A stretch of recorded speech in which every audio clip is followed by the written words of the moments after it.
tuketi chini, tusimame kwa miguu zetu. Tusimame tuinue mikono yetu juu.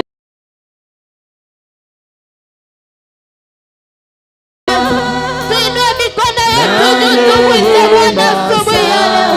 Tuinue mikono yetu juu, tumwite Bwana asubuhi ya leo.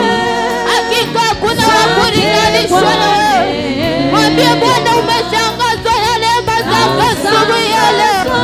Unastahili sifa na utukufu. Hakuna wa kulinganishwa na wewe, mwana wa Mungu. Unastahili. Unastahili Ebeneza. Mwambie Bwana kukumbuka asubuhi ya leo. Inua mikono yetu juu, tumwite.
Usituache Ebeneza, tunakuita asubuhi ya Yesu.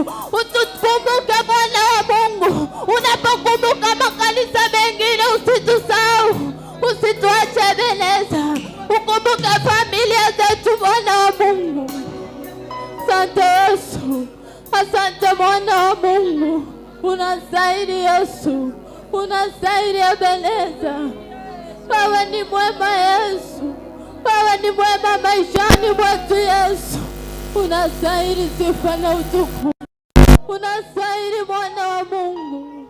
Hakika utukumbuke Bwana wa Mungu, hakika utukumbuke asubuhi ya leo.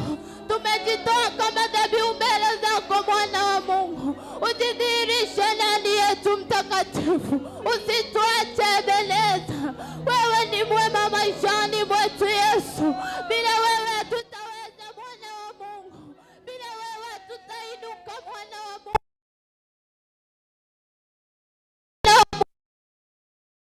Kukufanyia kazi yako Ebeneza, usitusahau Mwana wa Mungu, utuinue Ebeneza.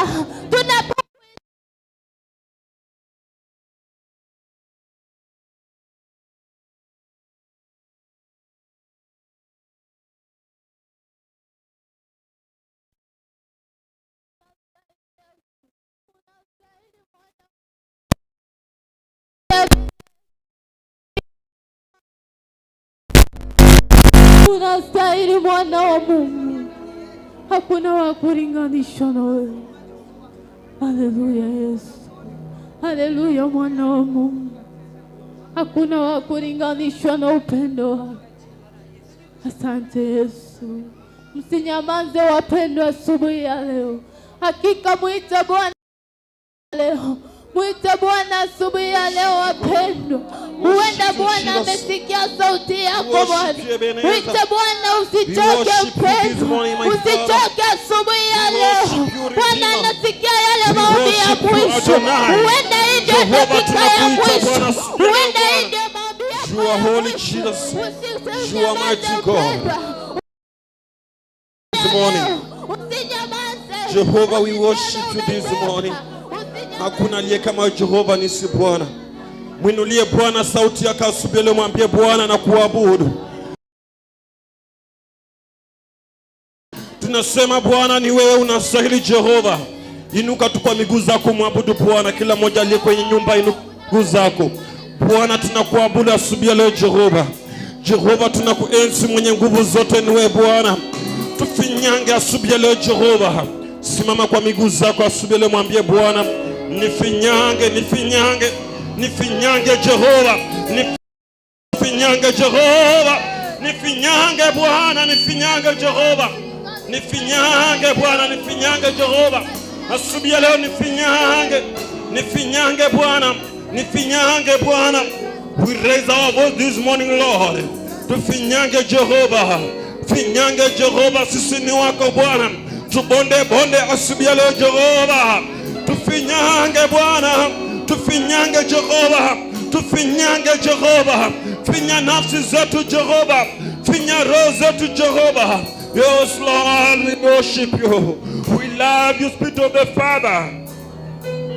Raise up your voice. Mwambie tu Bwana nifinyange asubuhi leo.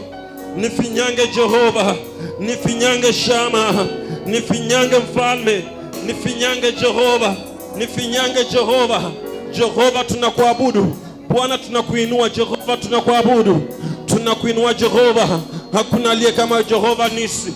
Jehova tunakuabudu. Asante Jehova, maana unastahili. Hakuna aliye kama Jehova, tunakuabudu. We love you, Spirit of the Father.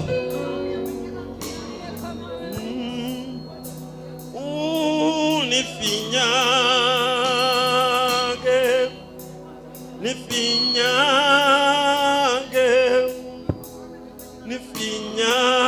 nifinyange, unifinyange.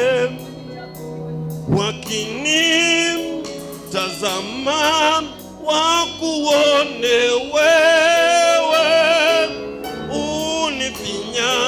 unifinyange, nifinyange, nifanye kama wewe,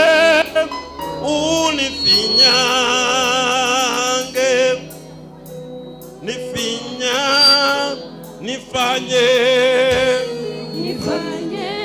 kanisa tuseme kama wewe, kanisa tuseme unifinyange. Inua sauti yako, mwambie Bwana nifinyange, nifanye kama wewe, unifinyange, Inua sauti tena mara nyingine, nifinyange Bwana. Wakinitazama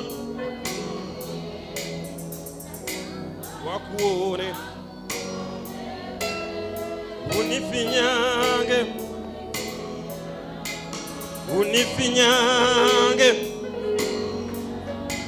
nifanye kama wewe,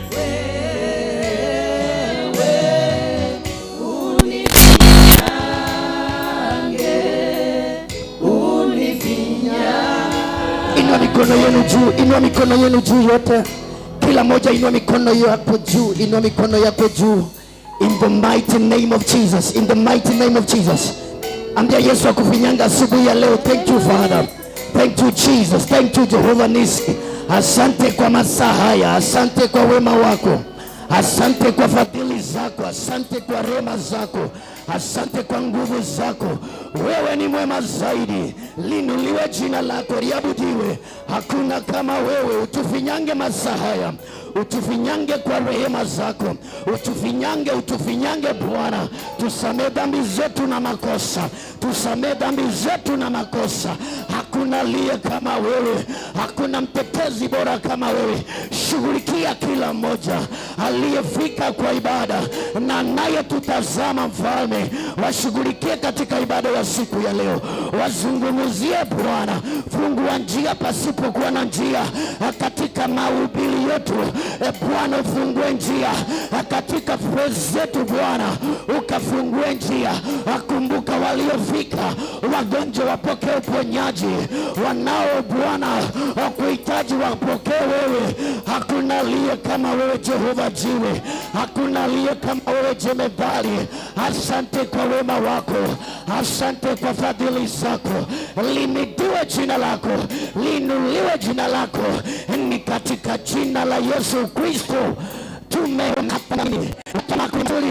Nzuri. Aliye chini akasimame juu, aliye chini apate nafasi ya kusimama, aliye keti asimame. Wow, thank you Jesus. Karibu kwa ibada, karibu. Ninataka praise and worship mwingie kwa haraka, maana masaa yetu imetukimbisha sana. Muweze kutuletea praise katika jina la Yesu. Karibu sana, karibu sana.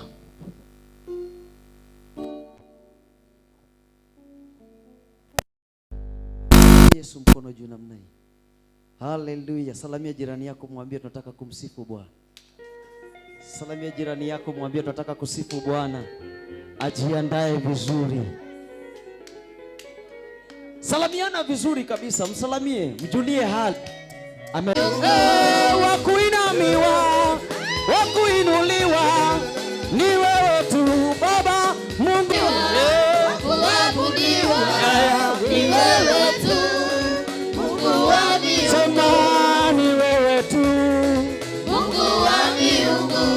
Ni wewe tu Baba Mungu wa miungu. Sema ni wewe tu Baba Mungu wa miungu. Ni wewe tu Baba Mungu wa miungu. Sema ni wewe tu Yesu Mungu wa miungu. Ni wewe tu Mungu wa miungu. Wapi ishara ya mikono juu?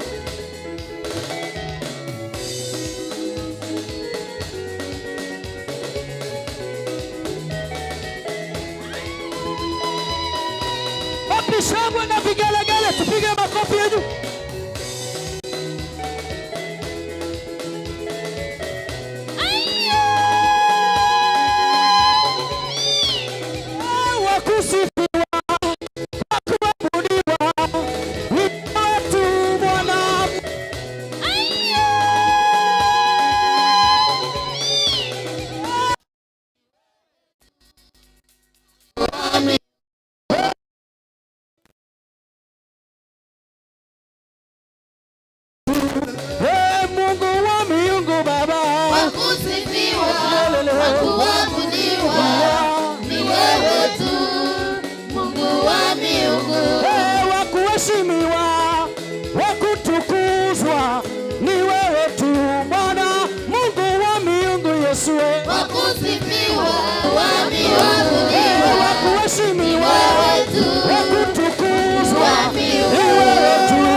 ni wewe tu, wewe Mungu wa miungu, Yesu wa kusifiwa, kuabudiwa, ni wewe tu Mungu wa miungu. Hakika ni wewe tu Bwana, Mungu wa miungu, ni wewe tu Bwana, Mungu wa miungu. nasema ni wewe tu Bwana, Mungu wa miungu, sema ni wewe tu Bwana. Mungu wa miungu. Wapi shangwe nikupige, piga mikono makofi.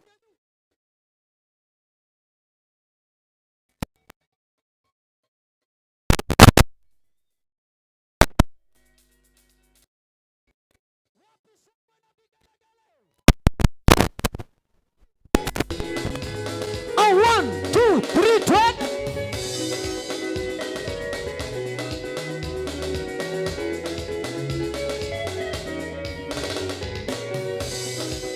12.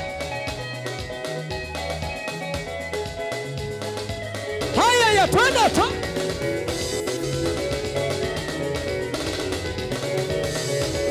Twende. Haya.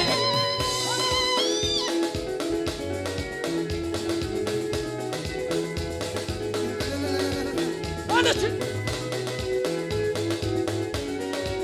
Bariki. Niwacheni niimbe. Aya. Niwacheni niimbe, niwacheni nisifu. Yesu mwana wa Mungu amejibu maombi yangu. Niwacheni niimbe, niwacheni nisifu. Yesu mwana wa Mungu amejibu maombi yangu. Niwacheni niimbe, niwacheni nisifu. Yesu mwana wa Mungu amejibu maombi yangu. Niwacheni niimbe, niwacheni nisifu.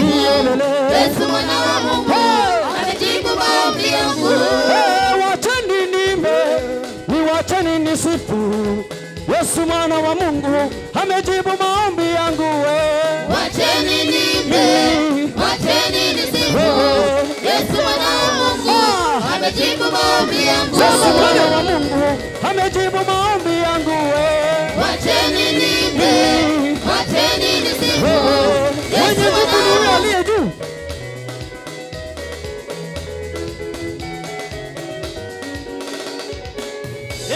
Amejibu maombi yangu.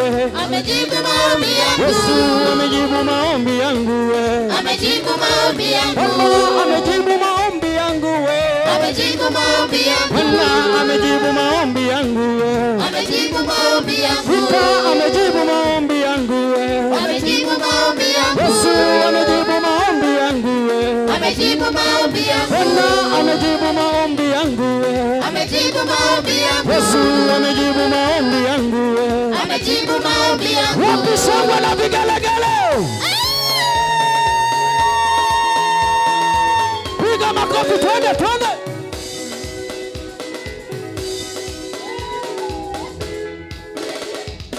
Piga, twende.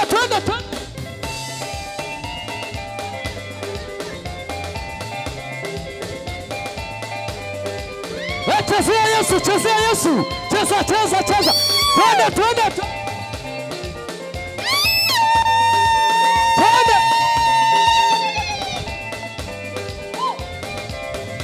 Cheza.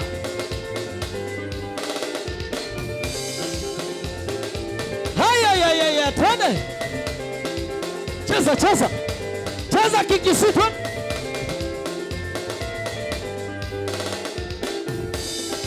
Wapi shangwe na vigelegele?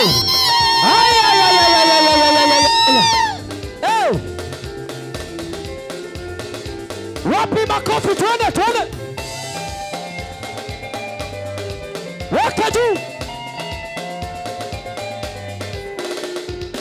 Twende namna.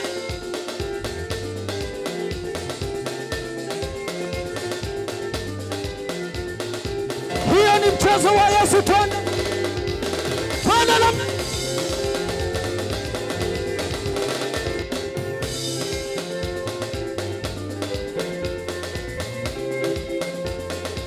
Wapi shangwe na vigelegele kwa Yesu?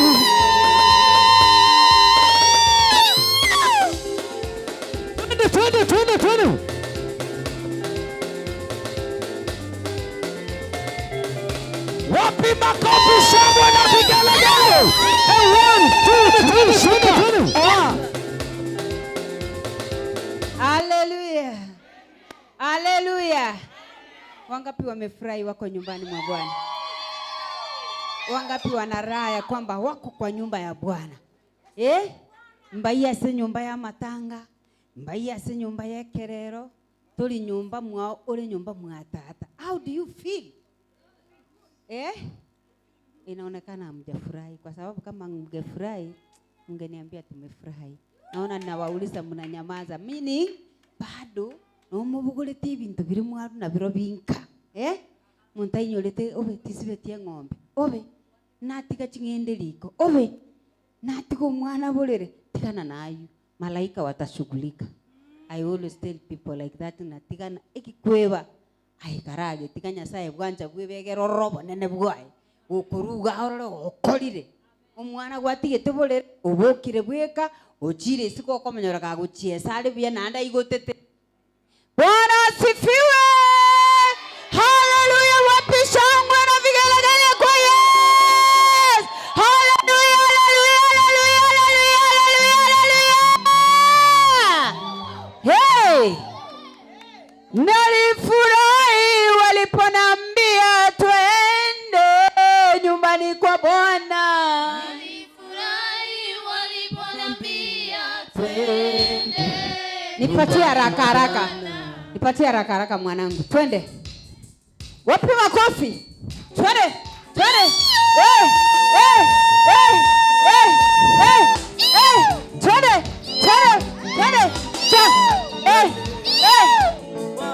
Nalifurahi waliponambia twende nyumbani mwa Baba. Nalifurahi waliponambia twende nyumbani mwa Baba. Nalifurahi waliponambia twende nyumbani mwa Baba. Nalifurahi waliponambia twende nyumbani mwa Baba. Naliruka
Kanisa twende. Nyumbani mwa Baba. Watoto twende. Nyumbani mwa Baba. Wazee twende.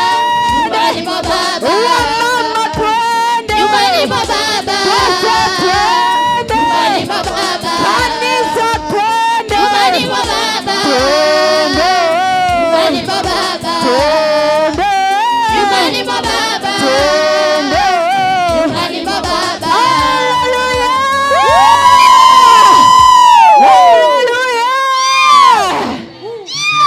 We Baba, katika jina la Yesu Kristo, nakushukuru kwa sababu ya wanao hao.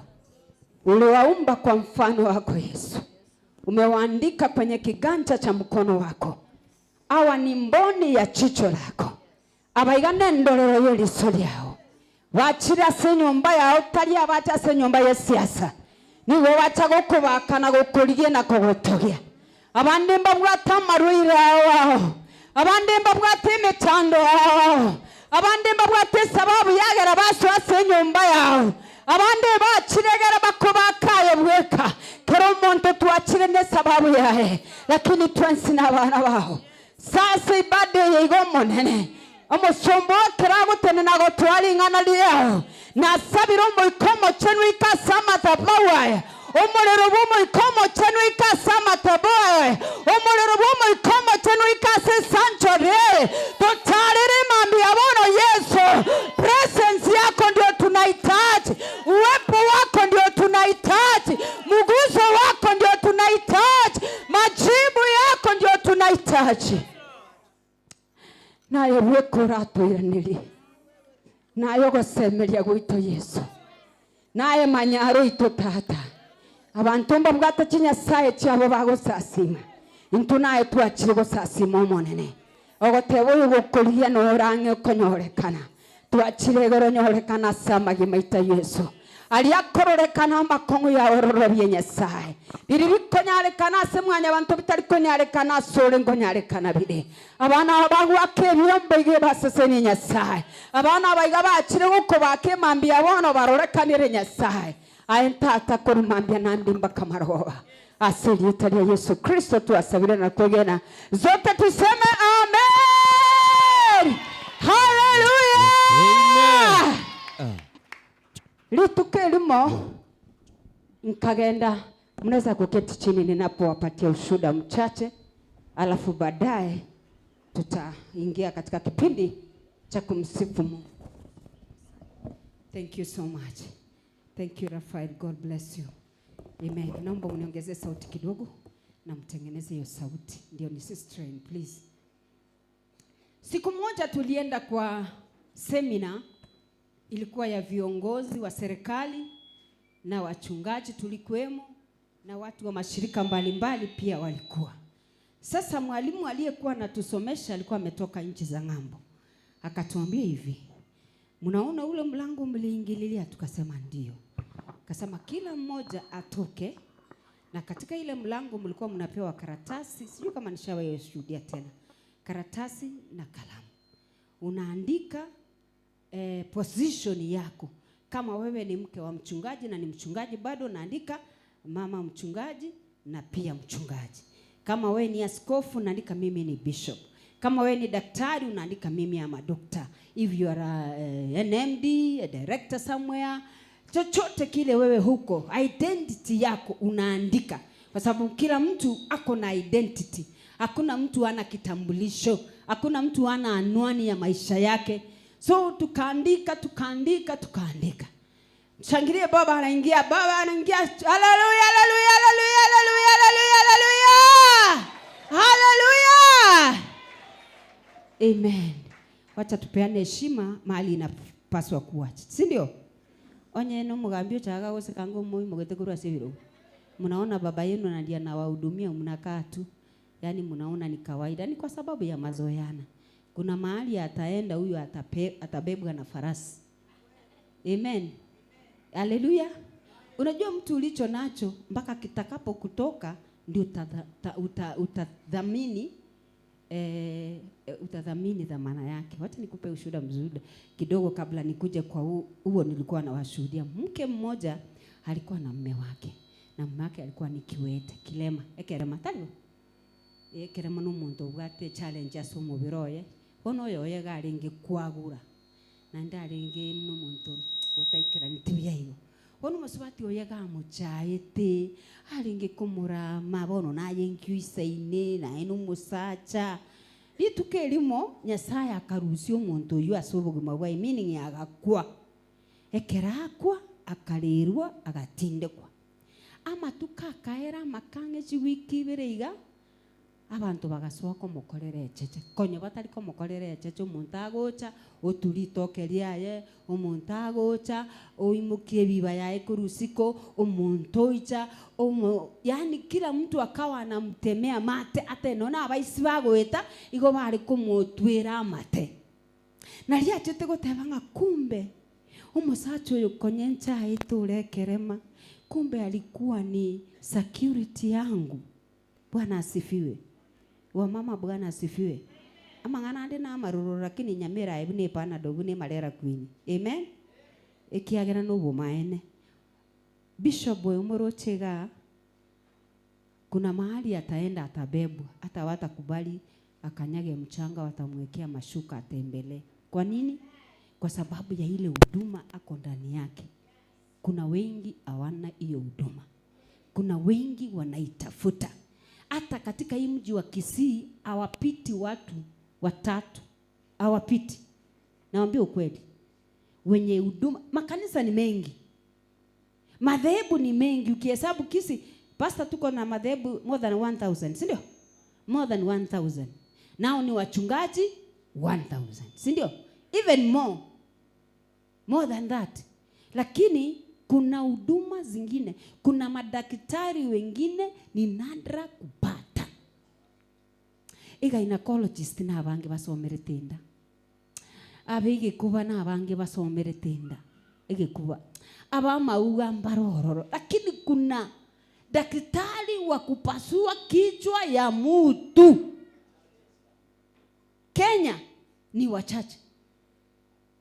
Na ndio maana unaona watu wanapelekwa India. Kwa sababu hizo huduma au madaktari hatuna. Labda wanaweza kuwa watatu au hawezi pita watano Kenya mzima. Na Kenya tuko 47 millions. Watu watano wanaweza kuhudumia 47 million. Sasa inabidi wapelekwe nje za. Na hata madaktari hawa wa kiroho ni wachache wanaweza kupasua moyo wa mwanadamu. Wachache. Wengine wanatibu malaria, wengine wanatibu miguu, wengine wanatibu ndoa, wengine wanatibu pesa, lakini moyo enkoro bako na bachi kubaru India, gose South Africa, gose China, kwa sababu hatuna madaktari wa kutosha. Hata kiroho aba mwanzi na basini ni. Wacha nirudi kwa ushuhuda yangu ama niachie ushuhuda hapo. Sasa kila mtu akaandika jina akaweka kwa dustbin ile ekabukelige gotugete takataka kialinge gisiri gari. Tukauga ngarero kwa guturi chibesa. Amarieta twacha kuliga iga mpaka chitaito. Wakanuterokero monte itaito yaye. Ngalika Pastor Mary Kerubo, you know, then I'm working in water and sewerage company as a manager. Tulipopeana hiyo makaratasi dadi, sababu sina muda mrefu. Tukakuja tukakaa. Akatuambia sasa unaona vile mmeandika hiyo mataito mmeweka pale mlangoni. Kama wewe ni mbunge, kama wewe ni waziri, kama wewe sijui ni nani kwako, vyote tumewacha pale kwa mlango. Hapa tumeingia kama wanafunzi. We are all students. Watu wakaangaliana. Na kwa kweli tukafikiria, tukajiita mkutano ya haraka haraka, tukasema na ni kweli sisi wote hapa ni wanafunzi. Mataito yote weka pale mlangoni. Sijui ulipigwa jana na mwanaume, weka pale mlangoni. Sijui watoto hawakusikia waliwacha chembe jikabagora, weka pale mlangoni. Sijui leo ulilala njaa, weka pale mlangoni. Sijui wewe unaumwa sijui na nini, weka pale mlangoni. Mungu hahitaji hivyo vitu. Anasema umuabudu hata katika hali. Kuna mwanamke aliimba Tanzania akasema, niimbe wimbo wa sifa katikati ya machozi. ntero gotera gugu kubaka no ene keronda samariga no ene keromigire no ene kere bintu binsongete no ene kera matatisa mbwatete no ene kera baminto banyangire no ene keronta bwati omosani bado ninatakiwa kuimba wimbo wa sifa katikati ya machozi. Nyasaye machozi yako haimstui Mungu. Let me tell you the truth, your tears azimstui Mungu. Juu wewe unalia juu ya shida zako, Mungu hana shida. Wewe unalia juu watoto sijui school fees una, hata anashangaa hiyo masomo wanaenda wapi juu wako karibu kurudi. Wewe unalia ati kwa sababu my brother yako na gari wewe una, Mungu anakushangaa. Ni bidii yake na wewe fanya bidii. Ati fulani watoto wake wamesoma na wewe somesha, kwani shule zilifungwa? Bwana Yesu asifiwe. Bwana Yesu asifiwe. Somesha na wewe fanya bidii, funga mkanda. Wanawake wengine walifunga tumbo, wengine waliuba, mama zetu waliuza chang'aa wakatusomesha. Hawako kwenye hiyo chang'aa, hawakukunywa, lakini watu wengine walikunywa tukasoma. Bwana asifiwe. Tikakuna koreta ugoche kanisa obimbete obete to mupasta nere namuga neti Nyasaye buno muga neti Nyasaye igara abune kwani yoko igoro bonene bwe igoro boche bokorangeri Nyasaye mu amachibu aliogo saba. Bwana Yesu asifiwe. Ukimnunia Mungu na Mungu atakununia. Anakasirika na wewe anaenda kwa mwingine. Tutaenda Nigeria dadi, utaona. Nigerians, when it comes to praise God, we akitoko turale ntogo ikira none nasali ntoraika. When wakisikia kwanza ni saa ya kutoa. Wacha hivi unaleta sadaka hapa umenuna, umekasirikia Mungu. Yani unaleta sadaka umekasirika. Nigeria wakisikia it is giving time, kanisa ingimeko gweya ebiriri atobia chaka amatera chaka, wana wanaimbia sadaka, wanaimba mpaka wanalala kwa madhabahu. Na hao sio watu wachache, wengine ni maoga, wengine ni machifu, wengine ni madaktari, wengine ni manasi, wengine ni mayostesi, wengine ni mapilot. Wanakuja kulala kwa madhabahu wakimtukuza Mungu kwa kumuleta, kwa kuwapa nafasi ya kutoa. Maana wakitajwa tu it's giving time, wanasema blessing time. Ni saa ya kubarikiwa, sio saa ya kumtolea Mungu. Mungu hana hata na pesa, ni wao wanahitaji Mungu awabariki. Tigebi siringi bitokoleta aga abana ba minto. They come with money like this. Ibako nya kujituguta madhabahu. Baba, hii madhabahu inachafuliwa na pesa, mpaka pasa anakanyaga pesa akihubiri. Watu wanakuja wakitupa pesa tachi zao, wengine vitenge, wengine makuku, wengine mayai, wengine nini, wengine vifunguo za gari, wengine masimu, wengine amandede bibi. Yani mtu anatoa ile kitu anasikia roho yake inatoka kutoa. Hawalazimishi, wala mchungaji ana masaa ya kuhubiri juu ya giving. They don't preach about giving. Bwana asifiwe. Watu wenyewe wanajua ni saa ya kubarikiwa. Sasa ni wewe utangangana, maana wanatumia ile neno inasema ufalme wa Mungu kuanzia sasa unatekwa na wenye nguvu. Unatekwa na wenye. Sasa wanangangana huku mbele, wanangangana motanga nigosoa sama madhabahu. Nani wa kwanza kuwekea? Na akiweka sadaka yake anainenea, anasema my offering I'm putting you there because I want to get blessing, because I want my child to do this, because wanaongea maneno kwa sadaka. Yani mpaka hata unafurahia hiyo ibada. Yani hiyo ibada peke yake itanifanya nirudi Nigeria. Akinililia machozi nikawaambia Kenya, where are we? Nilitafuta Kenya mahali nikaikosa. Nikatafuta Tanzania mahali nikaikosa. Nikatafuta East Africa mahali nikaikosa. Haipo. Bwana asifiwe. They know how to give. Wanajua kumbembeleza Mungu. Wa Nigeria wanajua, unajua Mungu ni kama mwanaume. Usipokuwa na maneno matamu ya kumbembeleza mume wako, hawezi kukupea pesa. Wanaume wengine hawatoi kwa sababu umeuko harass. You harass them. Nigeria wanajua kupembeleza Mungu. My God, you are the only one in this world. When I look at back, I look side and side. There is no one, even my wife is not there. Even my parent is not there. You are the only one standing between me. Yani yako tebi Nyasaye mangana mpaka kwa roho Nyasaye ikiri. Bwana asifiwe. Jua maneno matamu ya kumwambia Mungu. Hata kwa maombi yako, naona sama sawao, tia kuna kuraramika mami. Oko genda before God, kwasu wako mwachi shida, onuma nyetu musacho yansumbuete, onuma yeti wondualete. Nyasaye na arocho no rualete. Hata kabla hujaomba Mungu anajua. Wewe enda tu, Biblia inasema anakula sifa zetu. Nenda umwabudu, nenda umsifu, nenda umwambie Bwana. Aki hata katikati ya hii madhaifu. Magonjwa ni madhaifu kwa Mkristo. Ni udhaifu tu, hakuna ugonjwa kwa Mkristo, ni udhaifu tu imeshika mtu. Matewi Nyasaye naona sobore guobo, naona somo bero taiwetibia, ni manye tomu bero yo igoro tagetestare. Roho iradhi, lakini mwili inasema usiende church, mwili inasema ipatie chakula usifunge, mwili inatakanga mastare. Mwili ipendangi maneno ya Mungu. Lakini katikati hayo yote mwambie Mungu, nitaimba wimbo wa sifa katikati ya machozi.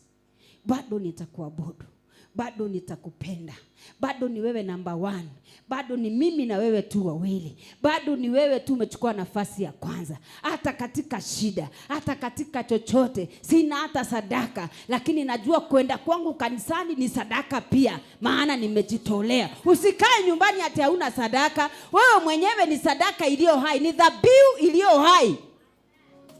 Bwana asifiwe. Usiwahi kukaa nyumbani ngoma terero, timgatie sadaka yoko gende kanisa. Mungu anajua hauna. Wewe njoo. Tayari umeshatoa moyo wako ni sadaka. Lakini ukiwa na pesa pia toa. Bwana asifiwe. Nakwambia by the time tulimaliza ile mkutano, watu walikuwa wamenyenyekea. Kero muntu omubunge abako ni bintu gochia na ubako tusabu chichae chi minister na ubakali kutubika, because tulifundishwa kunyenyekea, tukafundishwa cheo ni kitu, ni jina tu. Cheo ni jina tu. Cheo haina udhamana nje ya ofisi yako. Mtu akaona kumbe, akatuambia Mungu yeye hizo vitu zote anaziwekanga kwa basket moja. Azidhamini, anadhamini moyo wa kumwabudu, moyo wa kubondeka, moyo wa kunyenyekea, moyo wa utayari. Bwana asifiwe. Nimanyete mwacha dadia bate pokea, mtapokea tu. Hii injili na wapea iwenda isiwafurahishe, lakini kuna mtu mmoja atafaidika. Na kuna mtu mmoja ananishika vile ninasema. Msizoee kukunywa maziwa kila siku. Msizoee pokea kila siku. Msizoee tu nimekuja uponywe kila siku. Na wewe njoo uponye wengine. Bwana asifiwe. Nchuna hayo poke umenyenga kidedia ukora kubikira ko buko gende galia osabiro muruiro wabwe na ataraika. Because uwezo, nguvu na mamlaka alitupea iko ndani yetu. He gave us power za kukanyaga mascorpion, za kukanyaga manyoka, za kukanyaga emeteri moko ruterwe bite talibo amarogeria abantu bakubeke stadio tayase mole chikera chinga kiacho kubasabira amarogia ruo. Wewe yamuka, wakiweka nyoka imekufa hapo, chukua moto, choma kwa jina la Yesu, njoo church. Amen. Echinga kintabuga chichangereire. Niwapeka ushuda kidogo kabla nilete waimbaji. Dadi nipe tu dakika 2. Mimi kubarikiwa kwangu, nataka niwape siri kidogo. Manake mnaweza kuniona hapa mkafikiria niliumbwa hivi, yani naona usena akinilete nyumba yote tachiri. Baraka zangu ni, to cut the long story short, wacha niongee juu ya baraka. Juu ndio inawahusu, ndio inanihusu. Mami, baraka zangu nilitumika kwa church pale nilikuwa Nairobi kwa miaka 15. Sema miaka 15. Na saa hiyo mimi ninafanya kazi kwa serikali, ni manager katika Thika Water and Sewerage Company, nina watu chini yangu. Nikaamua na nikanenewa na Mungu, ili nipate baraka lazima nifanye vile Joshua alifanya. Joshua alikaa chini ya Musa kwa miaka hiyo yote, walitembea pamoja. Sasa kwa miaka 15 nilikuwa naishi Thika, nilikuwa nafanya kazi Thika, na church nilikuwa naenda Nairobi Kayole. Every Friday nilikuwa natoka kwangu na chakula yenye takuliwa kwa mchungaji Friday, Saturday na Monday. Nilikuwa natoka Monday morning. Mimi ndio nilikuwa nafua nguo za mama na baba every Saturday na kupiga pasi. Na mami alipokuwa anataka kusafiri, hakuna siku alijua anabeba nini, ni mimi nina packing nguo zake. Mimi ndio najua kama naangalia vitu zenye mami afai kwenda nazo, na kimbia dukani na nunua zenye anafaa kwenda nazo. For 15 good years. Sasa hiyo nilikuwa sijakuwa mchungaji. Bwana asifiwe. Nikafanya kazi ya kujiandika. Kuna mama ameimba juzi anaitwa nani yule, niamshe mapema, niandike kazi na uniamshe mapema nini nikaifanye. Huyu Mkikuyu anaitwa nani? Nimemsahau jina. Anaitwa aje ameimba niamshe mapema. Ulio tereta na na na na na na na na na na na na na na na na. Kuna wimbo ametoa. Sasa nikajiandika kazi. Miaka 15 hakuna malipo. Hakuna no payment. In fact mshahara yangu nusu ilikuwa inaishia kwa nyumba ya mchungaji. Kwa sababu kununua chakula kutoka Thika Mam, ninanunua chakula italiwa weekend mzima, na sio chakula tu, ni chakula ya maana mchungaji apewangi chochote. Eta abasako cha maumo yekeri chingende.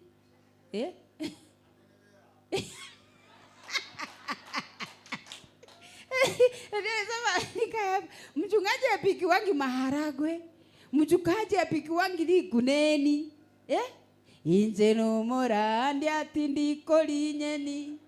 Oh nyene nyama nimbe kesei.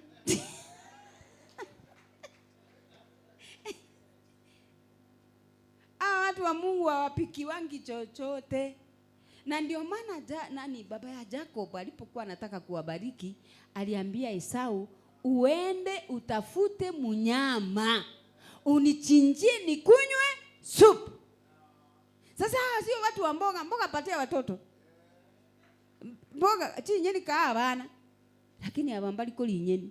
Endo bako linege tukubwate supu. Haida kakuku, kambuzi, kakituka poa, si ndio? Kwa sababu Biblia inasema tuwapea ya mwili na wao watatupatia ya rohoni.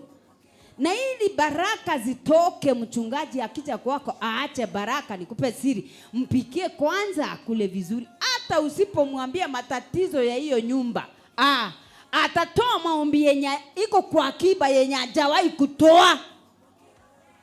Atatoa. Hiyo lazima niwaambia siku moja mtoto wa flight engineer ya rais alikuwa anaenda vita. Niwaambia hiyo ushuhuda, si ndio?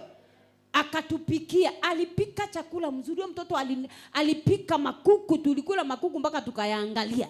Kisha baadaye akaleta sadaka kwa miguu. Bona yubu kete mwana akitoko musabira.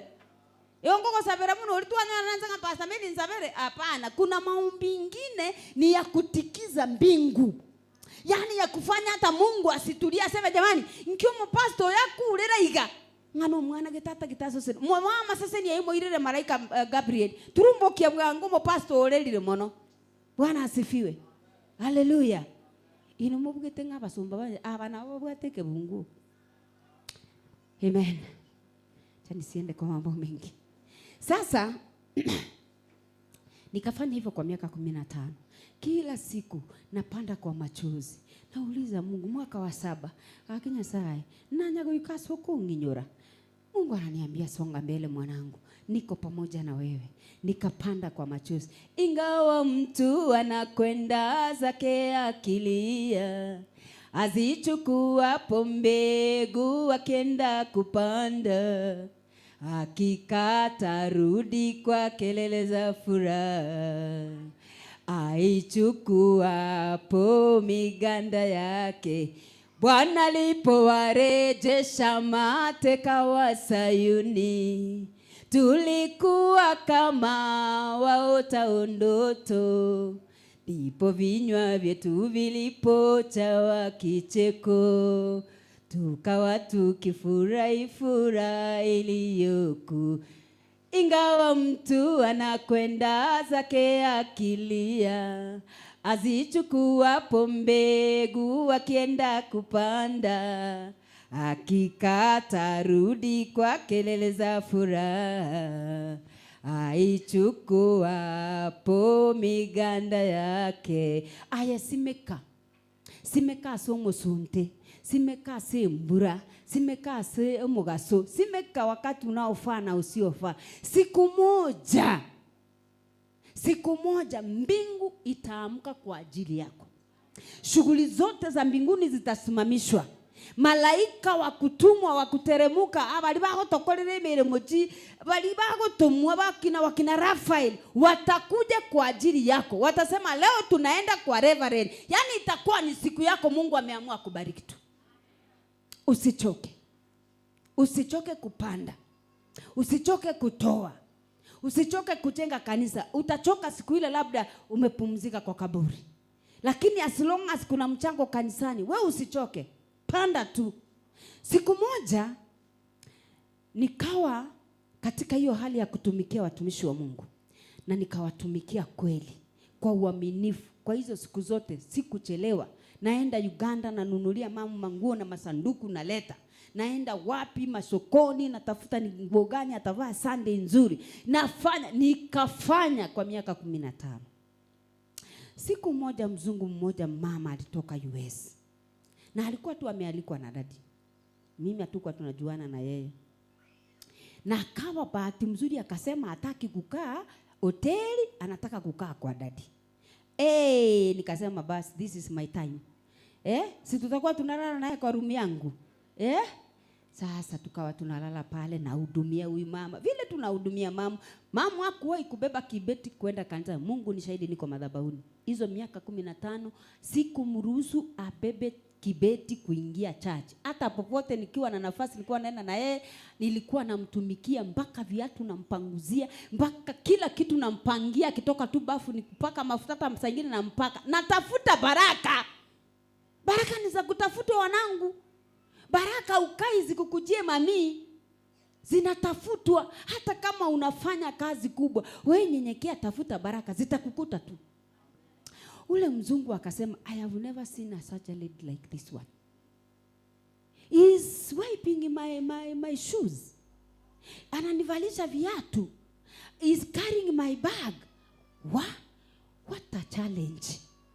What a servant. I've gone to so many countries. I have never seen such a talent. Bwana asifiwe. Mafanikio yangu ilianzia hapo. Baraka zangu zilianzia hapo. Kuna siku Mungu atatuma tukonde nyasaye cha kugutumira Msamaria. Korosa. I love the work these pastors are doing. I love it. Mungu awabariki. Kuna siku Mungu atakuja tu.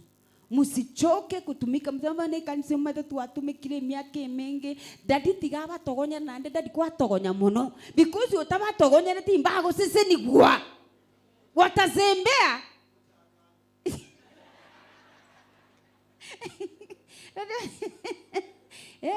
Bwana asifiwe. Wakati dadi anawakemea, hata nyinyi wa vyombo, wakati anawakemea, msikasirike, furahi.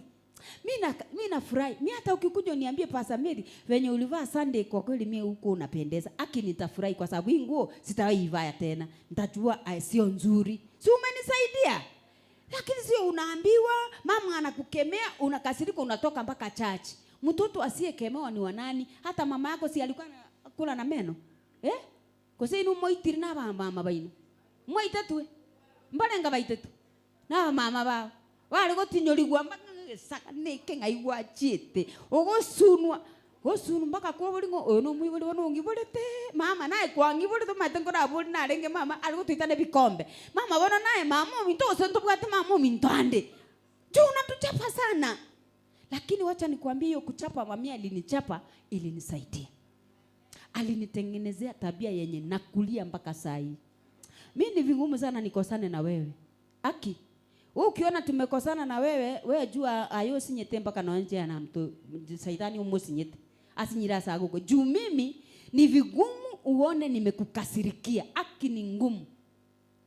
Mimi unaweza kunikosea na hiyo makosa nafuta. Yaani taiyo because ina understand umuntu n'umuntu mwanya bantu kero umuntu nabwate weakness chai ikiaga na inchengo koranda magoso bona kero kwangosera it doesn't mean ngorusi obosani igongo chango tenga mario minto aiga misioni kitu kama ni nzuri surekebisha ndio twende pamoja kwa sababu Biblia inasema wawili hawawezi kutembea isipo wamepatana.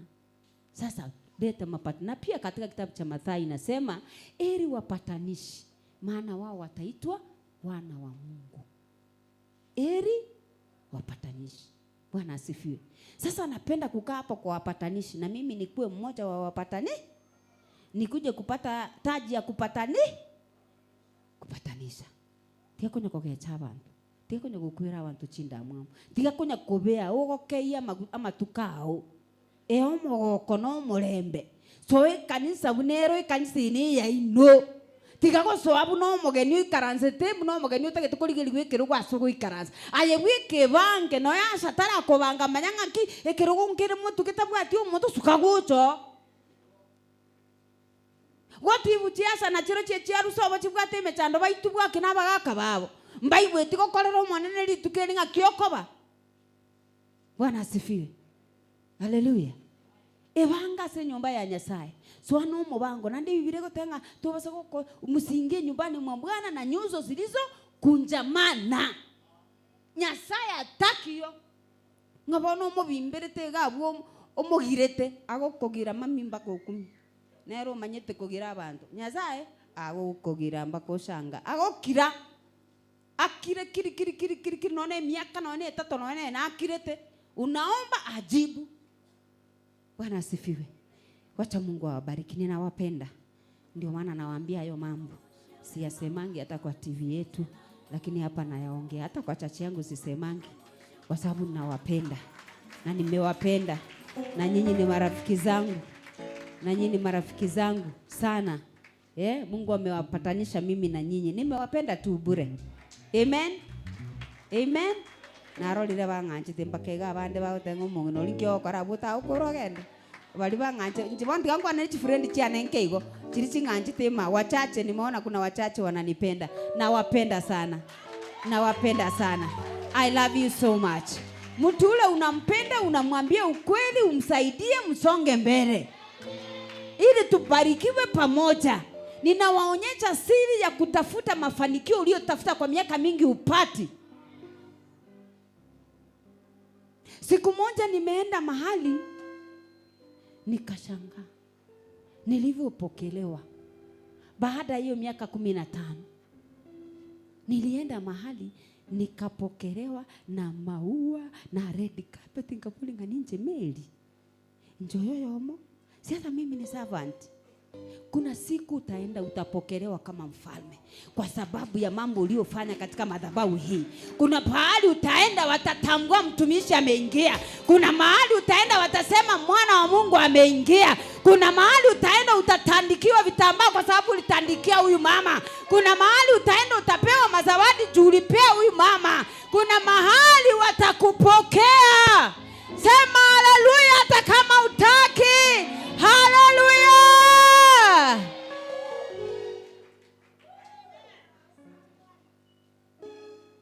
Weto watu. Hakuna mtu aliyetoa kwa nyumba ya Bwana akafirisika. Hayupo. Sijawahi kumuona. Kama yupo muniletee siku moja nimweke kwa TV kila mtu amuone. Ya kwamba huyu alitoa kwa kazi ya Mungu kwa wajane na mayatima, sasa amefirisika juu ya kutoa kwa wajane, mayatima na kanisani, amefirisika ni maskini wa kutupwa chakachaka. Muniletee. Hayupo. Hayupo. Bwana asifiwe. Haleluya. Masaa zetu zimeenda sana, tunakimbia sana. Mungu awabariki kwa sababu ya kuja kumwabudu, kuingia nyumbani mwa Bwana.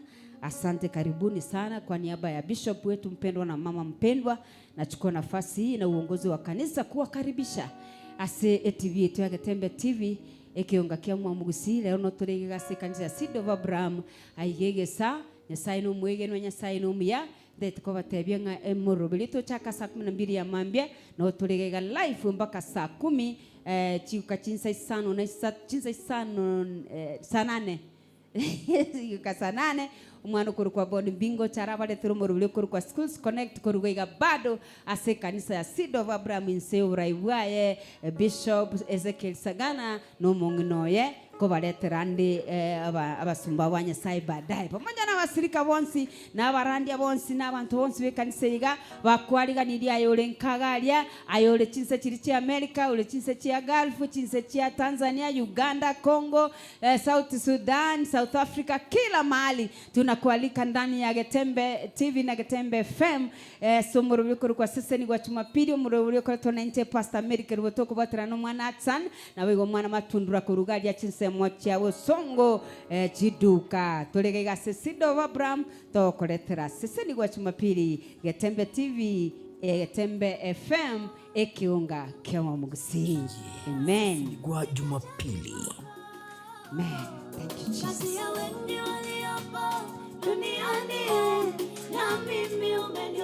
Hey, weka makofi pamoja hivi. Nikumbushe Baba ya kwamba ni wewe umeniponya nilipoumwa, ya kwamba ni wewe ulipadi wala yangu shuleni. Ya kwamba kama ungeniacha hatua moja nisingelifika nilipo. Baba, umenikumuta mavumbi mimi na kuniheshimisha. Nikumbushe wema wako nisitelaumu. Nikumbushe ukuu wako wakati wa magumu. Nikumbushe shuhuda zako ili nikusifu. Nipe wimbo wa sifa katikati ya machozi. Nipe wimbo wa sifa katikati ya machozi. Nikumbushe wema wako nisitelaumu. Nikumbushe shuhuda zako wakati wa magumu. Oh, asante. Napenda hiyo song sana. Watabanga ki ni rahisi kinya kujawa na lawa matele. Pale mambo yanapoonekana yaendi. Tobekera ngugo cha kake hiyo. Kidogo, si ndio? Twende. Makofi kwa Yesu. Kwa Jumapili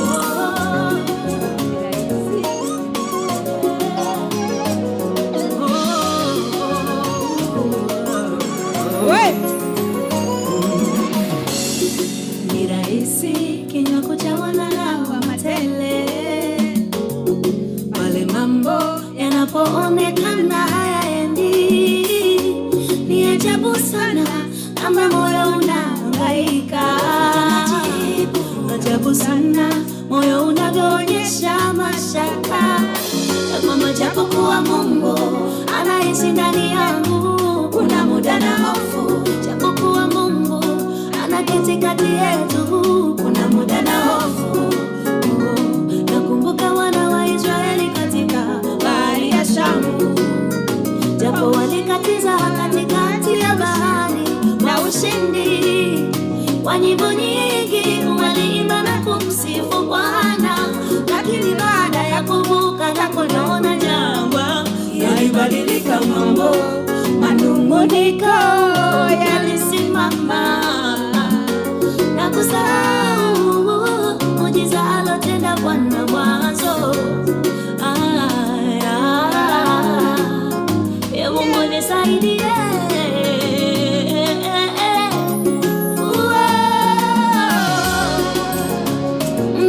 Nikumbushe wema wako nisitelaumu. Nikumbushe ukuu wako wakati wa magumu. Nikumbushe shuhuda zako ili nikusifu. Nipe wimbo wa sifa katikati ya machozi. Nipe wimbo wa sifa katikati ya machozi. Nikumbushe wema wako nisitelaumu. Nikumbushe ukuu wako wakati wa magumu.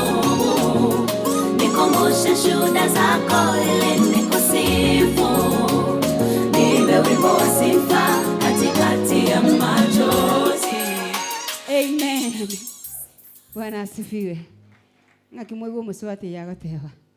Ngabana ba Israeli ego baterete nuko bugoko nene kero bari gwita si bahari ya Shamu, si ndio? Walimba kwa nyimbo za kumsifu Mungu. Lakini walipovuka wakaliona jangwa, maombi yakabadilika, malalamiko yakasimama, wakasahau miujiza waliotendewa ya kuvushwa. Ndio msichana anasema nikumbushe wema wako wakati wa magumu. Nikumbushe shuhuda zako ili nikusifu zenye umenifanyia. Achana na shida ya saa hii. Niimbe wimbo wa sifa hata katikati ya kufiwa, katikati ya kuachwa, katikati ya ugonjwa, katikati ya machozi, bado ni kuabudu Mungu. Amen. Amen. Nyimbo zingine sio nyimbo tu. Mama mkikuja na kwaya muimbe ile wimbo yangu. Ile wimbo kwa kweli inanitoanga chini na kuniweka. Kama leo nilikuwa naambia Bishop, niliamka nikiwa najisikia roho yangu iko chini. I was down. In a way, there's something that made me coincidence as a bishop. Lakini kerona ike studio, abana wanawali ngino na banyora, then nikaingia maombi. Hawakujua, lakini nilipomaliza yale maombi, ule mzigo uliitoka. Niko free, sasa niko sawa. Sasa hii tunaimba wimbo wa Mungu, si ndio? Niko sawa. Mungu awabariki sana. Asante kwa kutupatia nafasi kama Getembe TV, Getembe Radio FM. Agochagiga Sido Abraham, Dad and Mom, thank you so much. God bless you. Na wachungaji wote, wanakwaya na waipiga vyombo na kila mmoja ambaye amehusika kwa njia moja au nyingine. Mungu wa uzima awalipe. Na Mungu wa uzima awabariki. Wakati mtakuwa mnamuita awaitike. Chinga kichobo kongo chinga kichobu ya chinga kichinde chonsi. Nyasaye tabase kwebekie kama gwakoreta se nyumba yae. Kiagereza kia na tebeti Nyasaye ngagenda se gitabu ya kumbukumbu. Orore kindi gionsi na kolete ikia. Nyasaye akarangilia malaika akamtenda ngi kitabu hiki kigacha, because mbinguni kuna vitabu vitatu. Kuna kitabu ya kumbukumbu, kuna kitabu majina zetu zimeandikwa, na kina kitabu watu wale wanaenda the other side wameandikwa. Sasa Mungu akaita ya kumbukumbu. Maana kila chochote unachofanya kinaandikwa katika kumbukumbu za Mungu. Akaronya sale teru kitabu kilibaga kuligire na malaika kanyoranga Ezekia okonyira abakungwa baburaka, okonyira abana chintakana, okonyira abasumba banyasaye, ekanisa noale tali komocha, amasabo noale, onye bishop nategete kogenda asi noale tali korosa ngaigoro nasa bitu besa na lero sabiru afadhali ayo ubwate ugosabu lero na ndo sabu. Thank God you have. Kuna mtu anataka hata naye participate tu hata kwa shilingi hata 100 tu ya kumunulia maji njiani. Lakini we uko na ya kuombwa na bado ya kubakisha ukule na ukunywe na uvae. Thank God. Ndakiteko cha kurangili bali ba Rafael njo tutairo gotero komo. Twagotero komo wangu jinsa chadadi. Tutaitoma chinsa chuko isana lero egera tudumie. Karibu sana mtumishi wa Mungu Rafael na wimbo mmoja. Wapi makofi mazuri kwa Rafael? Wapi makofi? Wapi makofi? Ekero gushangiria umwana w'omuntu nayo yo mambi nacha shangiri watu asota iyo. Abakuruga agende no na America batebe no mwana Samuel toko chora mu mubungo itu. Abangaba mwakera makofi. Wewe ulikataa kupigia wa wenyewe hata huko hatapata. Mtu anapanda anavuna.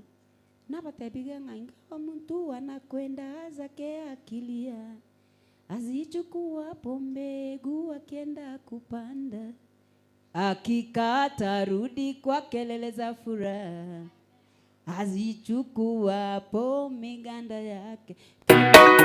Amen. Karaimu getie vitonga kuchukogeza ni furaha. Okogeza daddy, usichoke kufanya mema. Kwa siku Mungu atakulipa. Mungu anakuja, usichoke. Tanya gutweba. Amen. Rafael, haraka kwa sababu hatuna time. Please. Kama wimbo wako hauko tayari, tuite wengine ukijiandaa.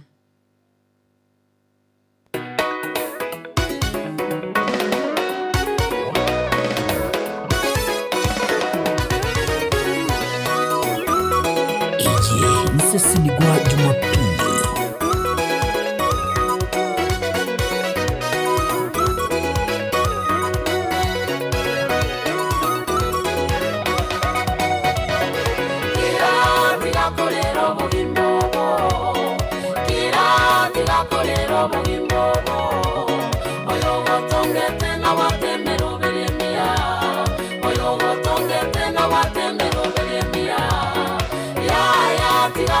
kolero bugimobo ya tiga kolero bugimobo oyo gotongete na watemero biremia oyo gotongete na watemero biremia mugakulia takolera nemeryo bugimobo mugakulia takolera nemeryo bugimobo ya yesoyo nabaroche ya yesoyo nabaroche hamaliga kwareri imechando waite hamaliga kwareri ubururu kwarorire ya yesoyo nabaroche ya yesoyo nabaroche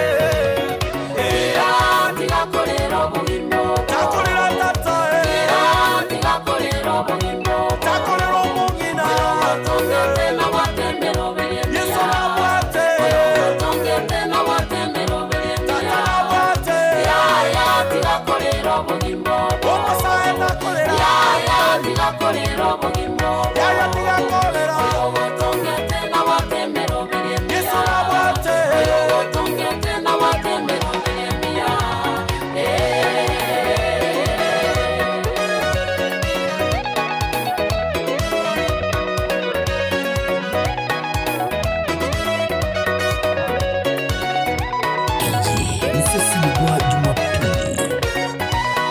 enamanyire na butibi ayowetero mulagoyo enamanyire na butibi ayowetero muninonya keroko inyora nabokolera keroko inyora nabokolera ya yesu yo nabaruti ya yesu yo nabaruti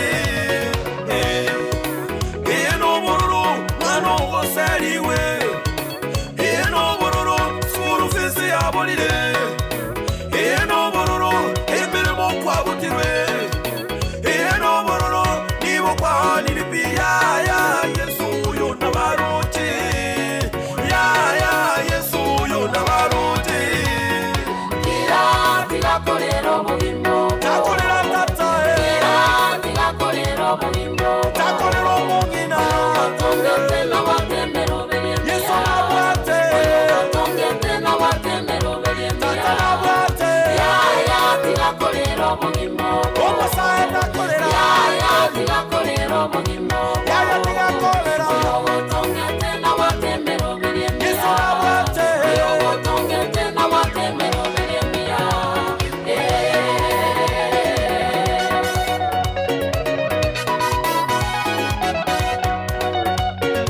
niko tugebete Getembe FM witira emelie munibiri mutanisarele ikiunga kemamugusi ayubaka mungu chandeka na marwaire ngakendambe ayubaka mungu chandeka na marwaire ngakendambe kaikere familia ye yose kamwachokera kaikere amate ya ye yose kamwachokera nonya no mukungu ye bakamwanga bakamodebya onorende norama yeso bakamodebya orama yukwe wango erakege no monene byonsi bikamoyerera lakini omwali oye byonsi alikumenya sayoyo nabaruti alikumenya sayoyo nabaruti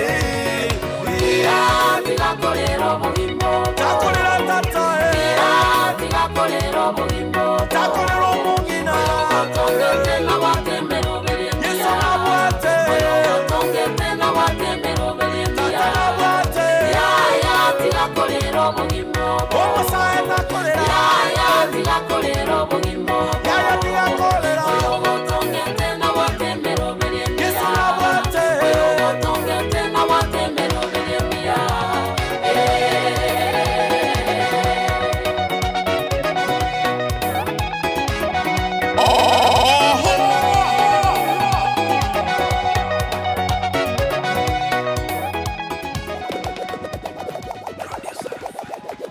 Makofi mazuri, haleluya.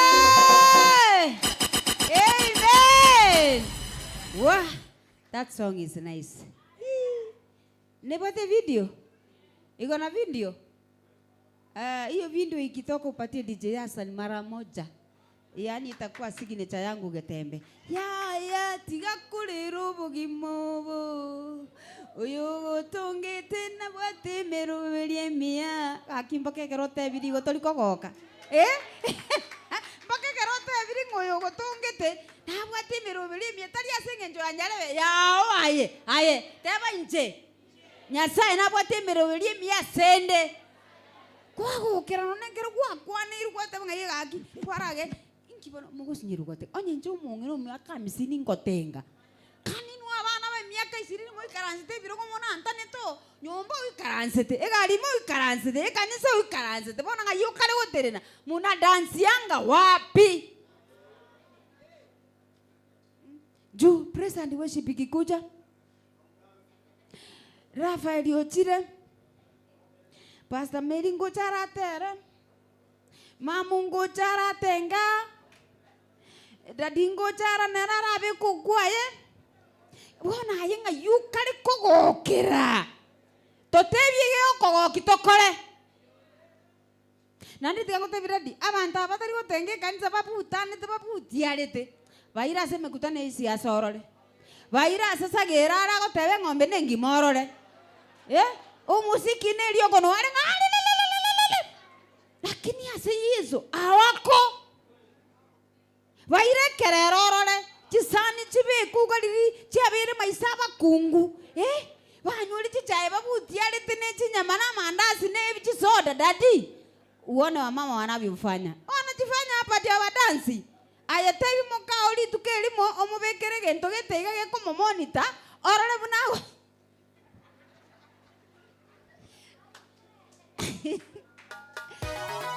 Amen. Church Youth Choir ikuje hapa. Church Youth Choir kimbia hapa mara moja. Kwara tengera Nyasaye. Gokera Nyasaye. Abantu mbali bakurigyo mogoko batari konyonyora. Abantu mbali batagete goseka bono iga akurageri uneme pira ta kunyara komamara nono monu aseke. Haye gwachira se nyumba ya tata. Tiga gukomontana. Youth Vijana ndio wana nguvu wamtumikie Mungu lakini nyinyi ndio mmezubaa wa mama ndio wako chap chap. Si unaona mama ndio wamesimama huku. Vijana ngai youth bale baterera Nyasaye. Watch and pray. Karibuni wanangu.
makofi mazuri.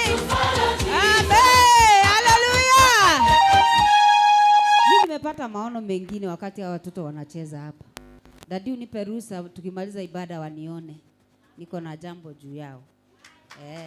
Kwa sababu hatuwezi kuacha watoto wetu waende kukunywa bangi tukiwa hapa. Hawa Bwana ametushikia, tunawalea, ni sisi wazazi wao. Si ndio? Abanyasa atubwatire Meshaki na Abednego abatoletere na Shadraki na inde tobatige bagende etobwene tutobabwate tobarere gose nabo. Niko na jambo juu yao. Mimi kuna kitu ninataka kufanya na wao. Na dadi unipe ruhusa. Hiyo nimeomba, nimejiomba, si ndio? Na kwa wazazi wao wako hapa, wamedansi hapa. Wako hapa. Oh, that is great. Amen. Nani ule mwingine? Sasa church choir. Where is church choir? Aiko? Oh, iko. Kangomo igete gorowe chap chap chap chap chap. Chap chap. Church choir wakuje waimbe nyimbo mbili. Kwanza ule wimbo wangu alafu wa pili ni wa kwao. Ule wangu alafu wa pili ni wa kwa? Si ndio? Tuwapigie makofi watumishi wa Mungu wanapokuja. Wanapokuja na leo mbona mmepungua? Mnaenda mkipungua? Wako wote? Amen. Haya, tupati wimbo mami.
Msesimigwa Jumapili.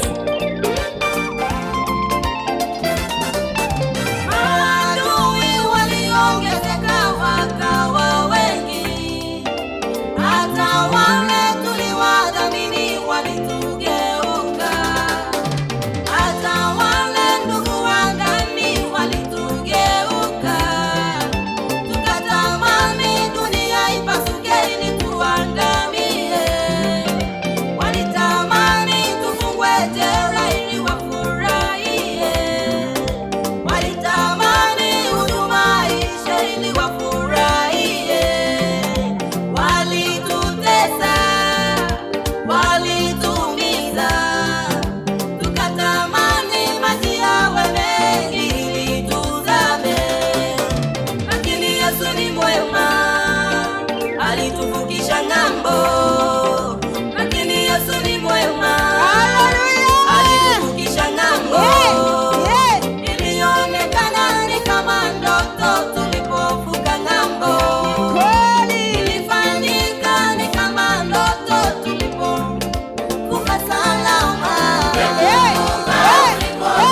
umeteseka leo sana,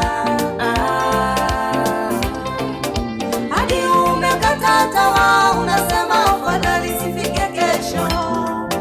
Na kuomba usikate tamaa, Mungu amekuona, atakuandalia ushuhuda kama sisi. Tutaimba nyimbo za sifa Bwana, tutasifu tukishangilia Bwana, tutasema haleluya Bwana, haleluya, haleluya, haleluya, usifiwe.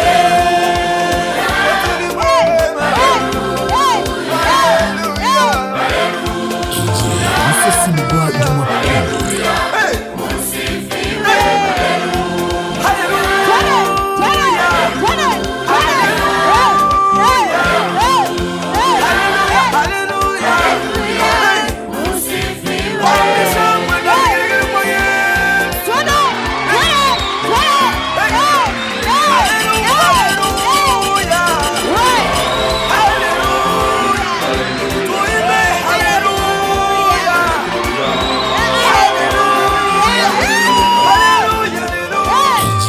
Isesimigwa Jumapili.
Makofi kwa waimbaji wetu hao jamani. Unajua hii kanisa yenyewe mnajaribu. Compared na zile zingine ziko Kenya, this one mnajaribu. Ni sasa siongelee wanakuwa anaongea kwa washirika, mnajaribu kushangilia.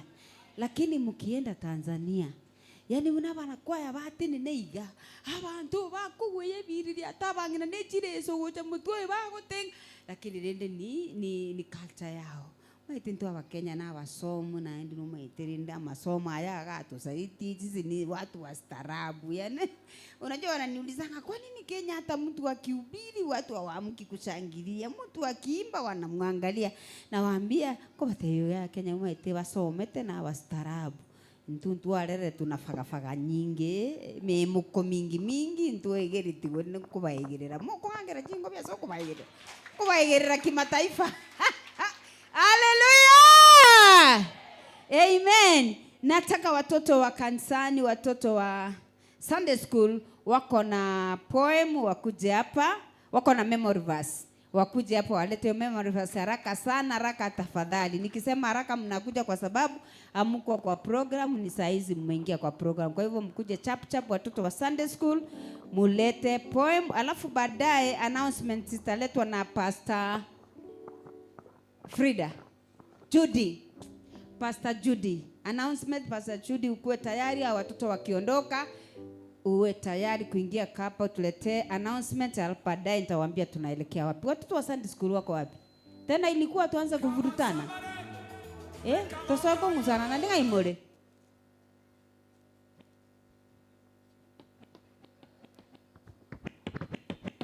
Gamwari ngetayari bosi.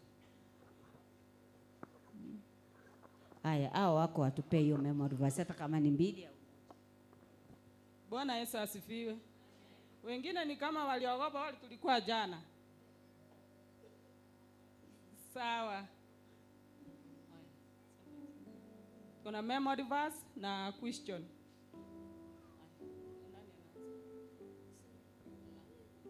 Praise God. Praise God again. My name is Faith and I have a memory verse. My memory verse comes from the book of Luke 9:42. It says, I am the Lord your God. I am the Lord your God. You shall not do as they do in the land of Egypt. Say amen. Praise God. Praise God again. My name is Brianna and I have a memory verse. My memory verse comes from the book of Psalms 49 verse 1. It says, the Lord called me from the womb of my mother. Say amen. Praise God. Praise God again. My name is Precious Kerubo. I have a memory verse. My memory verse comes from the book of Philippians 4 verse 4. It says, rejoice in the Lord, and always I say rejoice. Say amen.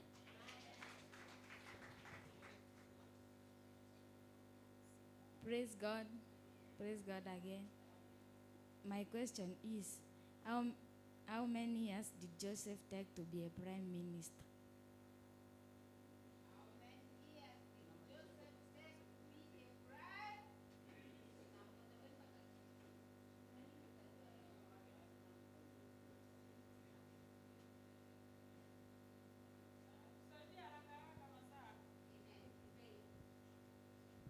Mtu mmoja akuja ajibu, na sio mchungaji na sio wanakwaya. Mtu mmoja, mshirika, njoo tuambie ilichukua muda gani Yusufu kuwa prime minister since alipowekwa gerezani mpaka anakuja kuwa prime minister.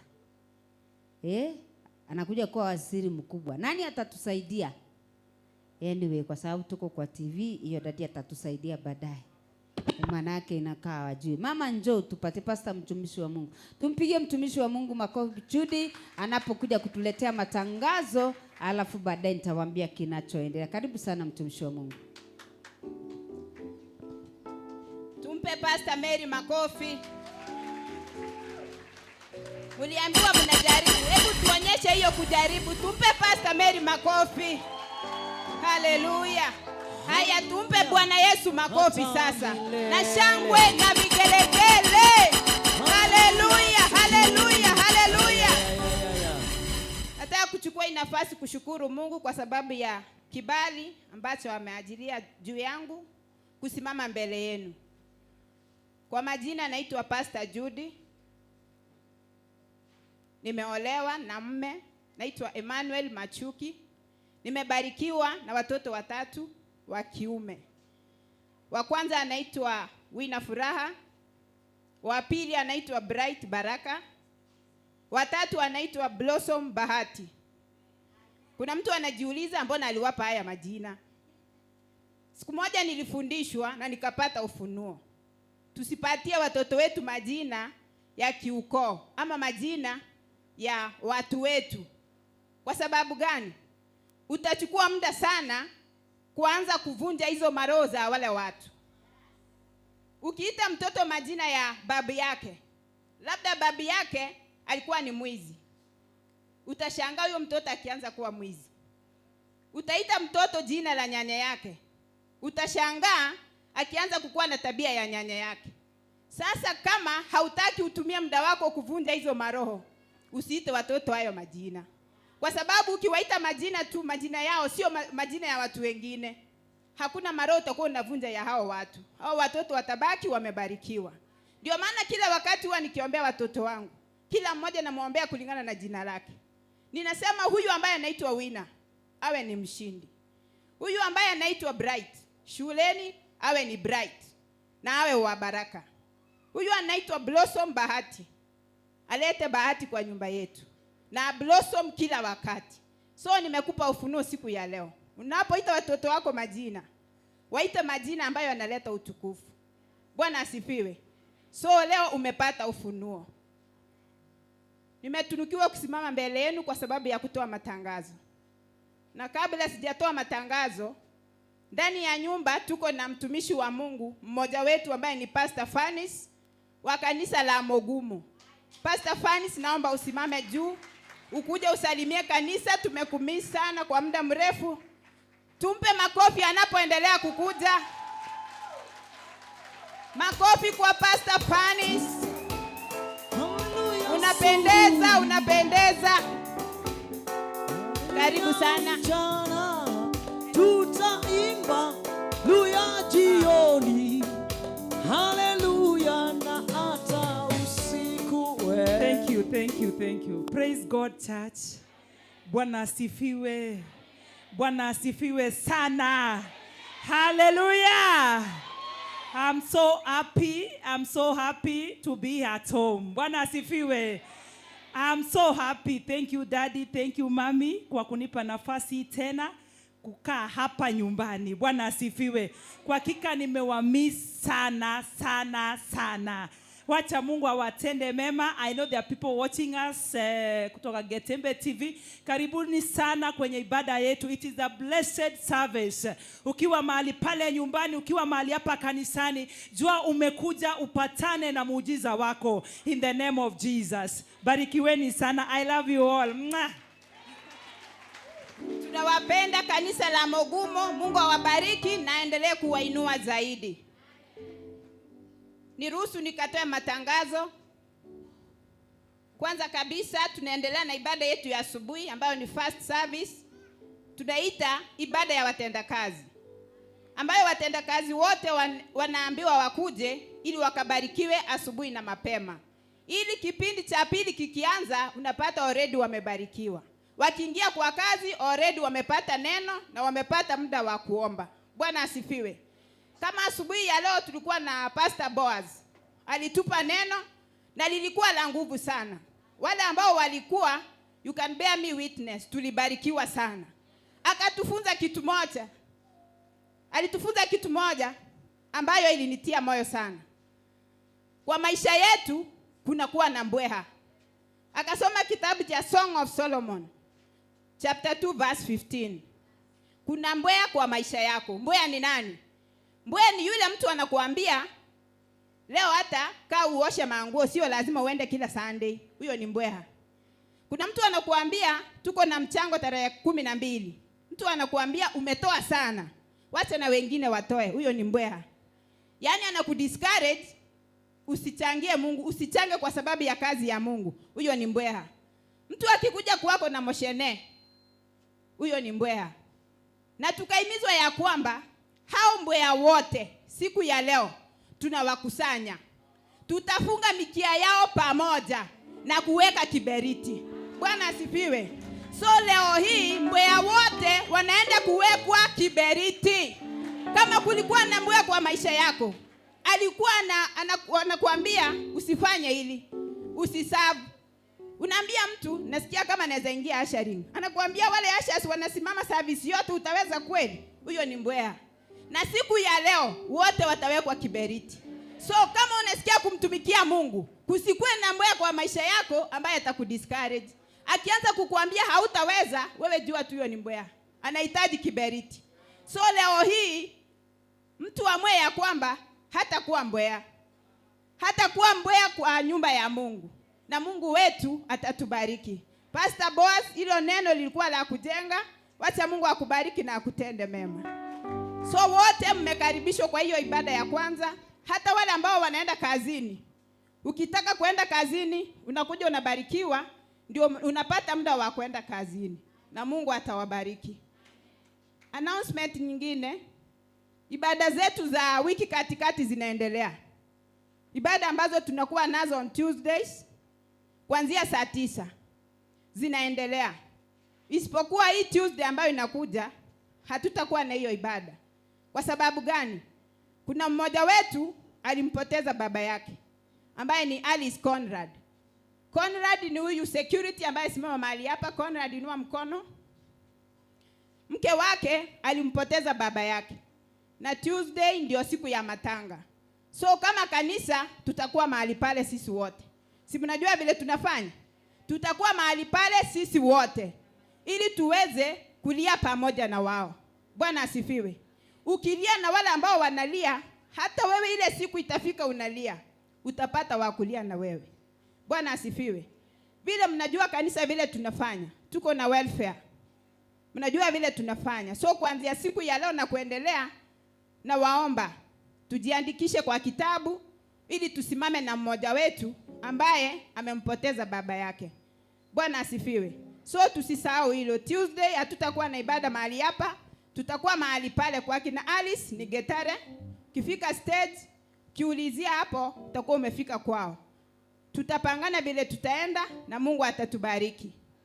Tangazo lingine, tunaendelea na maombi yetu ya usiku. Midnight prayers.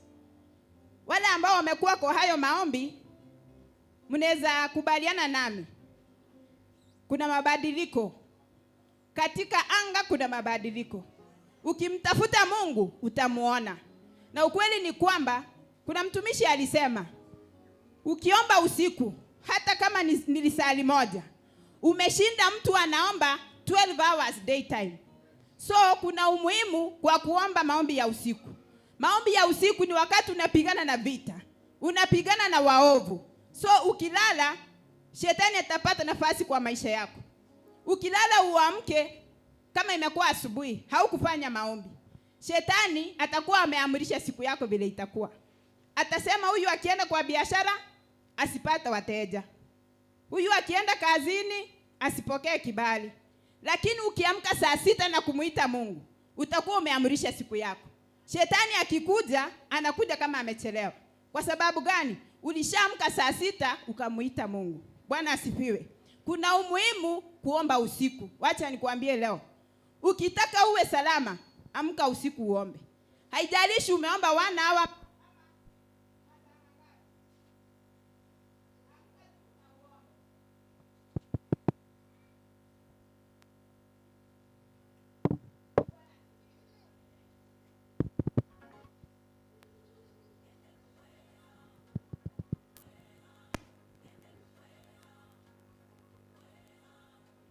Bwana asifiwe.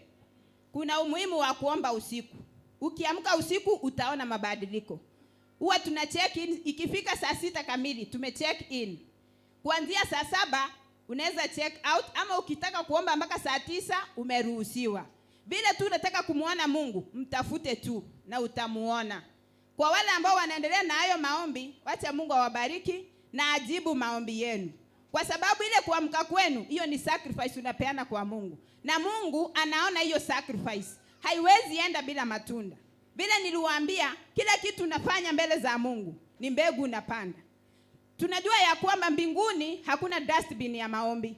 So yale maombi unafanya hiyo usiku, kuna mahali yanaenda na kuna siku moja yatakusaidia.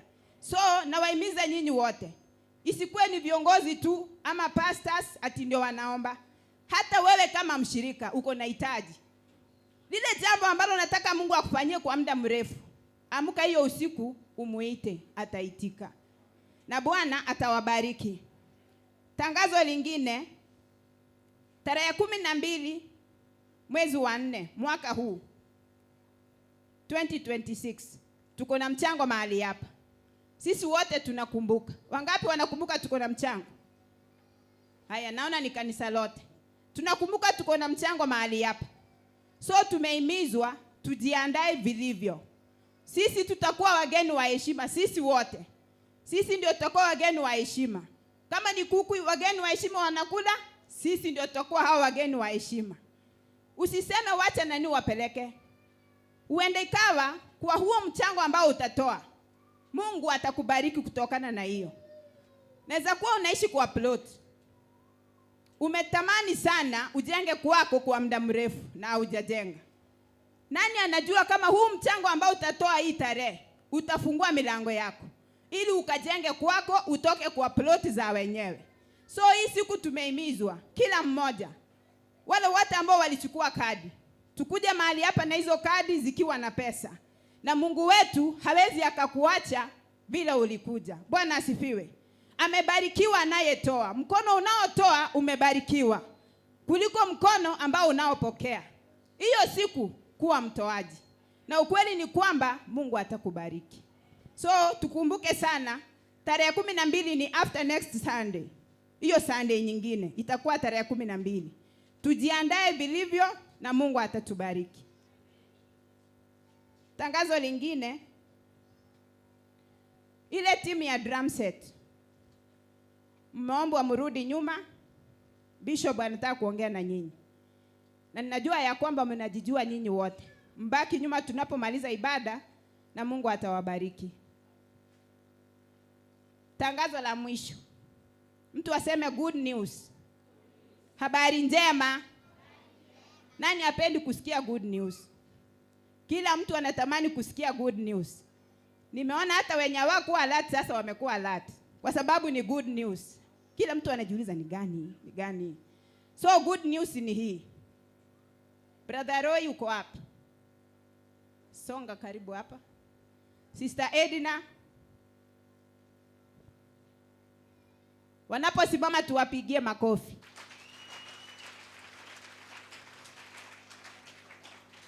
Hii ndio good news. Ukipiga makofi hata wewe kesho yako tutatangaza your good news. So vile unapiga makofi zaidi ndio yako inakaribia zaidi. Piga makofi, makofi, makofi. Ninapenda kutembea. Aya, asante. Hawa wawili ambao wamesimama wanataka kukua kitu kimoja. Tuwapigie makofi tena.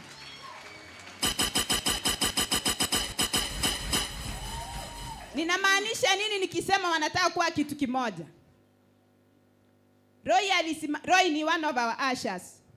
Alisimama mahali pale akiendelea kufanya ushering, akaona mrembo mahali. Siwezi jua nini ilimfurahisha kwa huyo mrembo. Huenda ikawa ni dancing style, huenda ikawa ni vile alikuwa anaomba, huenda ikawa wakati mtu aliambiwa ongea na jirani yako. Maybe Edna alikuwa na smile vizuri. Roy ndiye anajua, sisi hatujui. Jumapili ijayo wataombewa mahali hapa. Wamepita kila process, wamemaliza. Wazazi wote wako aware hawa wanaenda kukua kitu kimoja. So Jumapili wataombewa mahali hapa na watabarikiwa. Tuwapigie makofi. Naomba muweze kuketi. Wacha niimize mtu mahali hapa. Kuna mtu hapa hajaolewa. Kuna mwingine hajaoa. Roy ni Asha. Wacha nikupe ushuhuda kidogo kabla nimalizie.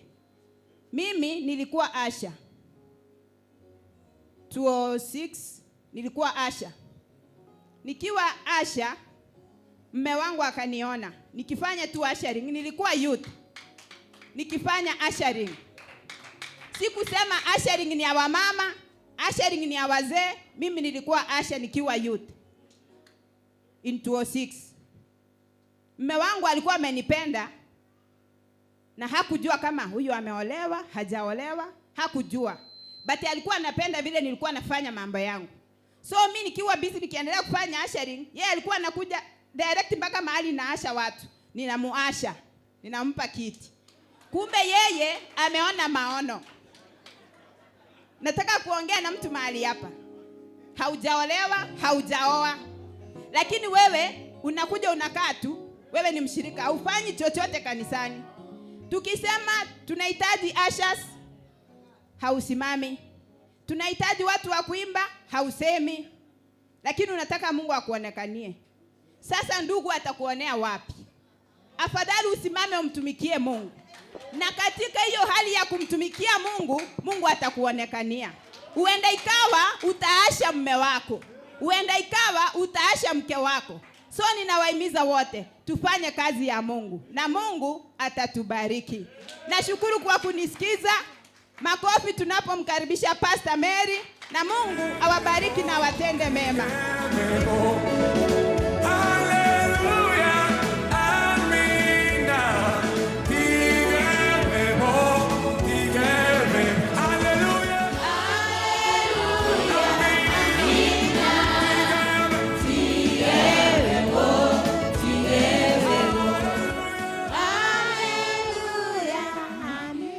Ningewachilia kidogo, napenda hiyo. So mtoto anajuanga vitu zenye napenda.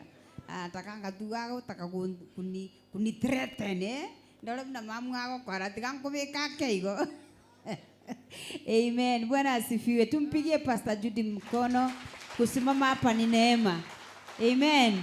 Unaweza kuwa upewe kipaza sauti ufike hapa maneno ikose. Amen. Kwa hivyo ni neema kusimama hapa. Asante sana Pastor Judy. Kitu moja tu nilikuwa nataka kurekebisha. Ni matanga tunaenda Jumanne ama ni mazishi? Ni mazishi.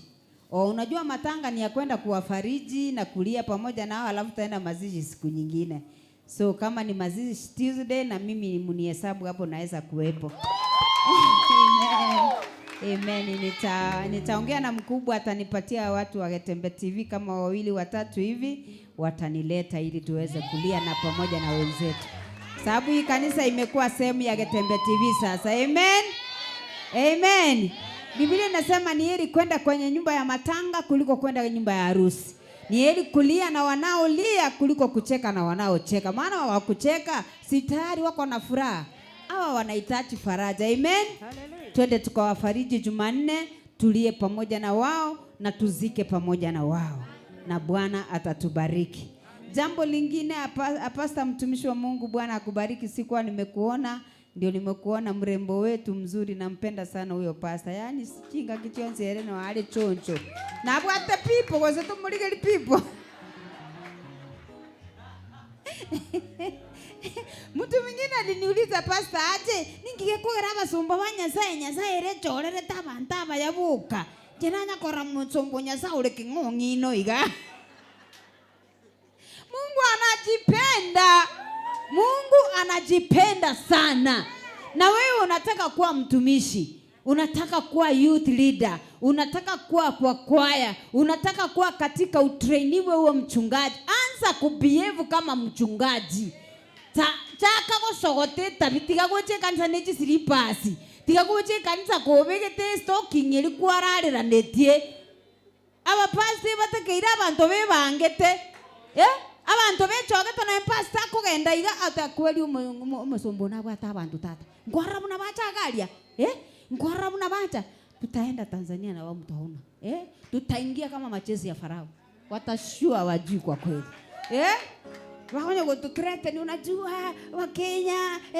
Nawaambia ngoja muone Wakenya wataingia. Wakenya wacheze wangu. Wakenya mbali kucheza runa mukagete igo. Wakenya they are number 1 in everything. Keregento nonye ntomenye tigo shangiria abwo kana togwete lakini ebinto binde etole front. Amen. Amen. Wakati nilikuwa nimesimama hapo, hata niseme kitu kimoja tu. Ni muda mrefu nahisi malaika lakini sijawaona kwa macho. Last week tukiwa tunaomba na mtoto wangu aliniambia, mama, kulikuwa na malaika hapa ndani.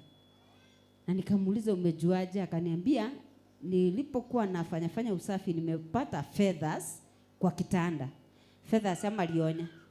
Whenever you see feathers in your house na una kuku mwenye anakujanga kwa kitanda yako, jua kuna malaika kwa nyumba yako.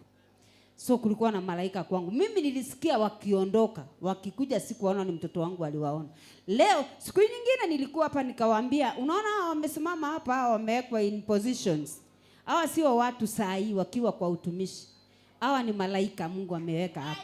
Na nikiwa hapa nimehisi malaika ameniguza. Simuona nikiangalia nyuma mara mbili na bugano muntu gocha gontebie gento. But kuangalia nikaona kuna malaika wameplantiwa hapa. Amen. Kwa hivyo Mungu anawapenda, sio makanisa yote watu wanaona malaika ama wanatembelewa na malaika. Amen.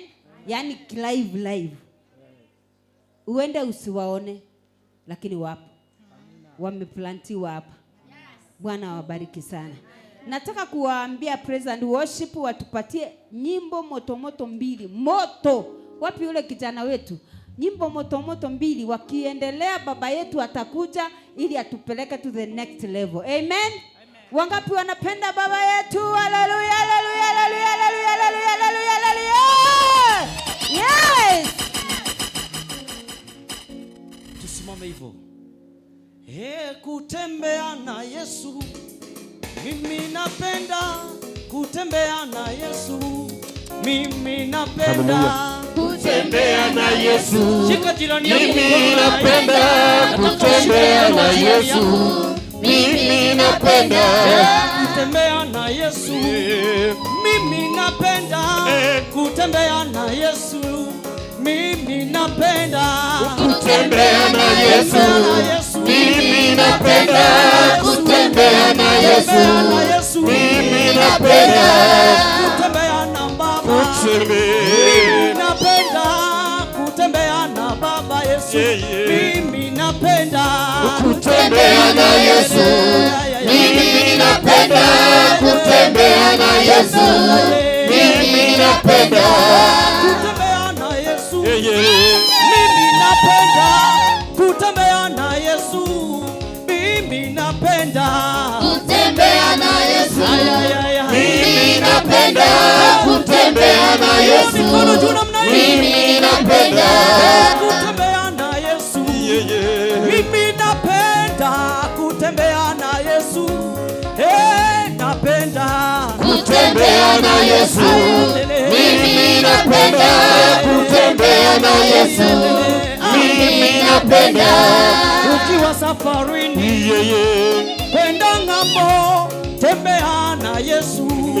Tafika salama kutembea na Yesu. Mimi napenda kutembea na Yesu. Mimi napenda ukiwa kanisani, tembea na Yesu, utamaliza salama. Mimi napenda kutembea na Yesu. Mimi napenda kutembea na Yesu. Mimi napenda kutembea na Yesu. Ninapenda kutembea na Yesu. Mimi napenda kutembea na Yesu. Mimi napenda kutembea na Yesu. Mimi napenda mikono juu namna hii. Kama unapenda Yesu weka hii. Ukiwa unamsifu ukiwa na Yesu, mambo ni salama. Twende. Tunapomwimbia Bwana Yesu, tunampa utukufu, sisi twapenda kutembea na Yesu. Mimi napenda kutembea na Yesu. Mimi napenda ukiwa na watoto ni Bwana Yesu, tembea na yeye, utafika salama. Kutembea na Yesu. Mimi napenda kutembea na Yesu. Mimi napenda piga makofi kabisa. Walisema hapa namna hivi, kama uko katika ya nyumba ya Bwana, jamani, aya usikuwe une mbwea kadogo kadogo. Jihadhari sana usije ukawa mbwea. Piga makofi kabisa. Ukiweza unaweza hata ukaruka.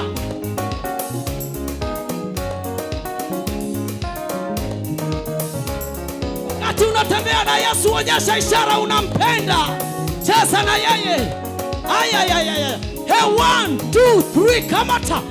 Jesus. Mwambie sasa tunataka tusifu Bwana. Mshike mkono sasa. Mwambie tunasifu Bwana sasa. Kuwa tayari sasa. Haleluya. Piga makofi mazuri mbele ya Bwana.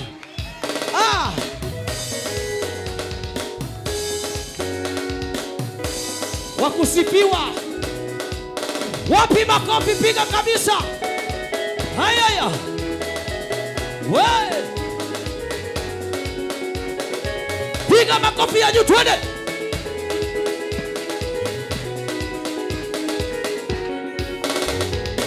Piga kabisa.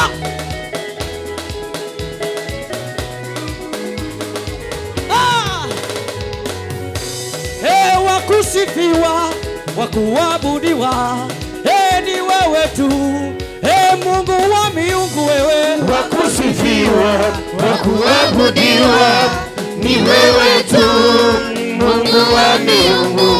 Wakusifiwa, wakuabudiwa, ni wewe tu, Mungu wa miungu Baba. Wakusifiwa, wakuabudiwa, ni wewe tu, Mungu wa miungu. Wakusifiwa, wakuabudiwa, ni wewe tu, Mungu wa miungu Baba. Wakusifiwa, wakuabudiwa, ni wewe tu, Mungu wa miungu. Wakuinamiwa, wakutukuzwa, ni wewe tu, Mungu wa miungu Baba. Wakusifiwa, wakuabudiwa, ni wewe tu, Mungu wa miungu. Wakusifiwa, wakuabudiwa, ni wewe tu, Mungu wa miungu. Wakusifiwa, wakuabudiwa, ni wewe tu, Mungu wa miungu. Ni wewe tu, Mungu wa miungu. Ni wewe tu Baba, Mungu wa miungu. Ni wewe tu Yesu, Mungu wa miungu. Ni wewe tu Baba, Mungu wa miungu. Nasema ni wewe tu Baba, Mungu wa miungu. Ni wewe tu Baba, Mungu wa miungu. mikono namna hii.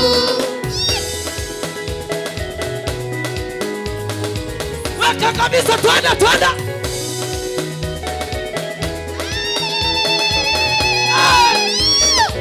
Huyo ndiye mwenye nguvu, weka twende.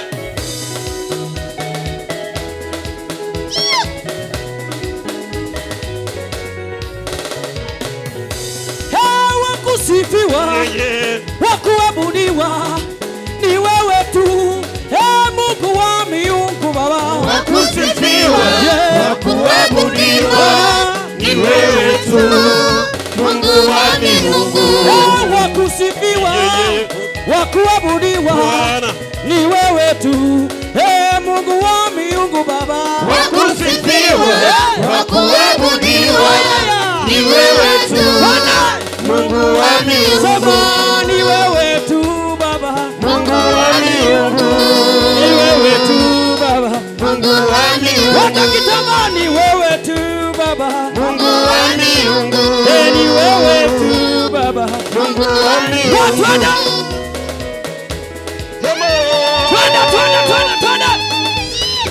Aya, twende.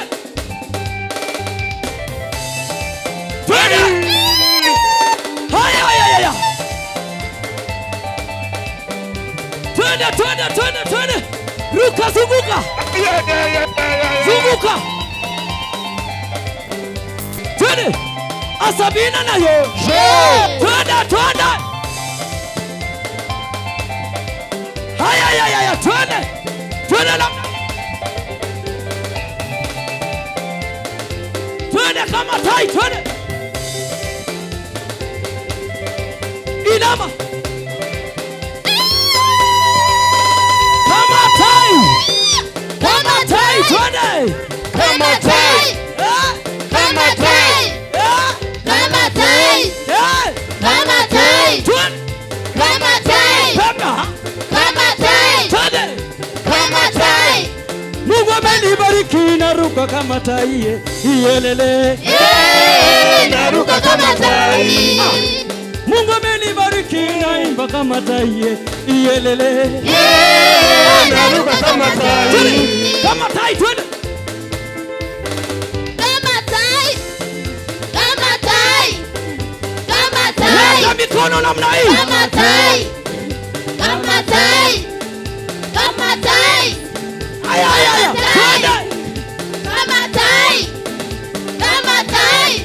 Yesu amenibariki naruka kama tai. Iyelele.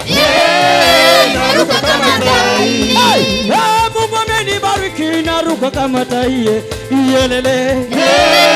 Naruka kama tai. Twende hivi twende twende twende. Celebrate. Celebrate. Celebrate. Celebrate. Celebrate. Celebrate. Aya, 1 2 3 kamata. Haleluya. Inua tu mikono yako juu, mwambie Bwana asante kwa sababu ya ibada ya leo. Mshukuru tu Bwana kwa sababu ana mipango miema kwa ajili ya maisha yako. Ana mipango mizuri kwa sababu ya watoto wako, kwa sababu ya kazi yako, kwa sababu ya huduma hii yetu. Bwana ana mipango mizuri. Mwambie tu asante, amekulinda wiki nzima. Ametembea na wewe tangu siku tulipoachana ya Jumapili. Amekuwa mwaminifu siku ya Jumatatu. Amekuwa pamoja na sisi siku ya Jumanne, siku ya Jumatano, tangu tulipoingia katika maombi ya kufunga. Amekuwa pamoja na sisi kwa hizo siku tatu. Neema yake imetutosha, na hata leo hakika this was a confirmation from Pastor Mary ya kwamba malaika wamejaa kwa nyumba hii. Malaika wameshingira nyumba hii. Malaika wako hapa na ujumbe mzuri kwa ajili ya maisha yetu. Inua mikono, mpe Bwana sadaka nzuri ya makofi na useme asante Yesu. Piga tu makofi mazuri ukimwambia Bwana asante. Piga tu kelele nzuri ukimwambia Bwana asante. Baba, tunakushukuru. Asante kwa ujio wako. Asante kwa uwepo wako kanisani. Asante kwa neema na kibali. Asante maana umeandaa kitu kwa ajili yetu, kama vile usemavyo kwa kitabu cha Isaya, wewe unatujua kwa majina. Hivyo basi kila mmoja wetu kulingana na jina lake umeandaa ujumbe na neno kwa ajili yake. Baba, tuko tayari kupokea. Nitumie tu kama chombo kwa ajili ya nafsi hizi. Sasa nachukua nafasi hii na kuharibu kila kazi zote za giza. Nateka nyara kila mamlaka ya kuzimu, kila utawala wa giza, kila wafalme wa giza, na wateka nyara sasa.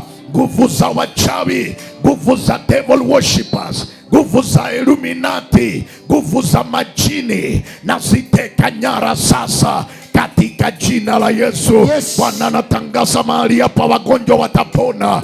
Mahali hapa waliofungwa watafunguliwa. Mahali hapa waliokata tamaa watapokea matumaini mapya na sababu ya kuendelea katika jina la Yesu. Asante Yesu, maana umetupenda nasi tunakupenda. Kwa jina la Yesu nimeomba na kuamini. Nisikie kelele nzuri na vigelegele. Jamani, nisikie kelele na vigelegele. Haleluya. Salimia mtu wako karibu na wewe, mwambie karibu kwa ibada. Karibu kwa ibada. Mwambie tu nimefurahi kukuona. Nimefurahi kukuona. Mwambie nimefurahi kukuona tu. Nimefurahi kukuona tu. Mwambie hata kama sikuwa nimeomba vizuri. Hata kama sikuwa nimeomba vizuri. Kwa sababu uko hapa. Kwa sababu uko hapa. Leo ninapona. Leo ninapona. Leo ninabarikiwa. Leo ninabarikiwa. Msalimie vizuri, mwambie unaonekana vizuri jamani. Unaonekana vizuri jamani. Haleluya. Amen. Haleluya. Amen. Hebu vigelegele, vigelegele, vigelegele. Amen. Keti kwenye kiti chako cha baraka mchana wa leo kwa jina la Yesu. Amen.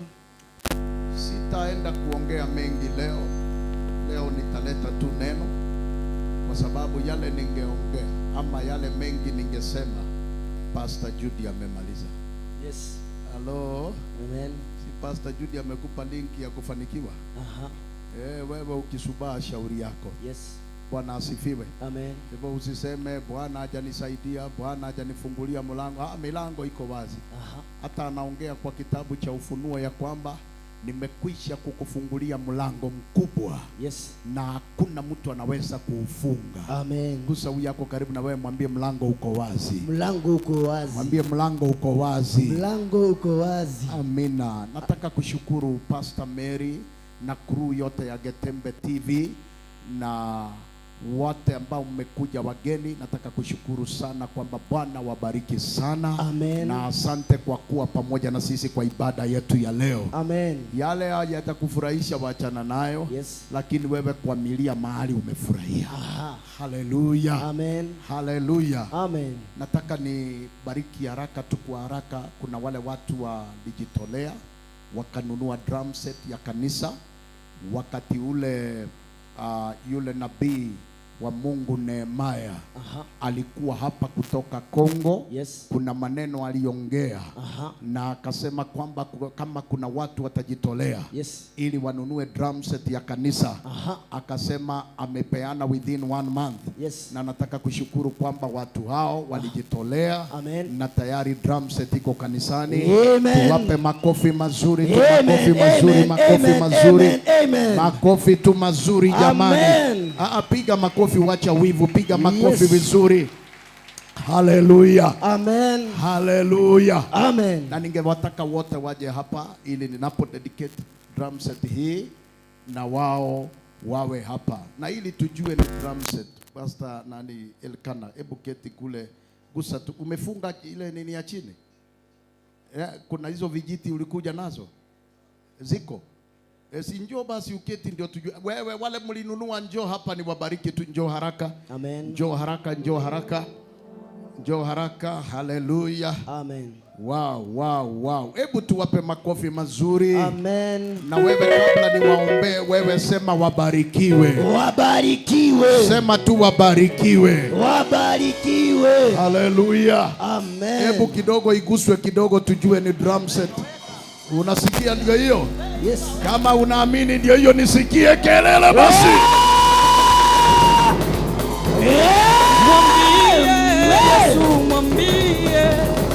Mwambie Yesu, mwambie anaweza yote. Yesu mwambie atakushindia. Yesu mwambie Yesu, mwambie Yesu, mwambie, mwambie Yesu, mwambie anaweza yote. Yesu mwambie atakushindia. Yesu mwambie, mwambie Yesu, mwambie Yesu, mwambie, mwambie Yesu, mwambie anaweza yote. Yesu mwambie atakushindia. Yesu mwambie, mwambie Yesu, mwambie, mwambie huyu Bwana, mwambie anaweza yote. Yesu mwambie tena atakushindia. Yesu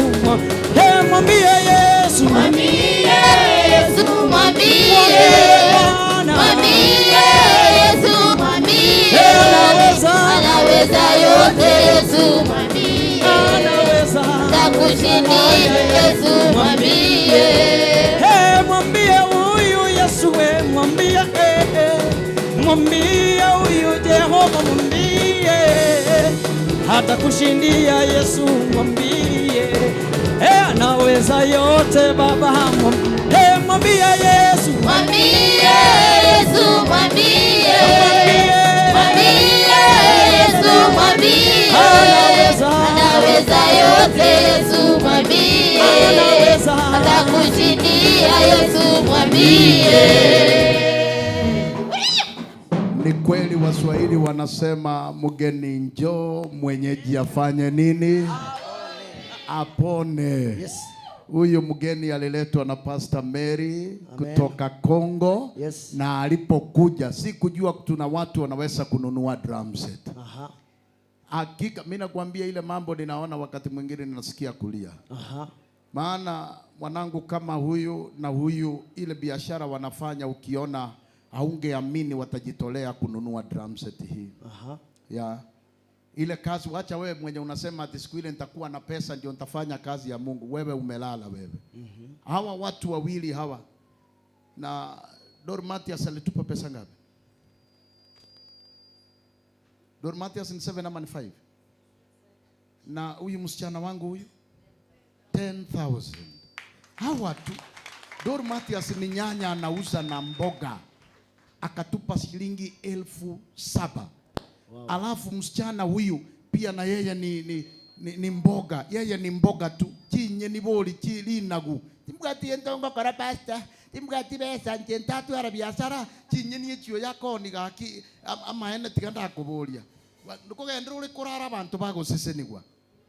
Mboga tu, na amepeana 10,000 ya kuhakikisha dramu hii imekuja hapa. Amen. Bwana asifiwe. Amen. Kuna maneno huyo mtu wa Mungu nabii kutoka Kongo ameniandikia wakati nimemtumia picha za drum set.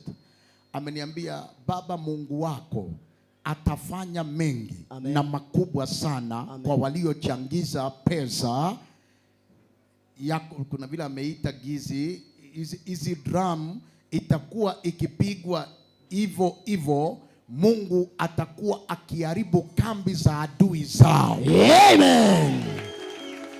Na kuzifungua gereza za maisha yao. Amen. Kwa jina la Yesu Kristo. Amen. Na mimi nitaisema tu kwa maneno hayo hayo ya kinabii. Ya kwamba kwa vile mumejitolea, mukajiacha. Ninajua si eti mulikuwa na hizi pesa zilikuwa hapo bure tu. Lakini mumejinyima kufanya vitu vingine. Mukaamua hii iwe hapa. Nataka kutangaza nikijenga juu ya misingi ya huyo nabii. Kama vile amesema Mungu wangu atawafanyia mengi. Ninatabiri juu yenu hivi. The more hii drum set itakuwa inapigwa ikitoa kelele, kambi ya maadui zenyu itavamiwa. Watapigwa, wataangushwa. Mapigo 7 kama yale yalifanyika Misri wakati wa Farao yatafanyika kwa nyumba za maadui yenu. Wawe ni wachawi wapigwe, iwe ni waganga wapigwe, wawe ni hapa wanajifanya marafiki kumbe ni maadui, na hata na wao washambuliwe. Na kwa kila gereza mliowekwa, gereza ya madeni, gereza ya ndoa iliyo na shida, gereza ya kukosa kazi, gereza ya kukosa pesa, vile hiyo damu itakuwa inapigwa, vifungo vilegezwe, mutolewe kwa hiyo gereza. Na Mungu ninaye mwabudu kwa madhabahu haya, awatendee mema, awabariki, awainue, awanyeshe baraka. Wakati hata mumelala, mbingu iwakumbuke. Wakati unaishi kukata tamaa, mbingu ikupiganie. Baraka za Bwana ziwe juu yenu katika jina la Yesu. I bless you. I bless you. I bless you. I bless your marriage. I bless your business. I bless your children. I bless bless you when you go out. In the name of I Jesus. bless you when you come back. In the name of Jesus. I bless you in the morning. In the name of I Jesus. bless you in the noontime. Kwa jina la Yesu. I bless you in the evening. In the name of I Jesus. bless you even when you are asleep. Oh. In the name of Jesus. name of Jesus. Baraka na uwepo wa Bwana Yes. uwazingire. Uwazingire. Msiwahi lemewa. Kwa jina la Yesu. Msiwahi kosa. Yes. Katika jina la Yesu. In the name of Jesus. Hallelujah. Thank you, Lord. Hallelujah. Thank you, Father. Hallelujah. Thank you, Jesus. Kama vile mtumishi wa Bwana amewashika hivyo, yes, iwe hivyo kwa jina la Yesu. Mungu wa amani awatende mema. Amen. Amen. Amen. Amen. Tashika tu mkono wenyu nikitangaza mbarikiwe na Bwana. God bless you so much. God bless you. God bless you. God bless you. God bless you. Mungu awabariki kabisa. Mungu awabariki sana. Hallelujah. Oh, hallelujah. Bwana Yesu asifiwe. Na vile mliambiwa tu na Pastor Judy kwenye matangazo kwamba nitaonana na nyinyi mwisho wa ibada, mubaki nyuma, nitataka kuongea na nyinyi. Mtu anapotaka kufanyia Mungu kazi kwa madhabahu, sio lazima awe na mingi. Na ni same tu na wale watakuwa wanatoa mchango tarehe 12 mwezi wa 4 hapa, siku yetu ya mchango mkubwa. Wale ambao watanyosha tu mkono wao hapa. Usifikiri, usingoja tu uwe tajiri ndio uanze kufanya kazi ya Mungu. Hii ndio itafungua milango yako. So tunakutarajia sana siku hiyo tarehe 12 yetu ya mchango. Na pia nataka kushukuru Roy pamoja na Edna kwa sababu ya kuwa waaminifu na kufata process zote zenye nilipeana na mpaka wamefikia siku ya kuombewa. Amen. Kwa hivyo ningetaka kuambia kwamba hakikisha wazazi wenyu wote watakuwa hapa siku hiyo ili kwamba tujue kwamba wana support hii mpango. Amen. Amen. Lakini kama hawatakuwa sitawaombea. Ama ni mbaya kusema hivi. Ingawaje Biblia inasema utaachana na mama yako na baba yako, utaenda, lakini tutajua hiyo baadaye. Lakini ningetaka sana wawe wageni wetu siku hiyo. Tufurahie pamoja. Na tutakuwa na mkutano kidogo na pastors immediately after service. Ili tukipangilia vile wanangu hawa wataombewa na vile itakuwa. Amen. Na washirika mungetaka mkunywe soda siku hiyo, maana ni Pastor Judy alisema ni habari njema hiyo. Mtataka mkunywe soda siku hiyo? Lakini si soda ya wivu ile unakunywa ukiona ubaya. Ni soda ya baraka tu, mtawabariki siku hiyo. Amen. Tutapangilia na pastors pamoja na wao watabaki nyuma, alafu tutapanga tujue vile hiyo siku itakuwa. Amen. Nataka kukaribisha sana wanangu kutoka Mogumo. Bwana wabariki sana, na furahi kuwa na nyinyi kanisani leo. Wapigie makofi mazuri jamani. Amen, amen. Wale wa Mogumo, hebu simama juu nione mahali muko. Simama juu wanangu kutoka Mogumo. Kanisa ili ya Mogumo na Mogo soka, simama. Wape makofi mazuri jamani. Amen. Wapigie makofi mazuri. This is powerful. God bless you so much. Amen. God bless you so much. Amen. Amen. Nimeshangaa sijaona Pastor Sara. Alikuwa mmoja wa wale walikuwa wananunua drum set. Hakuwa hapa mbele, ni kama hayuko kanisani leo. Hayuko.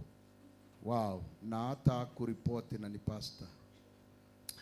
Kitu kingine nimekumbuka, nimeshangaa kumbe Pastor Eunice alikuwa kanisani, Reverend Eunice na Rose Eric kumbe walikuwa na masaa ya kwaya hawaku. Niko kwa TV. Nisaidie Bwana. Nisaidie tuko kwa TV.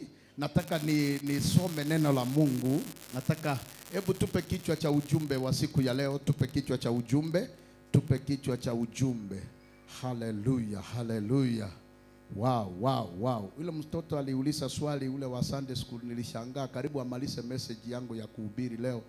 Kila alikuwa anauliza ndio ile ujumbe niko naye leo, mpaka imenishangaza. Kumbe kweli uwepo wa Bwana uko hapa. Yes. It was a confirmation kwamba lile neno Bwana ameandaa leo liko hapa kwa ajili yetu. Amen.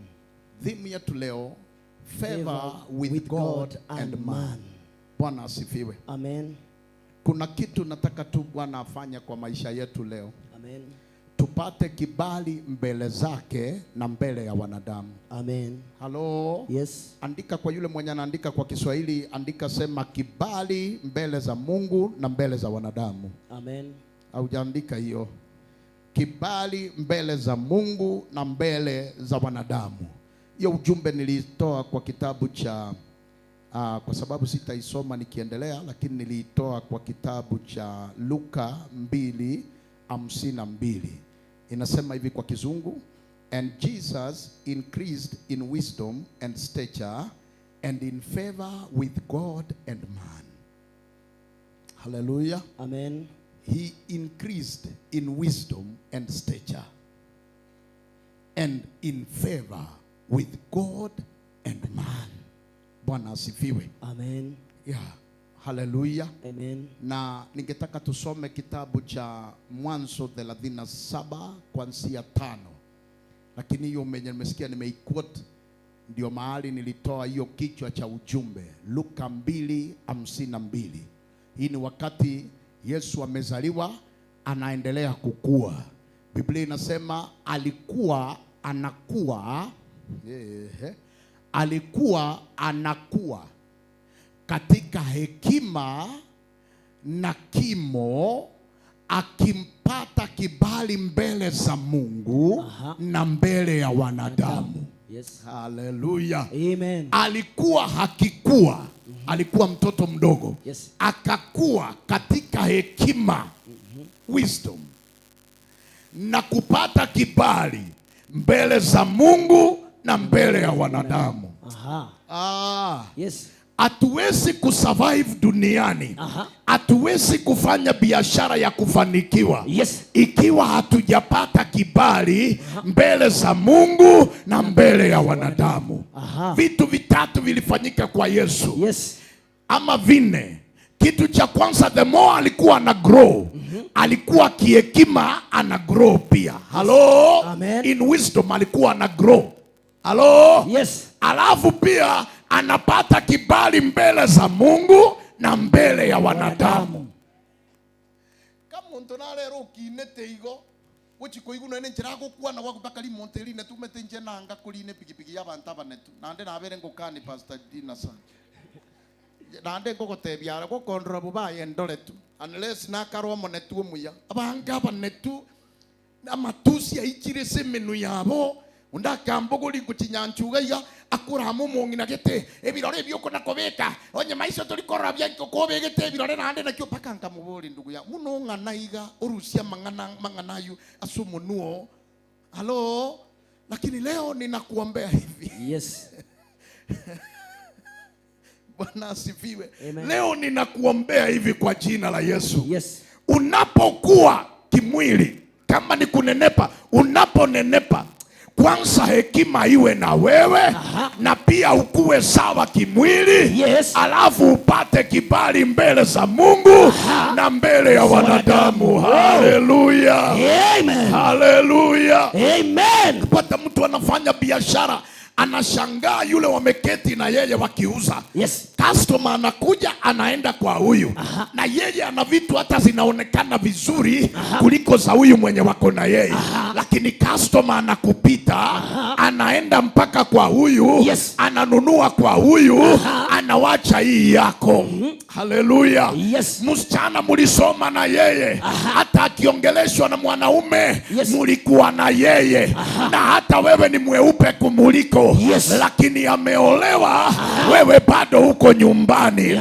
Oh my God. Yes. Sijui kama kuna mtu ananielewa. Yes. Kuna watu mulisoma na wao kwa wakati mmoja, na hata ulikuwa bora zaidi kuliko wao kwa darasa. Yes. Lakini leo wameajiriwa, wana kazi wanafanya. Yes. Wamenunua shamba, wamejenga, wana watoto. Yes. Lakini wewe hata kazi haujapata. Kuna kitu umekosa mwanangu. Yes. Na ndio hii roho ninaileta juu yako. Yes. Ya kwamba wakati unakuwa, kwanza uwe kihekima unakuwa. Yes. Pili uwe na afya yako unapokuwa. Tatu upate kibali. Yes. Mbele za Jehova. Alafu tena, Yes. maana unaishi duniani, upate kibali mbele ya watu. Yes. Bwana asifiwe. Amen. Jengwangete kutiko korona igukoroka. Roho ya kukataliwa imekufata sana. Watu wanahesabiwa hivi, unafikiwa, unarukwa. Hata mtu anasema na wewe ulikuja kufanya nini, na hata hakujui. Hakujui. Yes. Mtu amepromise kukubariki na kweli ana nia ya kukusaidia. Lakini kwa sababu ya roho ya rejection iko juu yako, anaweza kukuacha mpaka anasaidia wenye unajua, na wewe mwenye aliahidi hajakusaidia. Leo ni maombi yangu ya kwamba tunapoendelea kukua, tupate kibali mbele za Mungu, na pia mbele ya wanadamu. Na vile ninaendelea kuhubiri, roho ya kukataliwa ikuachilie kwa jina la Yesu. Pengine hii roho ulirithi kutoka kwa mama yako. Alikataliwa mpaka hata hakuolewa. Mahali unaita kwenyu ni mahali inaitwa kwao. Leo nimetangaza hivi, wewe uliyerithi hiyo roho kutoka kwa mama yako, ukarithi hiyo roho ya umasikini kutoka kwa baba yako, ama jina walilokuita la babu yako, roho ya magonjwa imekutesa. Leo nimeomba hivi, hiyo roho ikatike, hiyo roho ikuachilie, na upokee kibali mbele za Mungu na mbele ya wanadamu. Yaani gokorolekana igano ene samatanga omuntu akuimuka buri ugutigirira oisaranse nonye mumanyaini ekiagero moikabwo gwancherua igore igoro yao na nywangiro moikabwo kwangua moikabwo kwangu na ayokanire. Haleluya, amina. Wewe utapigia watu makofi mpaka siku gani? Nimekuombea kwa jina la Yesu. Kwa jina la Yesu. Kwa huu ujumbe. Na ninapoleta mfano wa yule alitembea na Bwana, hii ujumbe ikusaidie. Kwa jina la Yesu. Iingie ndani yako. Ilete kibali juu yako. Oh, ninaomba tukubalike mbele za Bwana. Na pia tukubalike mbele ya wanadamu. Wow. Unajua kabla mtu akupe pesa, lazima kwanza uwe umekubalika kwake. Nimekuombea hivi. Na hii usione ni mbaya. Hata wakikusimamisha na umekuwa mama, wewe kubali tu usimame, jua ni roho ya kukubalika iko juu yako. Leo ninaipachika juu yako kwa jina la Yesu. Hiyo uso ya laana itoke. Hiyo uso wa kukataliwa ikuachilie kwa jina la Yesu. Nimepachika roho ya kukubalika. Amen. Ukubalike hata wakati hauna point. Hata wakati unaongea kitu haiwaingii. Lakini kwa sababu roho ya kukubalika iko juu yako, ukubalike. Haleluya. Haleluya. Haleluya. Amen. Haleluya. Amen. Haleluya. Amen. Wacha nisome hii Mwanzo 37 kuanzia 5. Ujumbe wangu ni mrefu kidogo, lakini nitajaribu kufupisha. Yusufu akaota ndoto, akawapa ndugu zake habari, nao wakazidi kumchukia. Akawaambia, tafadhali sikieni ndoto hii niliyoiota. Tazama, sisi tulikuwa tukifunga miganda shambani, kumbe mganda wangu ukaondoka ukasimama, na tazama miganda yenu ikazunguka ikainama mbele ya mganda wangu. Ndugu zake wakamwambia, je, kweli wewe utatumiliki sisi, nawe utatutawala sisi? Wakazidi kumchukia kwa ajili ya ndoto yake na kwa maneno yake. Akaota tena ndoto nyingine, akawaambia ndugu zake, akasema, angalieni, nimeota ndoto nyingine, na tazama jua na mwezi na nyota 11 zikiniinamia. Akawaambia baba yake na ndugu zake. Baba yake akamkemea, akamwambia, ni ndoto gani hii uliyoiota? Je, mimi na mama yako na ndugu zako tutakuja kukusujudie hata nchi? Ndugu zake wakamuhusudu, bali baba yake akalihifadhi neno hili. Haleluya. Amen. Tulikuwa tunasoma mpaka hapo. Hata hamjui. Uliandika ya nini Pastor Emily? ulikuwa unaandika ya niko kwa TV. Bwana asifiwe. Amen. Naendelea nikijikumbusha, nitazoea. Bwana Yesu asifiwe. Amen. Hallelujah. Amen. Kuna kitu ninataka kuongea. Yes. Baba, katika jina la Yesu. Thank you, Lord. Neno hii na mfano huu ninapeana juu ya watu hawa. Yes, Father. Ni kwa sababu kwa muda mrefu Bwana, yes, Lord, tumeishi katika roho ya kukataliwa. Ndio maana tunachukiwa hata wale tumewasaidia. Yes, Lord. Bado hawatupendi. Nimeomba kwa jina la Yesu, ujumbe huu usaidie mtu hapa. Yes. Ujumbe huu uinue roho ya mtu hapa. Ujumbe huu ubariki mtu hapa. Katika jina la Yesu Kristo. Yes, asante maana utatubariki. Yes. Kwa jina la Yesu nimeomba. Amen. Amen. Hallelujah. Amen. Nataka kwanza nikisema hivi. Yes. Yusufu alikuwa mtoto wa Recho. Baba ya Yusufu alikuwa anaitwa Yakobo. Yakobo alioa wake wawili. Yes. Alioa mke mkubwa jina lake Lea. Na kwa sababu hakumpenda Lea, yes, alimpenda Recho kuliko Lea. Mungu akatangulia kubariki Lea, yes, na watoto mpaka wakafika 6. Yes. Kama bado Recho hajabarikiwa. Oh, yes. Lakini maandiko inanibariki inasema hivi. Yes. Mungu akamkumbuka Recho na akafungua tumbo yake. Yes. Akambariki na mtoto wa kwanza. Jina lake alikuwa anaitwa Yusufu. Yes. Wale wengine kina Rubeni, wazaliwa wa kwanza wa Yakobo. Yes. Kina Simeoni, kina Lawi, yes, kina Zabuloni, kina Dani. Yes. Majina hayo yote walikuwa watoto wa Lea. Yes. Lakini Recho aliyechelewa akapokea watoto wawili peke yake. Yes. Na wa kwanza jina lake ni Yusufu. Na leo ninataka kuongea habari za Yusufu. Yes. Eti kwa nyumba ya Yakobo, kwa watoto 12 wa kiume, yes, Yusufu alipata kibali mbele za baba, yes, na mbele ya wanadamu. Haleluya. Haleluya. Haleluya. Haleluya. Haleluya. Haleluya. Nilipokuwa ninasoma hili neno, yes, nilipata ufunuo huu. Ni kwa nini Yusufu anachukiwa na ndugu zake? Yes. Yusufu alikuwa mtoto wa mama mwingine. Na kina Simeoni, kina Rubeni, yes, kina Lawi, na hawa wengine, yes, walikuwa watoto wa mama mwingine. Kwa hivyo chuki ya wamama wawili walioolewa pamoja, yes, haijaanza leo. Ilianza kitambo. Yes. Haleluya. Haleluya. Haleluya. Amen. Lakini kuna kitu kinanibariki. Yes. Kwa watoto wa kiume 12 ambao Yakobo alibarikiwa na wao, yes, alimpenda mmoja na jina lake ni Yusufu.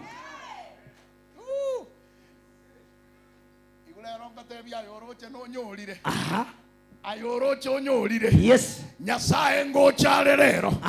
Muna baba mna Rafaeli atera. Yes. Aena maena na bokorosa. Lakini Nyasaye na baroche. Baroche. Nyasaye na baroche. Yes. Nyasaye na baroche. Baroche. Ayoroche ngonyorire. Amasese ni ayua wanyorire. Yes. Kagocha. Nigara bamanene kegima kobwa babatanganete. Amina. Haleluya. Haleluya. Ati nimechelewa. Yes. Walitangulia kuzaa. Wanaweza kuzaa wengi, lakini wengi wao ni makondakta na manamba. Yes. Wewe utachelewa. Lakini kale utatoa. Yes. Kale utatoa. Halo. Halo. Sio Kisii peke yake. Hapana. Lakini Kenya yote. Yes. Na dunia yote. Kimataifa. Itamutambua huyo. Yes. Aha. Haleluya. Amen. Wale wamechelewa kuoa ndio hao unafikia wanapiga makofi. Wanasema hata kama tumechelewa, amina, tunakuja. Haleluya. Huwezi kuona vile Fredi amefurahi. Bwana asifiwe. Amen. Haleluya. Sikia niseme hii. Recho alichelewa kuzaa. Lakini alipozaa, yes, alimpata mtoto ambaye ana kibali. Sio kwa baba yake tu. Hapana. Lakini hata mbele za Bwana. Oh, yes. Haleluya. Yes. Na hata mpaka leo. Najua yule mtoto aliuliza kutoka kwa utoto wa Yakobo wa Yusufu mpaka wakati alikuwa prime minister ilikuwa chukua miaka mingapi? Ile nilikuwa najua ni ile miaka ilichukua tangu wakati aliota ndoto mpaka wakati ndoto ilitimia. Hiyo ndio nilikuwa najua. Lakini leo tena nimepata ufunuo mwingine. Tangu wakati alizaliwa mpaka awe prime minister ilimchukua miaka 13, 13 years. Ili ndoto yake itimie, ilichukua 22 years. I told you ati pastor tumefast sana. Tumefunga na tukiangalia siku umefunga ni 3 tu na ulikuwa una miss tu asubuhi breakfast na lunch. Haujaomba bado. Kuna mtu aliota ndoto na ili hii ndoto itimie ilimchukua miaka 22. Usawia karibu na wewe mwambie take your time. Take your time. Mwambie take your time. Take your time. Take your time. Take your time. Hallelujah. Amen. Hallelujah. Amen. Naongea habari za Yusufu. Alichelewa kuzaliwa. Lakini kilicho muhimu, alizaliwa akiwa na kibali mbele za Mungu na mbele ya wanadamu. Mimi hata sitaki niwe na mwili. Hata hii tumbo siitaki. Hata kifua sina haja. Kile niko na haja nayo, kibali. Nipate kibali. Mbele za Mungu na mbele za wanadamu. Kuna kitu huyu Pastor Mary hakuwaambia. Pastor Mary ametembea kwa mataifa. Pastor Mary mahali hajaenda peke yake ni Amerika. Kulingana vile nimekuwa nikifanya uchunguzi kwake. Ameenda South Africa. Ameenda Nigeria. Ameenda Rwanda. Ameenda Congo. Ameenda Tanzania. Kwa hivyo mimi kila mara ninamuona anasimama hapa, huwa ninachukua upako wa mataifa. Na siungoje uone, hawezi kusimama kwa madhabahu yangu bure. Aiga agotene na twagonka kirige ntokira asali. Omoiko ibwoko genda chinse. Unagotene na obasoe aseli etali ya Yesu. Jina la Yesu. Huyu mama amelala State House kama mara 10. This lady. Na sio kwa wakati wa Uhuru wa Ruto peke yake. Tangu wakati wa Moi akiwa kama msichana mdogo, ulisikia alikuwa na kibali, anaenda anaimba mbele ya Moi, tawala Kenya, tawala, tawala Kenya, tawala. Enebi goli Biblia ito isi Moi, tawala abangomete bakumetingingotera. Kwa sababu miaka yao bado haijafika hapo. Unajua niligundua mama yangu ajui wakati nilizaliwa na nikajihesabu tuko rika moja na Pastor Dina. Wangapi wanasema ndi kweli? Ononkiogo kanera na mama bwe katamanyitindi anyibolete agochio nakombweka ninga norocho mwana bwoyonde omwana oli na abayibolete ngakia yemone na bono ngeseti na nje kolengana ni miaka umwaka bwoli hao ngakio manyetae naweza kuwa mimi ni mzee. Bwana asifiwe. Pengine nikamwili niko naye kidogo. Haleluya. Bwana asifiwe. Amen. Hiyo wimbo wa Tawala Kenya ni wimbo wa miaka mingi. Lakini Pastor Mary alikuwa mmoja wale alikuwa na entertain Rais Moi, president.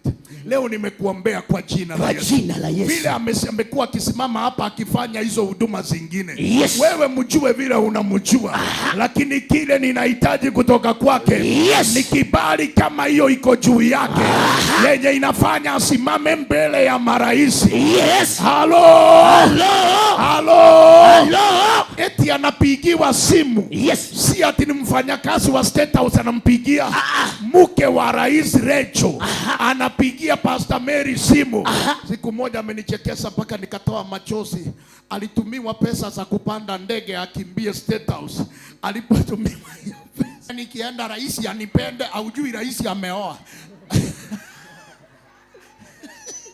Unafikiri rais anaona wangapi? Anaona wangapi a day? Bengali byobwate na kingo gosabera goko na gokina. Okine na geseminaro. Una Yesu ale gokina gesemi na kemobere na anda kanyoru gwancherwa. Asenya sae na bosibwa mwanya abantu. Haleluya. Haleluya. Amina. Yusufu alikuja kama amechelewa. Lakini kuja kwake hakukuwa kwa kawaida. alikuja akiwa na kibali mbele za Mungu na mbele za baba yake. Verse number 5 ya 37 of Genesis inaanza ikisema alipowaambia ndoto yake walizidi kumchukia. Ukisikia kitu kuzidi inamaanisha kulikuwa na mwanzo wake.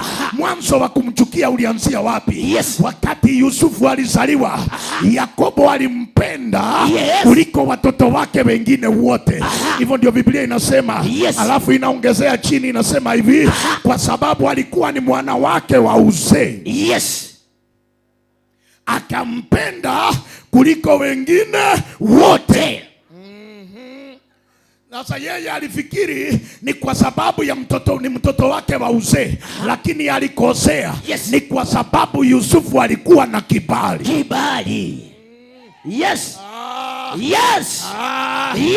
Nimekuombea hivi kwa jina la Yesu. Mwaka huu. Kabla ya mwaka huu kuisha. Wacha kina Rubeni watangulie. Wacha kina Simeoni watangulie. Wacha kina Lawi watangulie. Lakini wewe Yusufu, wakati utatokea, dunia ijue umefika. Kila mtu ajue umefika. Kibali iwe juu yako mbele za Bwana na hata mbele ya wanadamu. Haleluya. Kama nitakuwa munene, niwe munene lakini na kibali iko juu yangu. Kama nitakuwa mwebamba, niwe mwebamba mwenye kibali. Haleluya. Haleluya. Bwana Yesu asifiwe. Amen.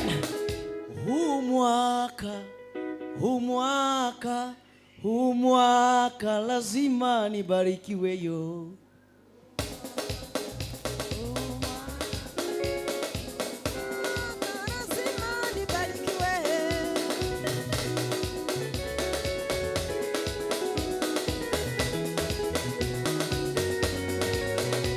Huu mwaka lazima nibarikiwe yo. Huu mwaka lazima nibarikiwe. Huu mwaka lazima nibarikiwe. Huu mwaka lazima nibarikiwe. Huu mwaka lazima nibarikiwe. Huu mwaka lazima nibarikiwe. Nibarikiwe. Sema lazima nibarikiwe.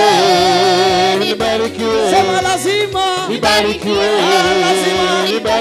Sema lazima nibarikiwe. Huu mwaka lazima nipande ndege. Huu mwaka lazima nipande ndege. Huu mwaka lazima nipande ndege. Huu mwaka lazima nipande ndege.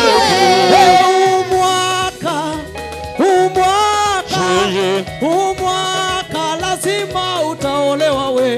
Huu mwaka lazima nibarikiwe. Sema lazima nibarikiwe.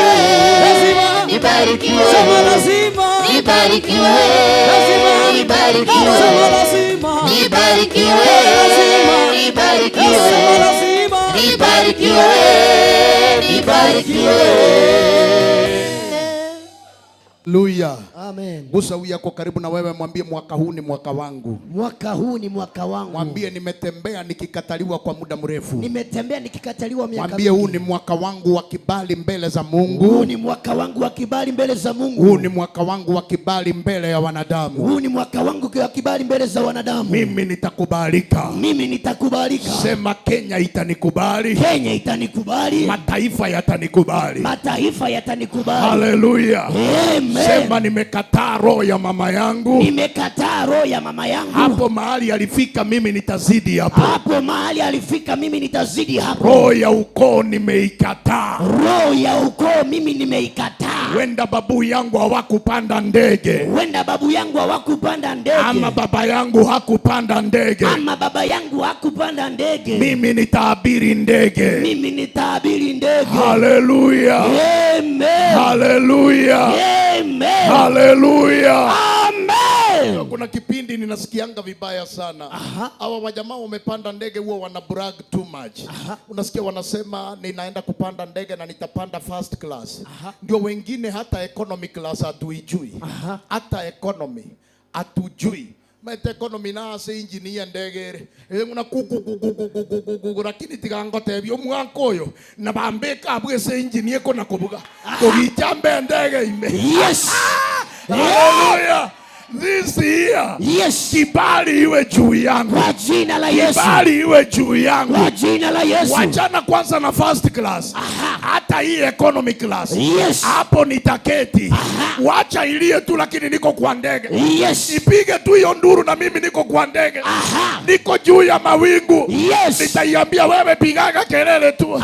Lakini kwetu hakuna mtu amepanda ndege. Yes. Mimi ndio wa kwanza. Hallelujah. Hallelujah. Kibali cha Bwana. Kibali. Upokee kibali. Amina. Mbele ya Bwana na mbele ya wanadamu. Yes. Hello. Yes. Ndugu zake baada ya kuona baba yake amempenda kuliko watoto wote aliowazaa, yes, alimshonea koti kubwa yenye kala nyingi. Yes. Maana alimpenda Yusufu sana. Haleluya. Yes. Ni nani yule amekataliwa na baba yake? Ni nani yule amekataliwa na mama yake? Yes. Sikia leo ni kuombee vile unapokea kibali mbele za Bwana. Yes. Kitu ya kwanza itakufanya ujue umepokea. Mama yako atakutafuta. Yes. Baba yako atakutafuta. Yes. Pea mtu haifai, mwambie hiyo ni yangu hiyo. Hiyo ni yangu hiyo. Haleluya. Amen. Sikia. Ndugu zake, yes, wakamchukia kwa sababu ya hiyo. Wao hawajazonewa joo nzuri kama yake. Yes. Joo yenye kala nyingi. Lakini yeye amezaliwa akiwa amechelewa. Yes. Lakini amependwa. Akashonewa hiyo nguo. Yes. Wacha hiyo kukasirika haikutosha. Akarudi akalala. Yes. Oh, mtu mwenye kibali haulali kama mjinga. Mtu mwenye kibali hauotangi mapepo peke yake. Mtu mwenye kibali si wa kuota watu wamekufa. Mtu mwenye kibali akiota anaonyeshwa vile anaenda juu. Anaonyeshwa vile anaenda juu. Anaonyeshwa vile anaendelea. Haleluya. Mimi sijahubiri Tanzania, lakini Pastor Mary vile tumekuwa tukinywa naye chai kule ndani, ameniambia kuna mwaliko alipata ya kwenda kuhubiri Tanzania. Lakini akaniambia as long as I'm with you baba, wewe ndio unaenda kuhubiri hiyo Tanzania. Sio mimi.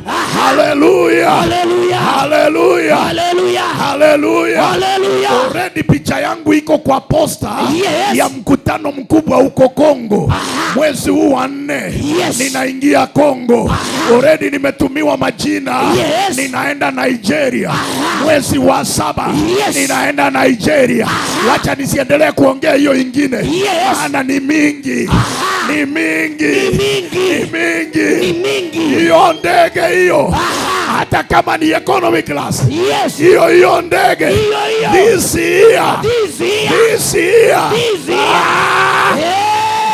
year. Ninapanda hiyo ndege. Nimekuombea kwa jina la Yesu. Kibali cha Bwana kiwe juu yako. Upokee kibali mbele za Mungu. Upokee kibali mbele ya wanadamu. Somebody shout amen. Amen. Shout amen. Amen. Keti kidogo. Pastor Keti, wakiwa bado wana wivu ati ni kwa nini baba yake amemshonea mzuri kuliko wao, akawekwa kwa ndoto akiwa amelala, akaona wanafunga miganda kwa shamba na ndugu zake, miganda ya ndugu zake ikawa inazunguka muganda wake, alafu yote ikainama ikiinamia muganda wake. Akaamuka asubuhi, leo sikia nikuambie, wacha vile watu wanasema, usiseme ndoto yako eti ukisema ndoto ati kuna watu wataua ndoto. Wacha leo nikujulishe hivi, ukiwa na kibali mbele za Mungu na mbele ya wanadamu, hata wainuke namna gani, wanafanya kazi ya bure. Sijui ninaongea na nani? Kama umeota umeota, kama umeonyeshwa umeonyeshwa, hakuna mtu wa kuzuia. Maandiko inasema kwa Ufunuo, kitabu cha Ufunuo wa Yohana, ya kwamba nimekufungulia mlango mkubwa na hakuna awezaye kuufunga. Kupigana watapigana kujaribu kuzuia, lakini kuufunga Halo. Alijua ndugu zake wanamchukia, lakini hakuacha kwenda kuwaambia. Akawaita kamkutano kadogo, akawaambia sikia, nimeota. Tulikuwa kwa shamba tukifunga miganda, miganda yenu iliinama, wangu ukasimama, miganda yenu ikainamia. Biblia inasema hivi, wakazidi kumchukia, walimukemea, walimuongelesha maneno mabaya. Kama angekuwa mtu wa rahisi, angekata tamaa. Walizidi kumchukia. Yaani ile chuki ya kushonewa nguo haikutosha, chuki ya pili ikaja ya ndoto. Wakazidi kumchukia. Kama utapokea kibali leo, kitu ya kwanza unafaa kuwa tayari. Hii kibali ita-attract maadui. Amina. Watu wa kukuchukia watakuwa wengi. Kuna vimama vinakusalimianga kwa kijiji. Abambu yole buya kwa boka yonde monetu anembu yale na bana ba wako na koteba akaka netumbu yakale banalire kuna kukukwani buya ayobugete nabasani lero bunoko nyoro gwancherwa bosibu anyasaye na bosibu abanya bantu abantu abatangani bakogera omanye kwanyorire bali babeire bagogokwani ono bagokororerare bachenjie njera, watakuonea mbali, wanabadilisha route, wanabadilisha route. Kuna watu nimeombea hapa wengi wananiambia, pastor, kuna mama alikuwa anapenda kunisalimia sana, lakini tangu nilikuja kanisa aliwacha kunisalimia, aliwacha kunisalimia. Halo. Wakati huyu jamaa Conrad alikuwa mlevi chakari, aniambia kuna wamama hapa kwa barabara wenye wanauza vitu. Kuna kamama kamoja kalijifanya rafiki yake sana. Kila mara anapita akiimba, anamwambia mwana olinjo uranye gerango, anachukua ndizi anampatia. Lakini tangu aliokoka, huyo ndio adui yake mkubwa. Hataki kumuona. Tutawatambua baada ya kupata kibali. Tutawajua. Leo vile unapata kibali, utajua ni nani aliyekuwa na kupamba ya uongo. Hallelujah. Amen. Wakazidi kumchukia. Vile wanamchukia, ndio tena anaoteshwa ndoto ingine. Biblia inasema tena akaota ndoto nyingine. Hello. Here this time round, aliota jua, mwezi na nyota 11 vyote vinamuinamia. Ile ingine ilikuwa ni ya ndugu zake, lakini hii baba yake alikuwa. Hiyo ndio inanifurahisha. Hii ya pili, baba yake alikuwa. Baba yake akamkemea, akamwambia wewe Yusufu. Alijua ndugu zake wanaweza kumuua kwa sababu ya hii. Alijua, akamkemea vile Pastor Mary alisema, baba mwenye anakupenda wakati mwingine anakukemea. Hiyo ndio inafanya ujue anakupenda. Anakusaidia. Akamkemea, akamwambia Yusufu, wewe nyamaza. Unataka kumaanisha nini? Hata mimi na mama yako na ndugu zako eti tutakuinamia. Yusufu akawacha wajijazie. Oh yes. Si amewapa ndoto. Hiyo kutafsiri jijazie. Jijazie. Hello. Oh yes. Hello. Yes. Mahali ninaelekea. Sehemu ya pili. Oh yes. Wale wa jamaa ndugu zake wakaenda kuchunga minyama ya baba yake kwa msitu. Yes. Baba yake akabaki na Yusufu. Akamtuma akamwambia, yes, hebu enda uangalie ndugu zako, yes, kama wako salama. Yusufu akaondoka. Yes. Alipokuwa anawatafuta mahali alizoea, hakuwapata. Yes. Mtu mmoja akamuuliza, je, unatafuta ndugu zako? Yes. Akamwambia ndio. Akamwambia niliona, yes, walienda kuchunga sehemu sijui ya Dodani. Wako pale ndio wanachunga. Yes. Yusufu akiwa anaenda, ndugu zake wakamuona kwa mbali. Yes. From far walimuona. Yes. Wakasema kale kajamaa ka ndoto ndiye ako kanakuja. Yes. Kale kajamaa ka ndoto ndiye ako kanakuja. Kuna mtu amenibariki na ibada ya asubuhi. Yes. Akasema kuna tumbwea tudogo tudogo. Yes. Tumbwea twa kuua watu moyo. Tumbwea twa kuharibu watu kusimama na kazi ya Bwana. Kuna tumbwea twa vitina kanisani. Wao wakiona mtu amefanya kitu kizuri kama hiyo ya drum set, utavipata hivyo vimbwea vikimutafuta na kumwambia hata wewe fanya. Sisi tulifanya tukachoka, hata wewe jaribu. Roho ya tumbwea. Roho ya tumbwea. Ni kama wanafanya vibaya, mbona ukae hapo si utoke? Halo. Lakini yule alihubiri, alinifurahisha bila alimaliza. Alisema ni mikia tu. Tutafunganisha utu tumbwea. Tutatufunga. Tutafunganisha utu tumbwea. Na kile tutadili nayo this time round ni mikia. Tutaweka mikia moto. Yes. Lakini Bwana amenizalia wahubiri wa ajabu ndani ya kanisa hii.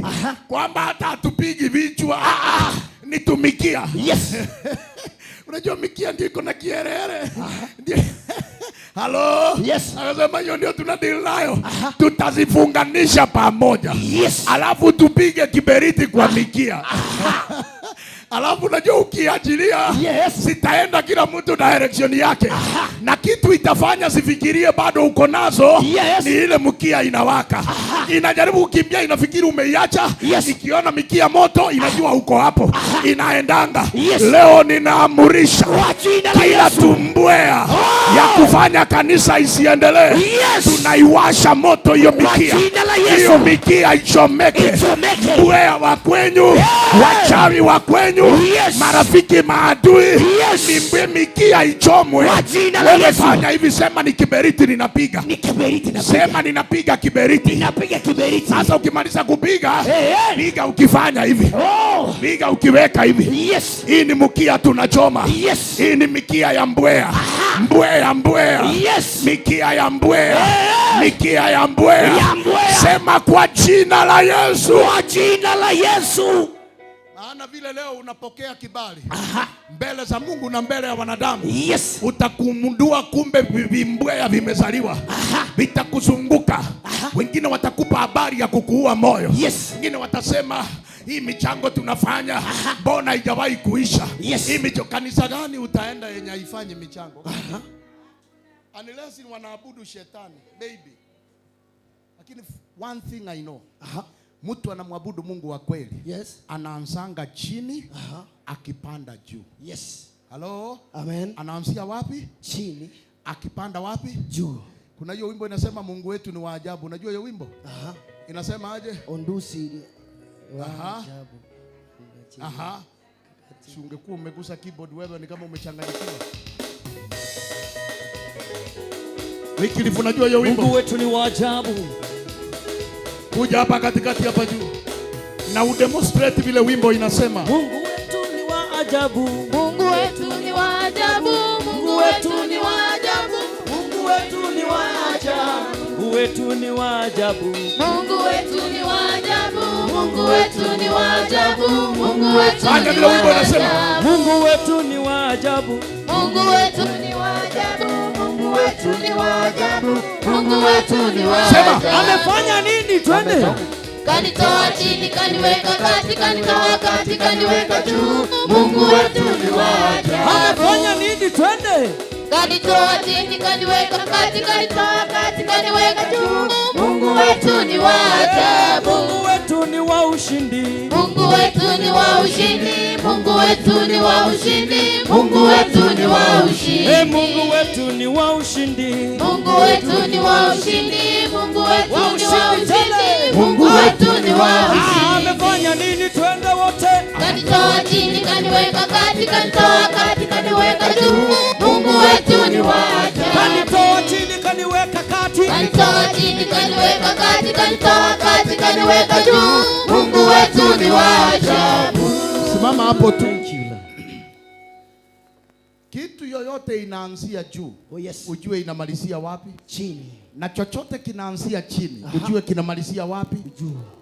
Mimi nitaenda ile kanisa wamejenga vizuri, ile kanisa wewe unajua ni nani alijenga? Na unajua gharama ya kuijenga ilitoka wapi?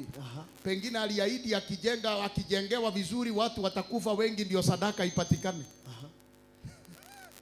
Mimi nitaenda ile iko na viti yellow, ile viti ile hata napigwa picha. Sikiza nikuambie. Wakati mwingine kuwa mahali kitu kinaanza. Uone vile imeanza. Uweke mkono wako kwa hiyo kuanza. Ili wakati wanatolewa chini vile Pastor Wycliffe ameimba, wakiletwa katikati na wewe ukuje na wao. Wakitolewa katikati kwenda juu na wewe utolewe hapo kwenda wapi? Juu. Lakini mtu mwenye roho ya mbwea atakuwa anaangalia wengine wakiendelea na kuwapigia tu makofi kila mara. Atakuwa anawapigia makofi. Unajua Bwana asifiwe, nilipata kazi. Mtu wa roho ya mbwea kazi yako itakuanga makofi. Mimi nimekataa hiyo roho. Kwa jina la Yesu. Hapana, sitakuwa napigia watu makofi peke yao. Hapana. Hapana. Hiyo nimekataa. Mimi wakati Mary alikuwa ananipea story ya vile Rwanda ni safi, nilikuwa nasema wewe mama hujui. Hiyo roho ya mataifa hiyo unaenda hiyo. Hiyo roho ndio ninaitaka kabisa. Kwa jina la Yesu. Hello? Amen. Na ukitaka kujua nina kibali.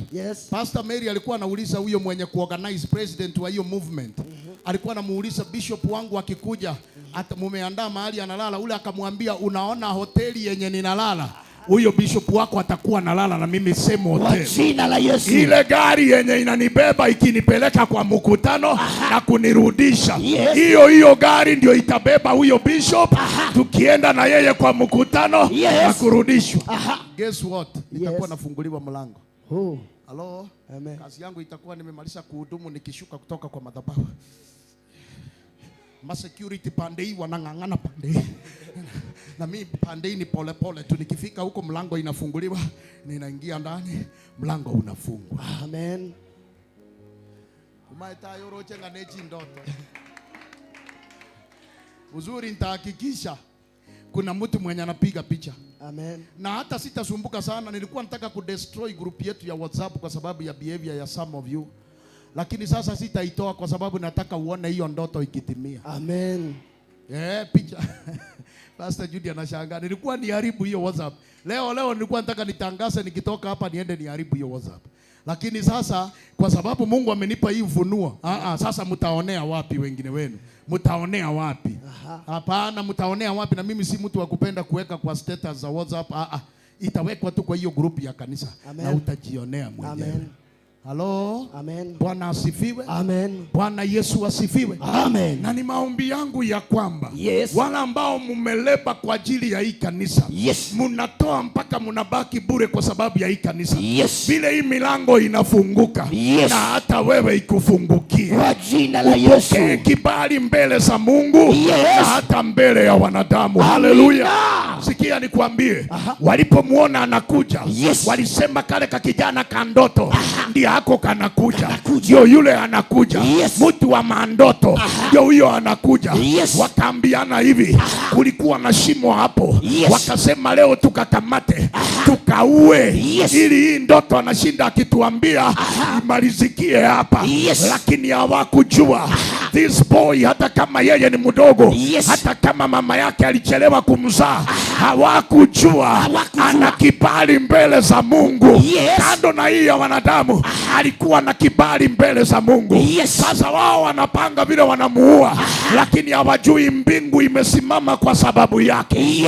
Wakasema tutakakamata, tutakavua, tuambie baba ni wanyama wakali wa msituni ndio walikaua walipokuwa wanapanga. Haleluya, haleluya. Yusufu alipokaribia walimkamata, wakamrusha ndani ya shimo, wakasema haka leo tunamalizana na yeye. Lakini libarikiwe jina la Bwana. Mtoto wa kwanza wa Yusufu wa Yakobo, jina lake Rubeni, akawaambia hivi, hakuna haja tumwage damu yetu wenyewe, damu ya ndugu yetu, hakuna haja tuimwage, hakuna haja, rusha yeye ndani ya hiyo shimo, akufie huko kuliko tunamwaga damu yake. Ukisoma hiyo maandiko utasikia hivi, alikuwa anasema hivyo, lakini ndani ya moyo wake aliwaza wakitoka hapo atarudi atoe Yusufu ndani ya ile shimo. Wakati watakupangia, nimekuombea wewe mwenye kibali, Bwana aweke mtu tayari wa kukutoa kwa hiyo mipango yao. Hiyo ajali wamepanga, Jehova atume mtu tu from nowhere akutoe kwa hiyo ajali. Hiyo sumu wamekupangia, Bwana atume tu mtu from nowhere akuokoe kutoka kwa hiyo sumu. Kati ya watu watatu wa I5 waambie iwe hivyo, waambie iwe hivyo, waambie iwe hivyo, waambie iwe hivyo. Sasa kuna kitu kinanibariki hapa hata kama haikuandikwa. Ni kama Rubeni alipowaambia, alitoka katikati yao akaenda, aliwaacha akaenda. Maana Biblia inasema walipokuwa wanaendelea kupanga vile watamuua, waliona Waishmaeli, watu walikuwa wananunua watu wafanya kazi, wakawaona wanakuja. Kakijana kengine kanaitwa Yuda. Yuda alikuwa katikati ya watoto wa Yakobo. Akasema hivi, badala tunaua huyu mtoto na tumwage damu yetu, si tumuuse kwa hawa Waishmaeli ili atoke tu kwa mikono yetu, lakini tutamtoa hii nguo, hii nguo yenye imetufanya tumchukie, tutamtoa na tuchinje kondoo, tunyunyishe damu, tupelekee baba, tumwambie wanyama wakali wamemuua. Haleluya. Wakatoa Yusufu kwa shimo, wakamuita, wakamweka karibu na wao. Wale Waishmaeli walipofika, wakawaambia wana mtu wa kazi, wakawapa pesa, wakapeana Yusufu. Yusufu akachukuliwa. Rubeni aliporudi, akaenda mpaka kwa ile shimo, akapata Yusufu hayuko. Akawauliza, ndugu yetu ameenda wapi? Lakini hawakumwambia. Sikia nikwambie, wale Waishmaeli walipomchukua Yusufu, tumefika chapter namba ngapi? Ruka tena, enda hiyo ingine haraka. Enda, muna kila kitu yenye muliandikiwa. Basi Yusufu akaletwa mpaka Misri, naye Potifa akinda wa Farao mkuu wa askari, mtu wa Misri, akamnunua mkononi mwa hao Waishmaeli waliomleta huko. Twende haraka. Bwana akawa pamoja na Yusufu. Nani akawa na Yusufu? Bwana. Nani akawa na Yusufu? Bwana. Unapopokea kibali mbele za Bwana, kila mahali unaenda, Bwana hukuwa na wewe. Psalms chapter number 34. Macho ya Bwana inawaelekea wenye haki, alafu anaamurisha malaika wafanye kituo, wakimzingira mtu mwenye haki. Haleluya. Naye akasitawi. Naye alikuwa katika nyumba ya bwana wake yule Misri. Jambo lingine unafaa kujua, Bwana akiwa na wewe, kitu ya kwanza inaonyesha Bwana ako na wewe. Unastawi, una prosper, unaongezeka, unaendelea. Kila kitu unashika kwa mikono yako inabarikiwa. Patia mtu haifai, mwambie ubarikiwe leo. Ubarikiwe leo. Haleluya. Amen. Haleluya. Amen. Bwana yu pamoja naye. Bwana wake akaona ya kwamba Bwana yu pamoja naye, na ya kuwa Bwana anafanikisha mambo yote mkononi mwake. Halo. Yes.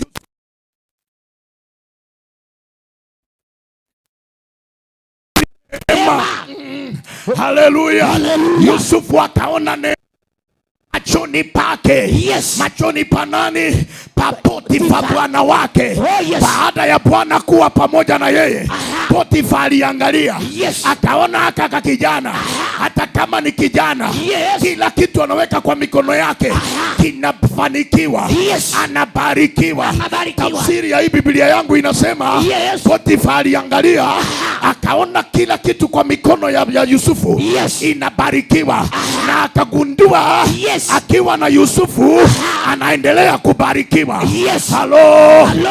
Halo. Halo. Yusufu akaona neema machoni pake Potifa, akamtumikia, naye akamweka awe msimamizi juu ya nyumba yake, na ya yote yaliyomo akayaweka mkononi mwake. Ndugu zake walimuuza. Yes. Wakajua tumekatuma kaende kukue kama maid. Tumemtuma. Yes. Huyu tumeuza. Aenda akue mshamba boy. Yes. Aenda atumikie wa Misri. Hata kanaenda kukufa. Yes. Walikatupa. Lakini hawakujua. Yes. Yusufu ni mbegu. Mbegu. Bora tu umeitupa. Kitu tu itafanya. Yes. Ni kale ka process ka kuoza tu. Lakini the moment inamaliza kuoza, inatokea. Inaota tena. Inaota tena. Walimtupa wakijua tumemaliza. Yes. Walimtupa wakajua kataisha. Lakini alipofika pale, Yes. kile kitu kinanibariki. Bwana akawa na Yusufu. Yes. Ngajia bako rutete. Kieke bako tebetie kerbago sereti kurubuo. Yes. Mangana kibakwanete. Undaga tebugo gendo gunderare. Ogendo ulime. Hallelujah. Hallelujah. Na chirengo tebiga. Nyoro guancherua. Ama abera Nyasaye. Abe igoro yao. Na ando nyoro guancherua. Usibwa mwanya bantu. Amina. Koko ende chiro bogoretie. Otarachi goikande. Bagotene ninjira.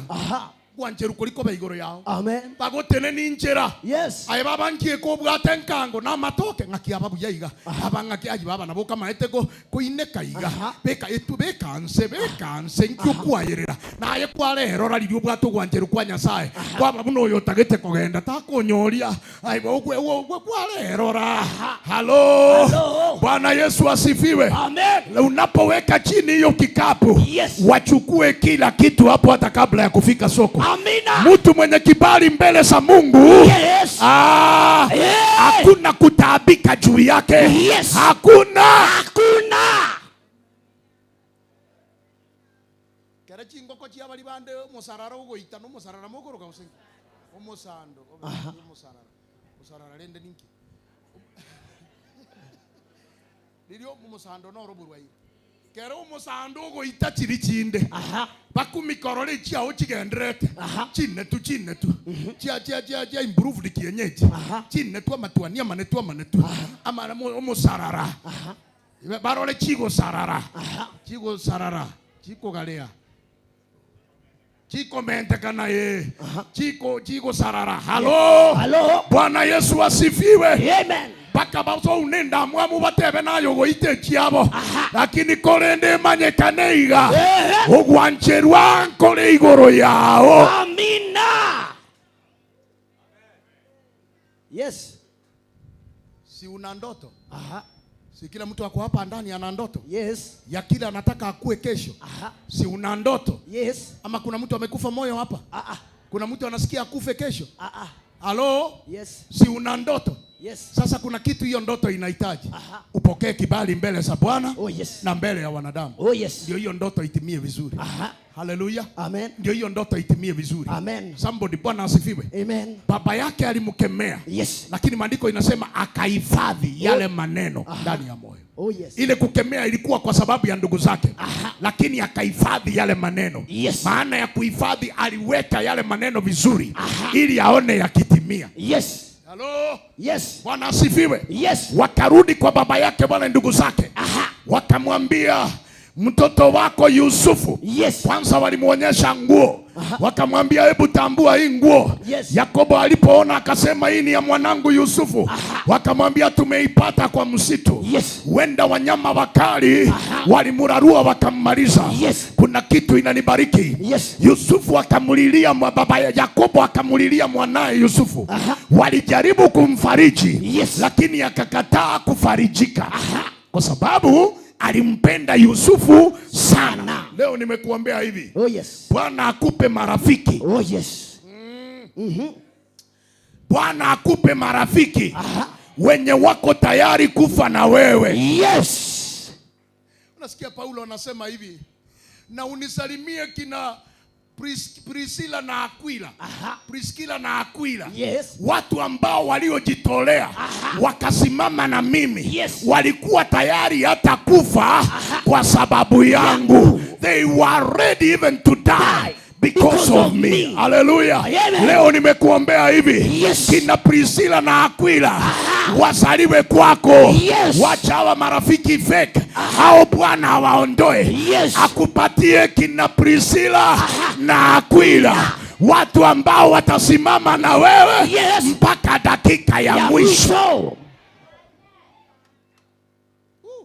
Unajua hata kwa hii kanisa tuko na kina Priscilla na Aquila. Yes. Aya kana kulia mangana bune mbwe yiko igure. Mababa Priscilla na Aquila mbaro. Tali bonsi bakubwe kaine. Aye mbwe na kiguruke nyangau. Ekebwe. Aye kebwe. Aye kebwe. Terengo tebi. Yes. Tali bonsi bale bibwe ma. Baba Priscilla na Aquila mbaro. Barabu batine ina ukoba yane. Gokolia mangana ayu manyambaro. Nana beko nyareka no yogo tebia nere Priscilla na Aquila. Yes. Litarakenda olinyikeiri. Bono ntebi na tanga asire muna bono nige tunu narenga matuka 3. Ngo sabande na ansire kobeko muroberi bwo gosabera abante kanisa. Mane go ikasore. Na mangana na etu. Muna kwale gokwana. Gote na ikirera iningendrete. Na ikire bono Pastor Dina. Bono umaite baka malingana akora kwama. Akora Mungu huyu naratuma. Ngere Pastor Mary antomerete keganza kisana gingo chiege tunu niliona nikienda kwa mlima. Antomerete mobasa geto mo Tanzania ole Korani. Huyo pastor alikuwa anasema hivi. Kuna maombi sijui aina 3 mchungaji anafanya kanisani. Yes. Akasema maombi ya kwanza ni ya hiyo ya kina Priscilla na Aquila. Watu ambao wamesimama na wewe. Yes. Wakati mhubiri anamuombea, hata kama huyo mtu alijikua tu kucha ikatoka, utasikia pastor amebezi hapo. Bwana huyu mama Reverend Dina. Yes. Huyu angalia hii kucha ilitoka. Bwana hakikisha amepona. Bwana, na kuna huyo maombi ya 3 ya wale kina Mbwea. Mungu huyo mhubiri anaombanga akisema na ukumbuke na wale wengine. Au wengine etc. Hebu sasa wewe uko wapi? Uliza huyu yako karibu na wewe. Wewe ni uko wapi? Ni huyu wa kuja ama ni wale wengine? Uko wapi? Bwana anasema hivi kwa kitabu cha Proverbs chapter number 8 verse number 17. Yes. Ninawapenda wale wanipendao na wanitafutao kwa bidii. Yes. Wataniona. Ninawapenda wale wanipendao na wanitafutao kwa bidii. Wataniona. Na leo na mimi nitangaze. Yes. Kama baba na nabii wa madhabahu haya. Wacha vile nimekuwa nikikuambia hiyo ingine nilikuwa nakupamba. Yes. Hata mimi ninawapenda wale wanipendao. Wow. Hata kama anaoma. Yes. Na wewe una kansa. Nitakwama kwa huyu waoma. Asikohoe tena Bwana. Asipate joto tena. Mapua imefungana fungua. Bwana fungua kwa jina la Yesu. Yes. Huyu mama ndiye alininunulia kiatu. Huyu mzee ndiye alinivalisha shuti. Hakuna vile homa inamuweka chini. Bwana msaidie. Wewe wa kansa kwa sababu wewe ni Mbwea. Sema na wale wengine usiwasahau Bwana.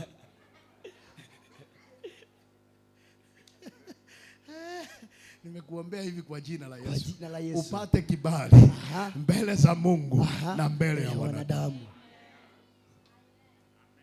Kwa nini nilienda siku moja Heaven's Gate maombi kwa mlima kufunga.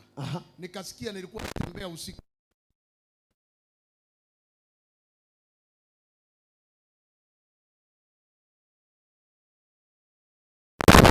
kuja kuomba. So nikiwa ninatembea. Kulikuwa na room ziko juu hivi. Nikasikia mama mwingine Mkisii ameenda huko, kumbe yeye alijiandaa.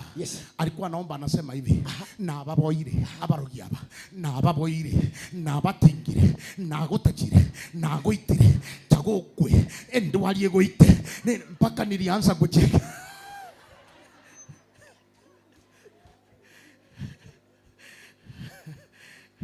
Omorogi ningo uteno yogo kwana maminjana utonero omorogi ulenda masabane taba na enkomoa nganjiete getundu gokobo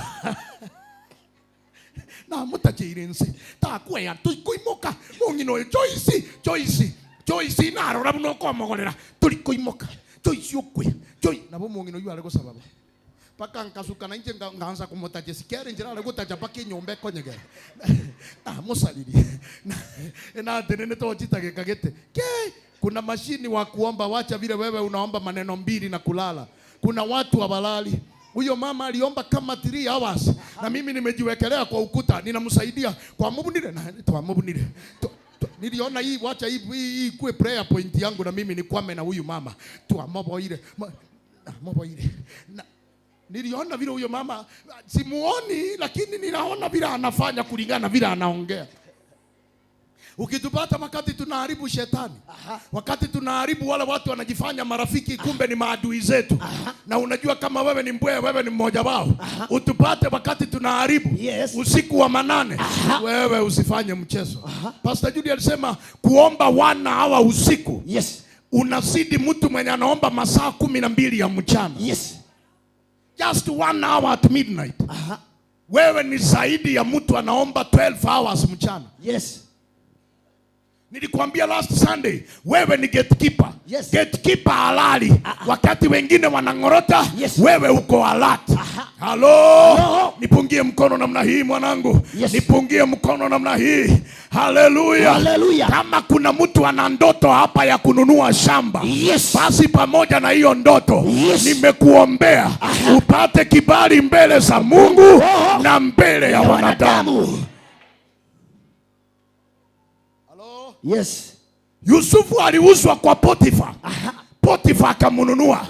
Alipomleta kwake, akawa anamwangalia vile anafanya kazi. Akagundua kaka kijana, hata kama ni kadogo, mikono yake imebeba baraka.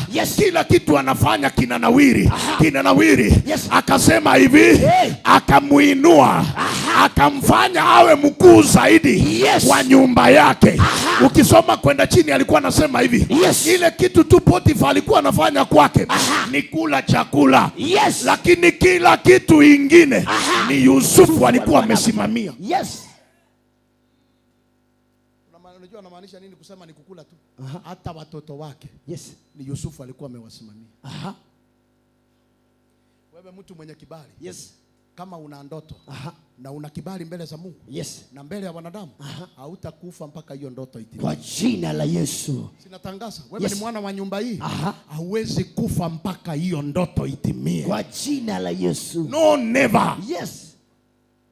Usiku wa kuamkia leo, nikiwa kwa mlima kuna ndoto nilionyeshwa, na usiku wa kuamkia leo kuna maono pia niliona. Niliona nikiwa ninapepea juu. And I was not alone. Nilikuwa na wanangu wengine. Lakini asubuhi nimetafuta hizo picha za wale nilikuwa na wao. Zimenikosa kabisa, lakini ni wana wa nyumba hii.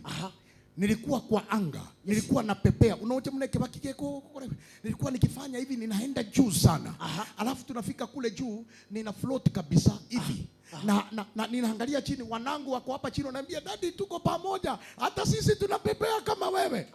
Alafu kuna position yenye nilikuwa nikienda.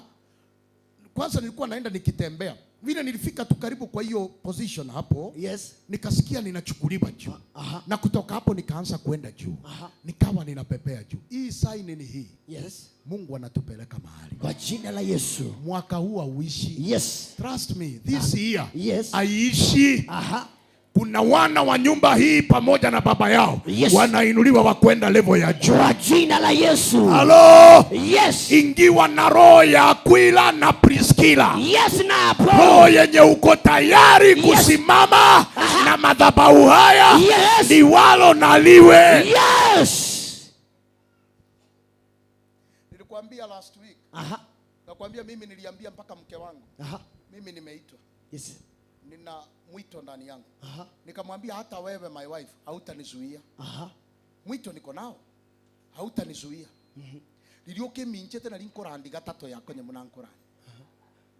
Uimukio kwa igoro to imoki. Pati ngio rura. Orongo kwa na kera na imanta sanga yugo saga endo my wife. Ashas ome oli gesia. Hebu sikiza ni kwani. Ekikende nkwa yugo semba ona kuachire. Obe ni ndeti hivi. Bwana asifiwe. Nilikuwa nasema hivi. Mtu mwenye maono, mtu mwenye ndoto, as long as iko ndani yako. Sasa leo ninakuongezea upate kibali mbele za Mungu na mbele ya wanadamu. Kwa jina la Yesu. Kuna siku nilikuwa natembea na huyu mama Rose, kuja hapa Rose Joel. Huyu ndio mama kanisa. Nilikuwa na karibu shilingi 400 kwa mfuko yangu. Sasa tunatembea na yeye tukienda kwenda pande ile, tumemaliza ibada hapa jioni. Tukitembea na miguu hivi, tulikuwa na my wife. Sijui tulikuwa na nani mwingine. Naona kama kuna mtu tulikuwa na yeye. Sasa tunatembea na yeye. Ninasikia aongei, lakini nasikia ndani yake ako kwa maombi. Bwana mkoseshe amani. Kosesha yeye amani. Bwana mkoseshe amani. Sasa nashindwa, mbona Mungu ananifanya nisikie kitu huyu anaomba na hajaniambia ni nini anaomba? Wewe unajua mimi ni nani? Nakwambia mimi ni nabii nimeitwa. Sasa natembea na yeye, nasikia mkoseshe amani. Bwana mkoseshe. Kumbe anadai pesa ziko kwa mfuko yangu na mimi sijui. Mkoseshe amani. Mpaka anafika anasema, Bwana leo nikunywe chai, maziwa, nikunywe chai. Sasa ninasikia vile anaomba, lakini sijui ni nani huyu anaombea akoseshwe amani. Nikaanza kusikia mkono inanisumbua hii ya left. Ananiambia kuna tupesa uko naye. Sasa tunaagana na yeye, namwambia sasa fika salama, Bwana akubariki. Rosi umefanya kazi mzuri. Ninasikia mkono inanisumbua, toa au tutumia tuko kwa mfuko. Nilijipata nimetoa na nikamwambia ukweli. Nikamwambia na injire yoko sabanembe. Ankosesa amani na kiago ongosesa. Nilitoa, alibaki amecheka mpaka akabaki hapo nikienda. Nilimwacha akicheka. Haleluya. Bwana Yesu asifiwe. Amen. Sasa mtu mwenye kibali. Leo nimekuombea kwa jina la Yesu. Kwa jina la Yesu. Ukipatana na mtu mwenye anafaa akupe capital ya kwanza biashara. Hiyo hukumu iko ndani yake imutoke. Maana mtu mwenye kibali umefika. Vile unafika kwake hivi. Vile munaonana na yeye hivi. Akumbuke zile maelfu ameweka mahali. Zianze kumsumbua tu. Si hii pesa nikipea huyu itamsaidia. Si nikipea huyu hii pesa anaweza kuanza biashara. Sio wewe umuombe. Wewe uingie kwa anga. Munatembea na ile ramazakataraba akose amani Bwana. Alete. Lakini hapa kwa uso umemwangalia ukicheka. Unaita boss, madam, nini? Lakini ndani akose amani. Bwana akose amani. Alinitoa huyu, alitoa pesa kwa mfuko yangu. Alitoa. Sasa kama aliweza kutoa, nimewaombea na nyinyi wanangu. Kibali kiwe juu yenu. Kwa jina la Yesu. Yoyote utakutana na yeye. Awe baraka juu yako. Kwa jina la Yesu. Halo. Milango ya pembe nne za dunia ifunguke kwa ajili yako. Kwa jina la Yesu. Maana una kibali mbele za Mungu na mbele ya wanadamu. Roho ya rejection ni kuachilia. Kwa jina la Yesu. Ati mtu tu anakuona anakukataa. Anachagua wengine anakuacha. Hiyo roho nimeikataa. Hiyo roho ya nyanya yako hiyo ikufe haraka. Kwa jina la Yesu. Hiyo roho ya babu yako hiyo ya kuishi nyumba za matope ikufe haraka. Ikufe haraka. Ikufe haraka. Kwa jina la Yesu. Ati wale wako na magari ni wale walisoma.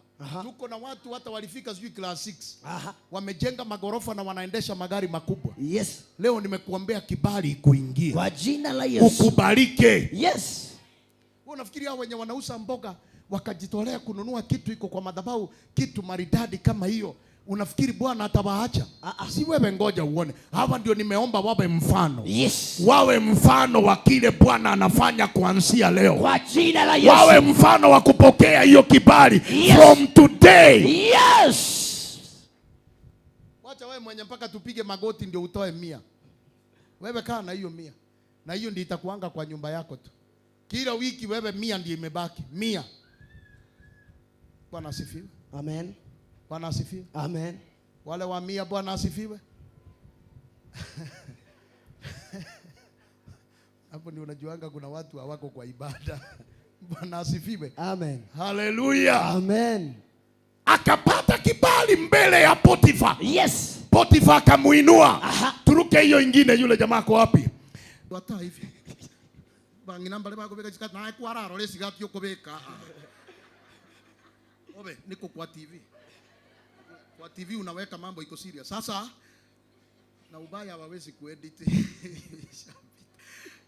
Kwa roho yangu kubeka naye tuko na kubeka yanga ule muina ere muina. Musule muina ekale. Ebane yanga ya mutumba kwa rengi buya. Bwana asifiwe. Amen. So Esther alipita, na nafikiri alipita haraka sana Pastor Esther, Pastor Mary, if I'm not wrong. Nafikiri alipita haraka kwa sababu alijua yeye ni Myahudi. So akapita haraka, hana muda. Mfalme akasema, kajoze, wewe, rudi kidogo, anza vizuri, anza kutoka hapa. Piga hiyo catwalk, mnaita catwalk. Hebu piga hapo kwa catwalk tena. Esther, catwalk gani? Tena akarudi nyuma. Catwalk gani? Akinko manya oyogundu ile njeno Myahudi. Sasa nafikiri ndiye alipita na mbio sana. Maana ameona aye sasa imekuwa mbaya. Akipita na wewe. Nimesema pole pole. Lakini mtu mwenye kibali. Oh yes. Nimekuombea kwa jina la Yesu. Kwa jina la Yesu. Nimekuombea kwa jina la Yesu. Kwa jina la Yesu. Nimekuombea kwa jina la Yesu. Kwa jina la Yesu. Nimekuombea kwa jina la Yesu. Kwa jina la Yesu. Hii ujumbe nitaihubiri Kongo, lazima nihubiri hii ujumbe. Yes. Nitahubiri hii ujumbe Kongo. Yes. Ninaweza kushindwa kuimaliza hapa lakini nitaimalizia pale. Yes. Mtu mwenye kibali. Wacha haraka. Yes. Kibali itakutetea. Yes. Bwana atakutetea. Yes. Wacha kutengeneza maneno ya kujipigania. Wewe tamani tu uwe na kibali. Yes. Mbele za Mungu na mbele ya wanadamu. Oh yes. Hallelujah. Amen. Hallelujah. Amen. Hallelujah. Amen. Hallelujah. Hallelujah. Hallelujah. Hallelujah. Hallelujah. Hallelujah. Malachi chapter number 2. Yes. Bwana analaani. Anasema nitalaani mpaka mimea mnayopanda. Yes. Akasema hivi, hata sadaka mnazotoa ni chukizo.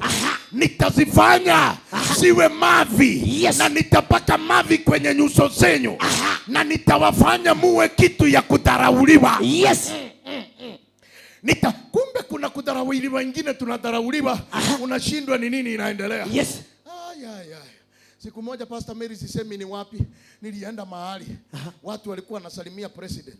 President alikuwa anakuja hapo, sisemi ni wapi. Nilipoenda hapo nikawa na makola yangu mpaka na misalaba. Nikaingia pale. Nikashangaa watu wakachaguliwa wa kwenda kupokea rais. Mimi sikuchaguliwa. Sikuchaguliwa. Kwa nini nikufiche? Nikwambie nilichaguliwa, unipigie makofi nisaidie nini? Sikuchaguliwa. Hata wakati waliamuka mpaka mwenye nilikuwa nimeketi na yeye alichaguliwa. Hapa mwenye tuliingia na yeye same time akaketi, na vile nimeng'ara nilikuwa nimemzidi. Nilionyesha one of my daughters, ilikuwa Pastor Fanis, akaona hiyo picha akaniambia, na ulikuwa wewe ndio ulikuwa umepiga luku vizuri kuliko maaskofu wote wenye walikuwa hapo. Hiyo luku haikunisaidia my daughter. Hata misalaba nilikuwa na wewe unajua vile nikiamua kudunga vile naweza dunga, wewe unajua. Hata sihitaji kukuambia sana. Lakini hiyo yote haikunifanya nichaguliwe kwa watu wanaenda kupokea rais. Na motora somo nini? Yes. Huyu akatolewa. Na huyu akaniambia hapana. Ukiona tumeamuka tunaenda na wewe uamuke. Hii ndio opportunity tumepata ya kusalimia rais. Tuko pamoja? Yes. Si akaamuka. Nilipoamuka bado nilifuata, wewe askofu, wewe pastor, bishop, wewe kaa kidogo tunaenda na Sasa ona aibu yenye nimetoka paka hapa. Alafu sasa naanza kurudi tena kwa kiti. Ona hiyo aibu. Bwana asifiwe. Amen. Tuko pamoja, nifanyie hivi. Ndio nataka kuanzia leo ukiona mambo inatendeka kwa maisha yangu ujue anapenda wale wanampenda. Yes. Na wanao nitafuta kwa bidii watamuona. Nirudi nikaketi. Wakaenda wakapokea rais. Hawakuja na yeye, walipomsalimia walimaliza, wakaambiwa tangulia, rais atakuja. Rais akakuja akaongea akamaliza. Alipomaliza sasa anataka kuenda, si amemaliza speech, ni kuenda anaenda. Muziki ikawekwa ya kutoka. Huyu jamaa Osoro huyu, hata kama nilikuwa simpendi, siku hizi ninampenda sana Osoro. Osoro is a good man. Okay, Mungu alimtumia kwa wakati huo. Sijui, lakini wakati huo Mungu alimtumia. Osoro akamwambia, "Hai rais, ngoja kidogo." Hapana, rais hawezi kuenda hivyo na hawa maaskofu wote wako hapa. Wacha wasimame upige na wao picha na uwasalimie. Nilizuiliwa kwenda kumsalimia huko. Sasa amesema simama upigwe na akasema, "Hakuna shida bishops, come." Gesi nani alikuwa wa kwanza? Si ugezi nani alikuwa wa kwanza kwa hiyo pulpit? Nilipita na mikono ya mabodyguard mpaka mahali yako. Alafu gesi nani alitoa style kabisa ya kupigwa picha na rais. Alafu kitu ilinifurahisha, kabla tupigwe picha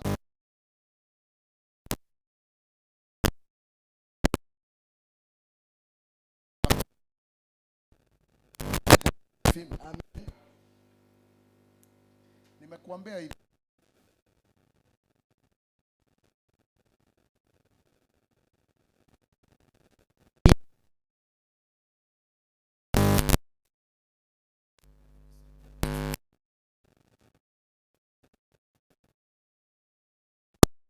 hata kwa gereza Bwana alikuwa na Yusufu. Yes. Kile ninakuombea leo unapotoka kwa hii ibada. Yes. Bwana awe na wewe. Amen. Kila mahali utapelekwa aende na wewe.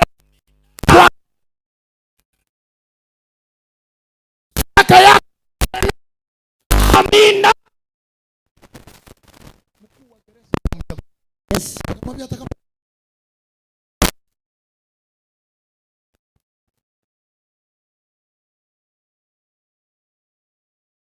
Walikuwa wanafungwa huko. Ni wale walikuwa wanatoka kwa ikulu.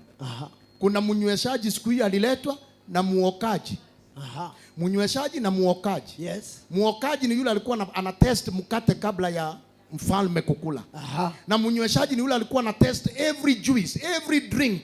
Yeye ndiye alikuwa anakunywa kwanza, anahakikisha iko sawa, ndio president anapelekewa.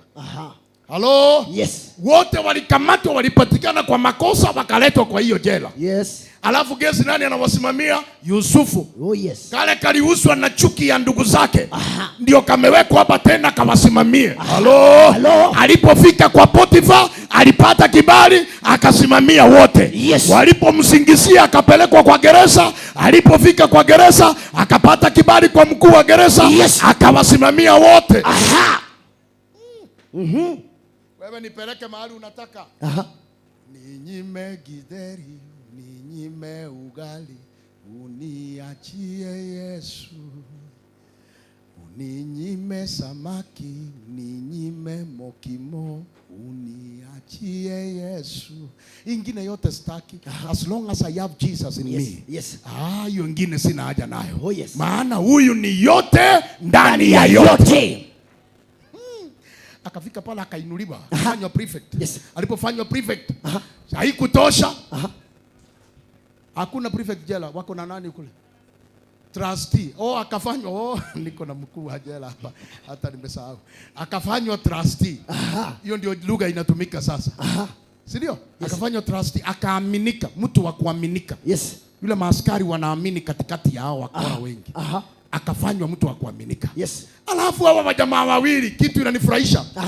Wakaota ndoto. Yes. Leo sikiza nikwambie mwanangu, yes. My son and my daughter. Yes. Unapopokea kibali mbele za Bwana na mbele ya wanadamu, kuwe na gift fulani ya kiroho. Yes. Iwe ndani yako.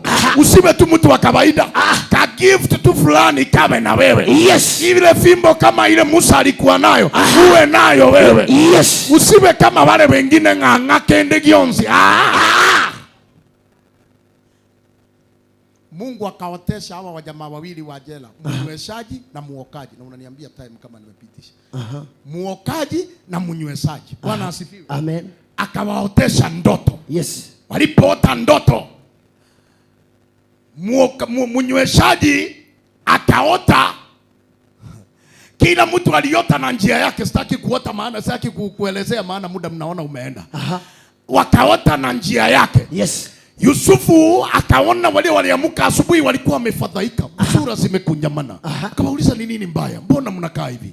Wakamwambia tumeota ndoto za kutufanya tufadhaike sana. Bwana asifiwe. Amen. Tumeota ndoto. Yusufu akaanza kuwatafsiria. Akaanza na mnyweshaji. Akamwambia in 3 days time unaenda kuinuliwa na kurudishwa kwa kiti yako na utaendelea kumnywesha mfalme. Lakini akamwambia hivi, utakapoinuliwa usinisahau. Usinisahau. Usinisahau. Don't forget me. Nataka kusema hivi kama ile movie za Nigeria. To be continued. Simama juu kwa miguu yako.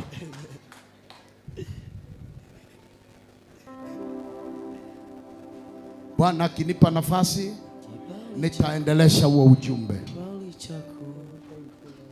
Yesu naomba kibali Kama ungetamani hii ujumbe nimehubiri iwe na wewe, kimbia tu na hiyo dhabihu uweke kwa madhabahu kama vile huyo anafanya. Usifungiwe, sitaki ufungiwe mlango. You just feel like kwamba ujumbe huu umehubiriwa. This is my message. This is my message.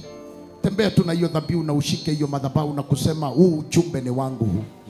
Pastor Mary alikuambia kule Nigeria wakati ni kipindi ya kutoa. Vile tu inatangazwa ni masaa ya kutoa. Watu wana celebrate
zinamalizikia kwa magonjwa, zinamalizikia kwa hospitali, mpaka wauza maduka ya madawa wametujua majina yetu, zinaisha mpaka tunakopa.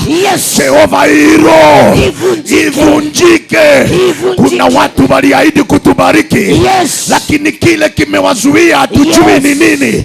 Hii kongwa ivunjike. Father Lord, we say thank you. Holy Spirit, take over now. Kongwa inaweza kuwa ni laana ya udongo. Oh yes.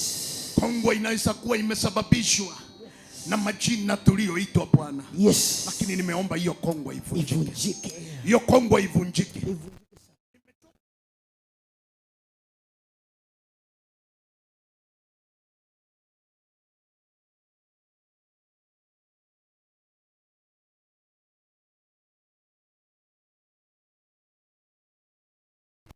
100 million ninaiona kwa figures na ninasikia tu ikitajwa. Hii ni kongwa gani iliniangukia yenye inafanya na mimi nisihesabiwe mamilioni hizi? Hiyo kongwa ivunjike. Kama kuna mtu hapa ndani ana uchungu kama mimi, sema ivunjike. Sema ivunjike.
Kwanza mchango wa huyo nje nikubali. Anga ya hiyo mji nikubali. Anga ya hiyo mji nikubali. Na wenyeji wanikubali. Na wenyeji wanikubali. Yeyote nitakutana na yeye. Yeyote nitakutana na yeye. Nipate kibali mbele zake. Nipate kibali mbele zake. Nimetubu leo. Nimetubu leo. Ikiwa ni dhambi zilifanya. Ikiwa ni dhambi zilifanya. Ukapaka kinyesi kwenye uso wangu. Ukapaka kinyesi kwa uso wangu. Ni maandiko inasema njoo tusemezane. Maandiko inasema njoo tusemezane. Japokuwa dhambi zenu zimekuwa nyekundu kama damu. Japokuwa dhambi zenu zimekuwa nyekundu kama damu. Nitawasafisha. Nitawasafisha. Mkawa weupe kama theluji. Mkawa weupe kama theluji. Hiyo dhambi leo nimeitubia Bwana. Hiyo dhambi leo nimetubia Bwana. Nisafishe. Nisafishe. Ondoa hii kinyesi kwenye uso wangu. Ondoa hii kinyesi kwenye uso wangu. Nipate kibali. Nipate kibali. Mbele zako.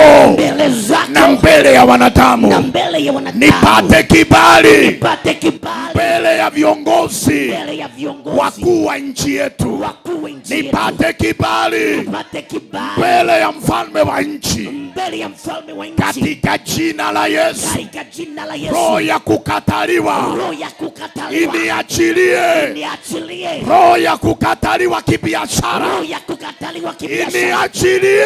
Iniachilie. Nipokee. Nipokee. Roho ya kukubalika. Roho ya kukubalika. Wanangu sikia niseme hivi. Yes. Kutoka leo na kuendelea. Yes. Umepokea kibali. Amen. mbele za Mungu na mbele ya wanadamu. Inua mikono na useme I receive. I receive. Inua mikono na useme kwa Kiswahili ninapokea. Ninapokea. Sema kwa Kikisii na Kikisii. Nanchera nire. Nanchera nire. Nanchera nire. Baba, nimekushukuru kwa yale umefanya. Thank you, Lord. Kuna mtu tu kwa kupokea kibali mbele zako amepona. Yes, Lord. Alikuja na ugonjwa wa sukari imeondoka. Yes, Father. Alikuja akona pressure imeenda. Yes, Father. Alikuja akona kansa imeenda. Yes. Alikuja amevimba miguu. Jehova, ninasikia ndani yangu hiyo miguu imetoa, hiyo uvimbe umeisha. Kwa jina la Yesu. Katika jina la Yesu Kristo. Oh yes. Asante Yesu. Asante. Maana umewabariki. Yes. Kwa jina la Yesu tumeomba na kuamini. Amen. Watu waseme amina kwa sauti. Amen. Sema amina kwa sauti. Amen. Nisikie vigelegele vigelegele.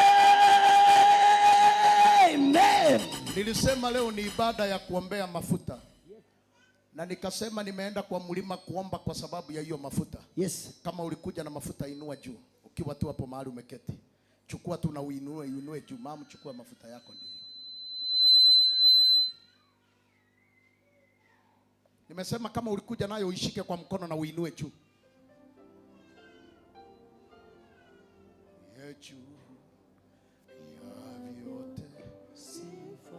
Inua tu juu, usiogope, inua juu kama umekuja na hiyo mafuta.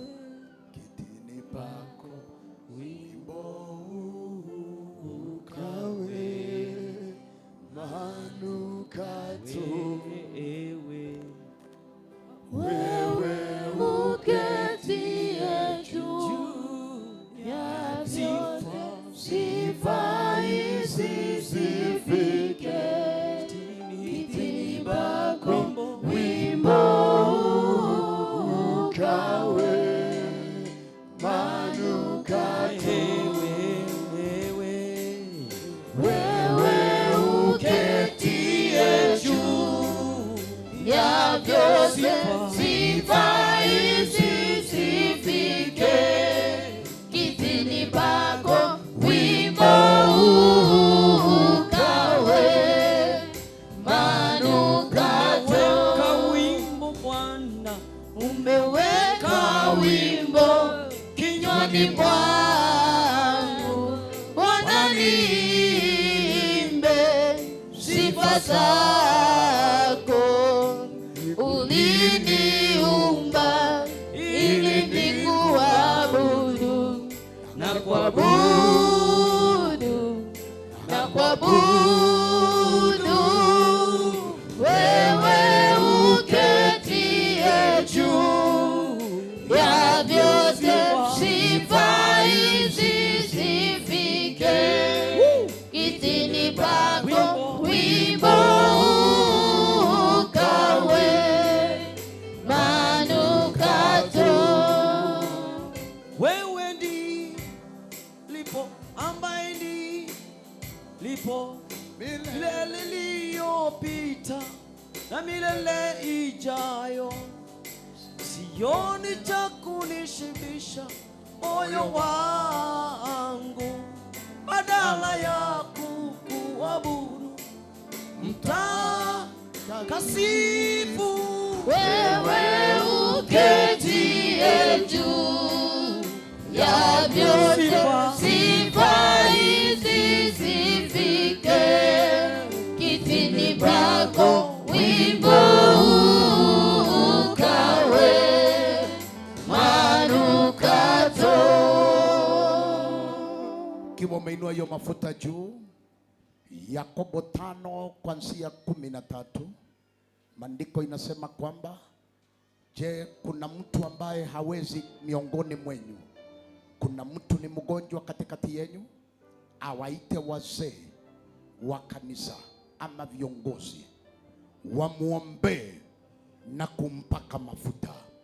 Alafu Biblia inasema hivi, kule kuomba kwa imani kutamuokoa yule mgonjwa. Yes. Hata kama alikuwa ametenda dhambi, yes, atasemehewa dhambi, yes, na ataponywa. Leo nimeomba kwa hayo mafuta ulionayo kwa mkono, yes, katika jina la Yesu, yes, Hayo mafuta yabadilike kuwa yale ya duka tu, yatoke kutoka kwa yale ya duka. Sasa nimeomba hivi. Anointing kutoka mbinguni ingie ndani ya hiyo chupa. Rababa mama rikato yabazi yeke rekere muzika yantori bazaya. Kuna watu walisalimiwa na uchawi kwa mikono. Hata afanye biashara namna gani, biashara haiendelei. Nyanya zinaoza, avocado zinaoza, mboga zinaharibika, azinunuliwi. Leo nimeomba kwa hayo mafuta, utakaposhika mikono yako, hiyo roho walikuambukiza ikatike na kuondoka. Jina la Yesu. In the name of Jesus. In the name of Jesus. Kuna watu ulirushiwa roho ya magonjwa. Vile unaenda tu kushika hayo mafuta na kupaka kwenye kipaji cha uso wako, kutoka leo na kuendelea, mapepo yaliyokutesa yanatoka na unafanyika mzima na unapona kwa jina la Yesu Kristo. Watu wote waseme amina. Amen. Nataka ukuje haraka, nitagusa tu hiyo chupa ya mafuta na uende. Imebarikiwa. It's blessed. Blessed in the name of Jesus. It's blessed.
Nigeria inapotangazwa tu ni masaa ya kutoa, watu wanasema ni masaa ya kubarikiwa.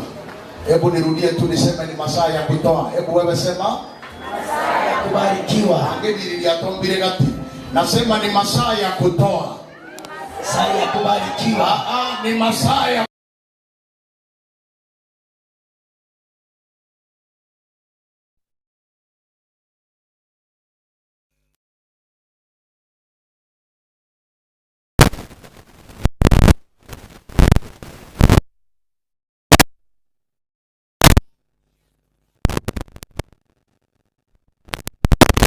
wale wa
wakazama kama risasi, risasi ndani ya maji makuu, wakazama kama risasi, risasi ndani ya maji makuu. Bwana, katika miungu yote ni nani aliye kama wewe? Utukufu katika utakatifu, mwenye kuogopa katika sifa, uliyevuma kwa upepo wako, bahari kuingisha adui, wakazama kama risasi, risasi ndani ya maji makuu. Bwana asifiwe. Kama umeweka sadaka kwenye bahasha yako, simama juu nayo. Hao watoto walizaliwa kwa madhabahu haya. Naweza kuwa mdogo, lakini akili imebebwa ni ya madhabahu haya. Hataki hata aelezwe protocol ya kufanya nini, na anataka baraka. Anaenda direct mahali inafaa kuwa. Lakini kuna huyo wako mwenye mnapigana ndiye afikishe pesa hapa. Kimwekea kwa mkono anafikiri ni ya kununua maandazi na sweet. Itakubidi ufundishe mtoto njia ambazo atakuwa nazo mpaka awe mtu mzima. Hiyo bahasha ya fungu la 10 utaniandikia jina lako na namba ya simu. Hiyo bahasha nyingine ya sadaka, weka sadaka yako ndani. Sadaka weka tu vile unasikia moyo wako, vile unasikia kumtolea Bwana. Simama juu na hiyo sadaka. Simama juu. Hallelujah. Simama juu tu. Simama juu. Wala ambao hauna cash, iko kwa simu, kuna namba ya simu kwa screen kule, utatuma hiyo sadaka yako hapo. Hata fungu la 10 kama hauna cash na unasikia kumtolea Mungu tu, yani you just feel like giving, hauna cash na iko kwa simu, hiyo namba ya simu utaweka hapo. Sio kwa nini wengine wameketi, maanisha you don't want to give or what? Simama juu, inua hiyo sadaka yako juu, ni ibariki. Baba Mungu, katika jina la Yesu, nabariki sadaka ambazo wana wa nyumba hii wanakutolea. Tunaamini kwamba hii ni sehemu ya ibada ya maabudio mbele zako. Na kama vile nilisema ni wakati wa kutoa, wakasema ni masaa ya kubarikiwa. Jehova, naomba hayo maneno ya kinywa yao yafanyike hivyo juu yao. Kuna mtu anatoa sadaka yake anasema hii sio sadaka tu ya kawaida. Hii ni dhabihu nimetoa kwa sababu ya kile kimehubiriwa hapa. Kina ametoa namba 3, neema ya namba 3 ifanye kazi juu yake. Kina ametoa namba 5, neema ya namba 5. Neema ya namba 7 kwa wale wametoa namba 7. Neema ya namba 10 hata namba 12 kwa wale wametoa hizo namba. Katika jina la Yesu Kristo, nimemkemea yule mharibifu shetani mwenye kuchukua pesa zetu kwa njia ya magonjwa. Ameshindwa. Pesa zetu zilizokamatwa na wachawi sasa zinaachiliwa katika jina la Yesu. Bwana, utubariki na afya na utupe hekima itokayo kwako. Na vile nimehubiri, maana hii ni sehemu ya ibada, kibali mbele zako na mbele ya wanadamu. Wachache hawa wawe mfano. Kwa jina la Yesu nimeomba na kuamini. Amen. Hebu nipate viongozi kwanza, alafu wale wa ile roho. Leta sadaka yenu viongozi wanapomalizia.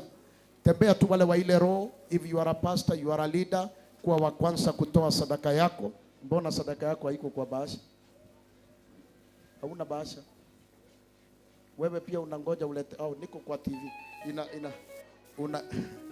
Hebu tutoe kibono kiendelee. Hebu tutoe. Tukimaliza hawa tutarudi hawa wa katikati, alafu tutamalizia wale wa chini.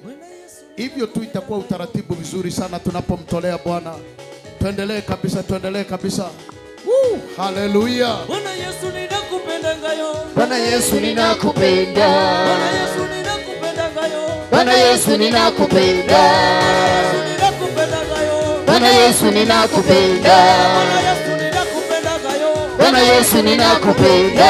Bwana Yesu ninakupenda ngayo. Bwana Yesu ninakupenda. Aya.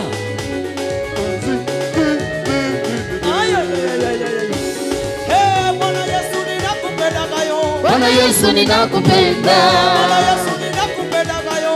Bwana Yesu ninakupenda. Bwana Yesu ninakupenda.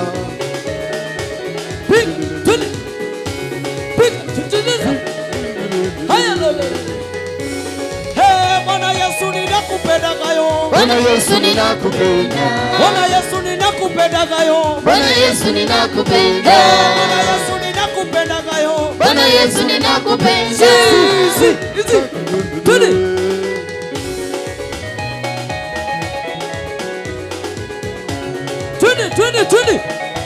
Music, twende.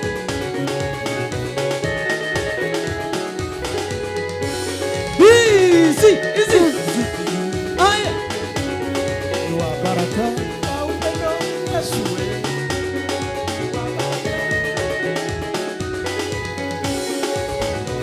Nina sababu.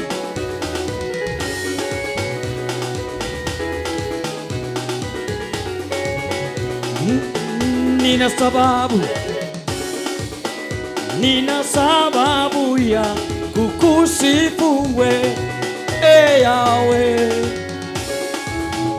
Nina sababu ya kukusifu we, Yahweh. Mimi nina sababu. Nina sababu ya kukusifu we, Yahweh. Mimi nina sababu. Nina sababu ya kukusifu we, Yahweh. Nina sababu tele. Nina sababu ya kukusifu we, Yahweh. Mimi nina sababu tele. Nina sababu ya kukusifu we, Yahweh. Ukuu wako, uaminifu wako ni sababu ya kukusifu wewe Bwana. Matendo yako, uaminifu wako ni sababu ya kukusifu wewe Bwana. Yale umefanya yananishangaza, yale umefanya ni makuu sana. Nina sababu ya kukusifu wewe Yahweh. mimi nina sababu Bwana. Nina sababu ya kukusifu wewe Yahweh. Ukuu wako, uaminifu wako ni sababu ya kukusifu wewe Bwana. Matendo yako, uaminifu wako ni sababu ya kukusifu wewe Bwana. Yale umefanya yananishangaza, yale umefanya ni makuu sana. Nina sababu ya kukusifu wewe Yahweh. Mimi nina sababu tele. Nina sababu ya kukusifu wewe Yahweh. Humu duniani twende. Humu duniani mimi nimepita, sijaona mwanaume kama Yesu. Humu duniani mimi nimepita, sijaona mwanaume kama Yesu. Alizaliwa kwa tabu yeye, walitaka kumuangamiza. Hawakujua kuwa yeye ni Mungu, walidhani ni mtu wa kawaida. Vita vyake Mungu nani atashinda?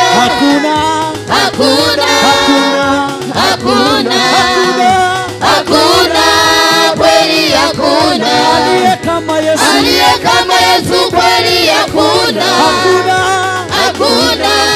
kweli, hakuna aliye mwanaume kama Yesu. Hakuna kweli, hakuna aliye kama Yesu kweli, hakuna kweli, hakuna aliye mwanaume kama Yesu. Wa baraka.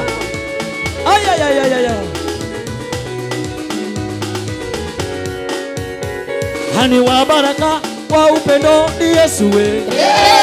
Hani wa baraka wa upendo ni Yesu we.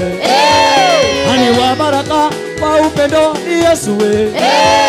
Hani wa baraka wa upendo ni Yesu we. Hakuna kama Yesu we. Hakuna kama Yesu we. Hakuna kama Yesu we. Hakuna kama Yesu we. Hakuna kama Yesu we. Hakuna kama Yesu we. Hakuna kama Yesu we. Hakuna kama Yesu we.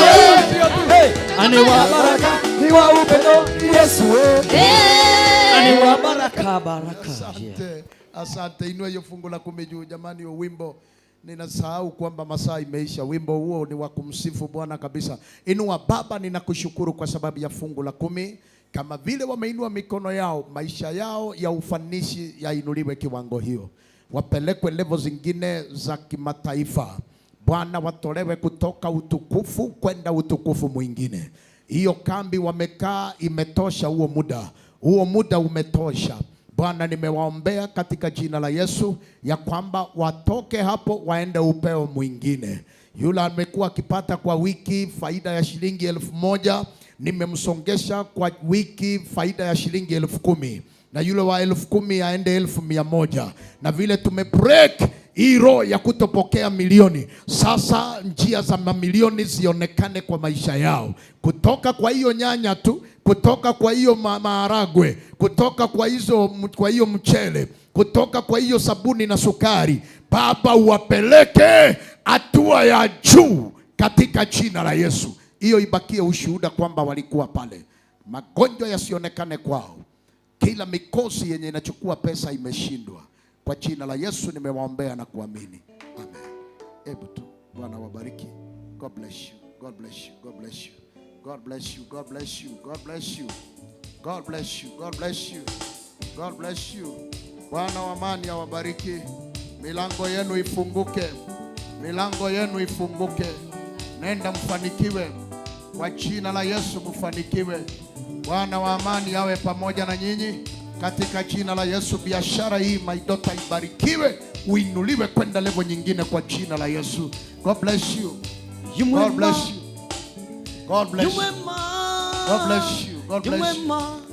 Maisha ni mwangu. God bless you. Bwana wabariki. Yu mwema. Bwana wabariki. Yu mwema. Yu mwema. Bwana wabariki. Maisha ni mwangu. Yu mwema. Yu mwema. Yu mwema. Yu mwema. Yu mwema. Maisha ni mwangu. Masaa yangu ya kuwa hapa imeisha. Niruhusu nitangaze hivi.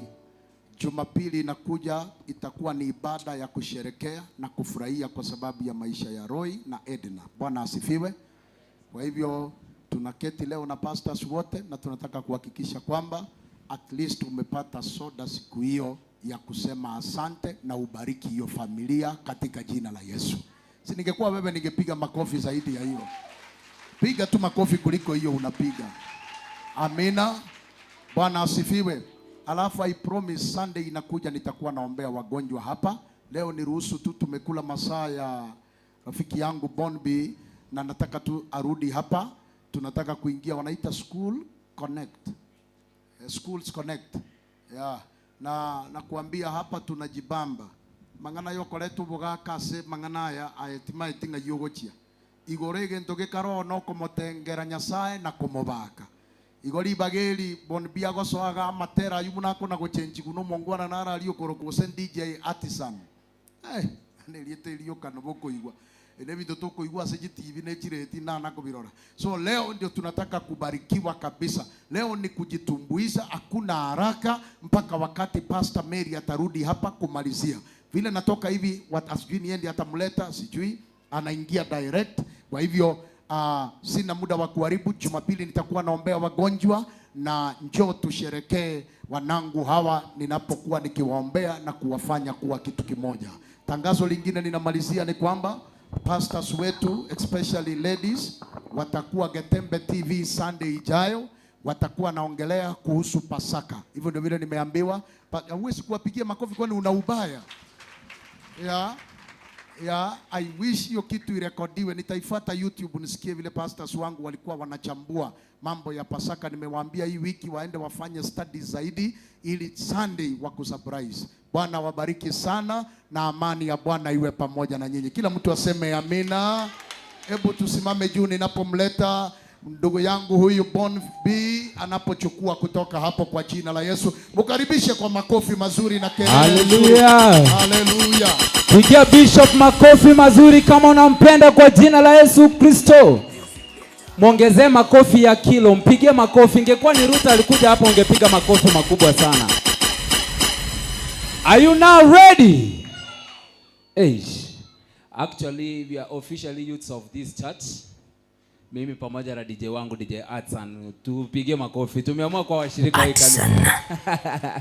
Amen. Thank you so much Papa for the good word that have really encouraged us. God bless you so much. Nataka mkae kidogo tu nisome ujumbe 2-3 ziko hapa ili tukaweza kuingia katika upande wa pili sana. Mimi nimesema kwamba sitabaki wa chini, nitabaki wa juu, na neema ambayo mchungaji amesema ya madhabahu haya yaendelee kutufuata. Amen. Na asante sana mami kwa kutupatia fursa hii kuja kuminister hapa. God bless you so much. You look beautiful today. Wapigie mamangu makofi. Amen. So tuko na kanisa ambayo inajulikana kama Church Without Walls, ambao hawakwangi hapa ndani lakini wanakwanga pale nje. Hao ni wale washirika wetu ambao wanakwanga 1,000 kila siku ya Jumapili tunapokuja hapa. Wapigie makofi, najua wanawatazama pale nje. Tuko na Barnabas Kebaso anasema anatuwatch live from Doha, Qatar. Thank you so much. Leo watu wako ni wengi. Wacha nitaje majina yao wasiseme leo mlitusahau. Tuko na Charles Luaga anasema all the way from Nyamira County. Thank you so much for tuning in. Almost Olibwege Susu, mnamjua huyu ni fan wetu. Anasema watching live from Nakuru Salams Club. Thank you so much. God bless you. Tuko na Kerandi Dennis Almost Olibwege Susu also anasema watching live from Nakuru. Thank you so much. Tuko na Mama Ruth anasema good morning from Amaviria watching live ndani pamoja hadi tamati. Thank you so much. God bless you. Tuko na It's Kabso KE. Thank you so much for tuning in. Tuko na Honorable Vinley Mose Okenye watching live. Asante sana. Esbon Momanyi. Tuko na Alex Aremba. Tuko na Commander Joseph anasema watching live from Nyaramba Catholic Church. Thank you so much. Unasikia watu wakawapigia makofi mazuri. Walimaliza misa wakaingia pamoja na sisi. Thank you so much. Tuko pamoja na Joseph Mokaya watching live from Marembo Nyachogu. Anasema ako ndani Amoneli Saseliae. Anasema anaitwa Grace Mora. Tuko na Christopher Tandi. Thank you. Geoffrey Monyenye. Kefa Otiso anasema from Embakasi Pipeline Nairobi. Tuko na Omoigobwa Abakimani watching live anasema anto watu ondoko kuna Magoma Penina. Tuko na Simba ya Jomo anasema live from Minnesota Abagusi 20 following live. Watu America wapigie makofi mazuri, they are watching. Abantu wa Minnesota ngocha tora abutoliri sosa. Thank you so much. God bless you. Moses Innocent Kepande Osokoro anasema watching live from Kenya Village. Thank you so much. Christine Maraga tuned in from Nairobi. Ezra Mora na wengine wengi wamebaki wawili. Samson Kibaki tuko na Simba watching live. Wapigie makofi kanisa ambao Without Walls walikuwa wanatutazama. Amen. Wangapi wamefurahia ibada ya asubuhi ya leo? Tumekuwa hapa masaa 8 good hours. Pigia mamangu makofi. 8 good hours. I was just following. Nilikuwa kanisani mwetu tulikuwa na ibada maharum kwa sababu tuna shift kutoka mahali tulipo tunaenda kanisa lingine mahali limejengwa. So leo lazima ingekuwa ilikuwa inawezekana niende pale nimalize ndio nikimbia hapa pale Calvary Covenant Church. God bless you so much. Mchungaji ni Pastor Onsongo. Amesema niwasalimie sana ninapokuja. Amen. So kwa hivyo kwa yote 9 kuna kijana alikuwa anakuja Speedix amefika. Speedix is on the way. Tulikuwa pamoja na yeye pale anakuja aliniambia leo hata kama ni dakika moja lazima atakuwa hapa pamoja na sisi. Amen. Sasa tusimame juu kidogo, jinyooshe, salimia mwenzako, mjulie hali. Simama tu kidogo, mjulie hali. Amen. Kwa wale ambao wanatutazama nyumbani bado It's Schools Connect ilianza saa 7 mpaka sasa tuko almost kumaliza. Leo ilikuwa siku ya kuombea mafuta. Mafuta haya ambayo yameombewa ni baraka juu ya maisha kila mmoja. Amen. Na kwa sababu inaenda kukubariki pia mafuta ambayo yako katika madhabahu haya pia yule ambaye anatutazama pale nyumbani pia yakuwe ya baraka katika maisha yako katika jina la Yesu Kristo. Na ukuwe wa baraka katika familia yako pamoja na jamii. Amen. Are you now ready? Koranga. Schools Connect kai vijana byana byagenda lero. Wako heri ya kweli. Where are my youths? Wapigie makofi wanapokuja. Ni watu wa nguvu sana. Hawa. Hassan. Hii uniform.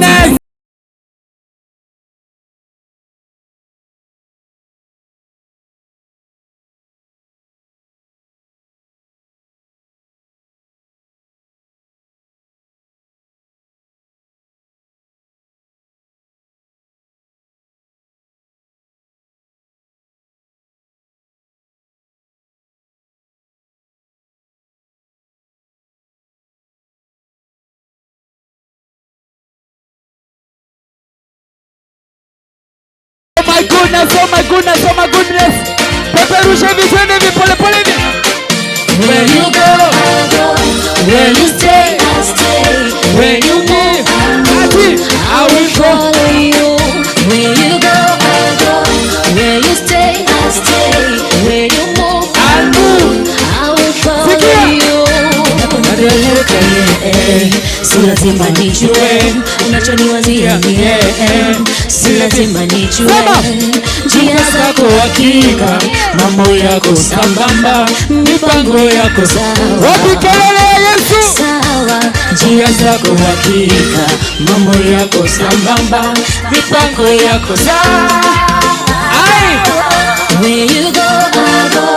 Where you stay, I stay. Where you move, I move. I will follow you. Where you go, I go. Where you stay, I stay. Where you move,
Nishike. Kuna vijana wako pale nyuma, naomba mkuje wale. Kujeni hivi. Hii ni ibada ya vijana sasa. Tuko live kwa TV. Songa. Ingieni tu mbele. Wapigie makofi wanapokuja wapigie makofi. Sasa hii ni ibada ya vijana. Nitakuwa nauliza maswali 2-3 hapa mbele yao vijana. Tutakuwa tunajibishana kwa dakika kama 3 hivi. Halafu baadaye nitamuita mama yetu tukaweza kukamilisha kipindi ya siku ya leo. Amen. Are you now ready? Kama ni kijana kuja, usijifiche hapo nyuma. Let's go Super DJ. Kamera sasa iko hapa. Yeka hapa.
Nakupenda tu.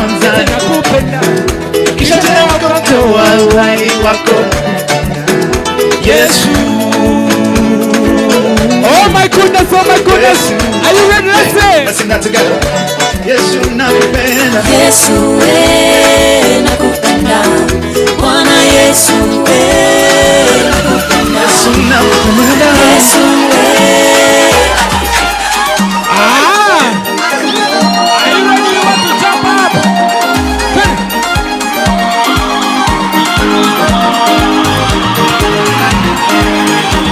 Nipe tu.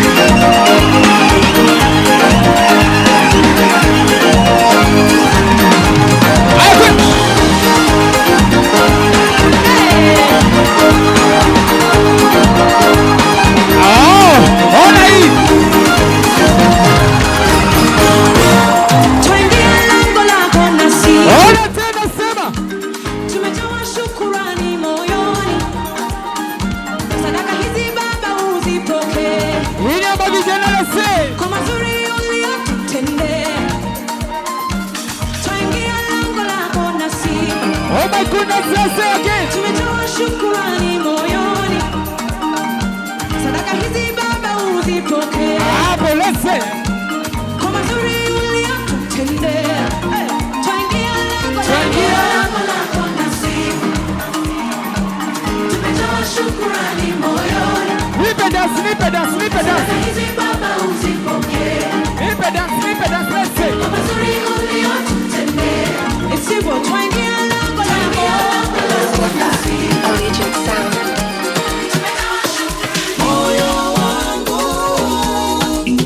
Unajua mapiano. Sifu Bwana siku zote. Haleluya. Imba. Anaweza.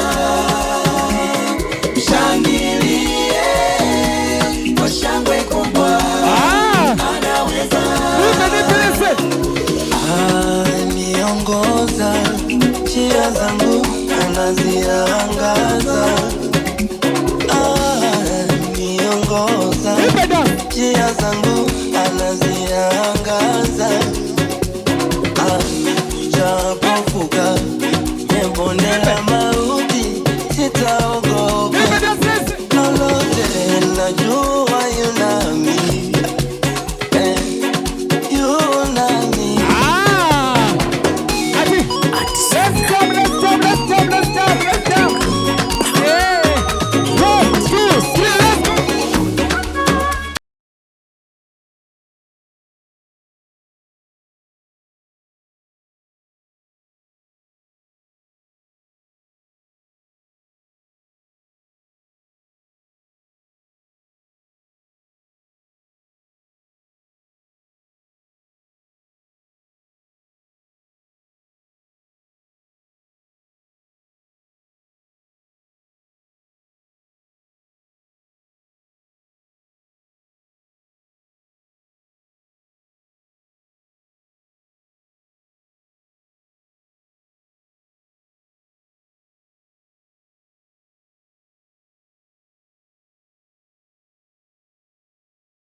Oh my goodness.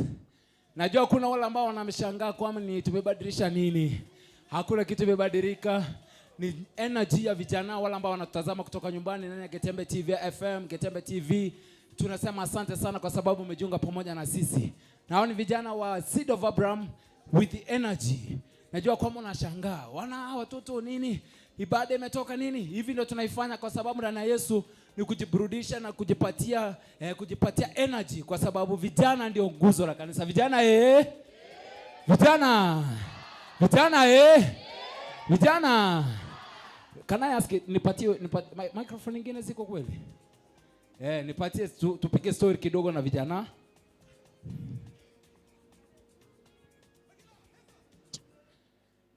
Thank you. Sasa shika hivi.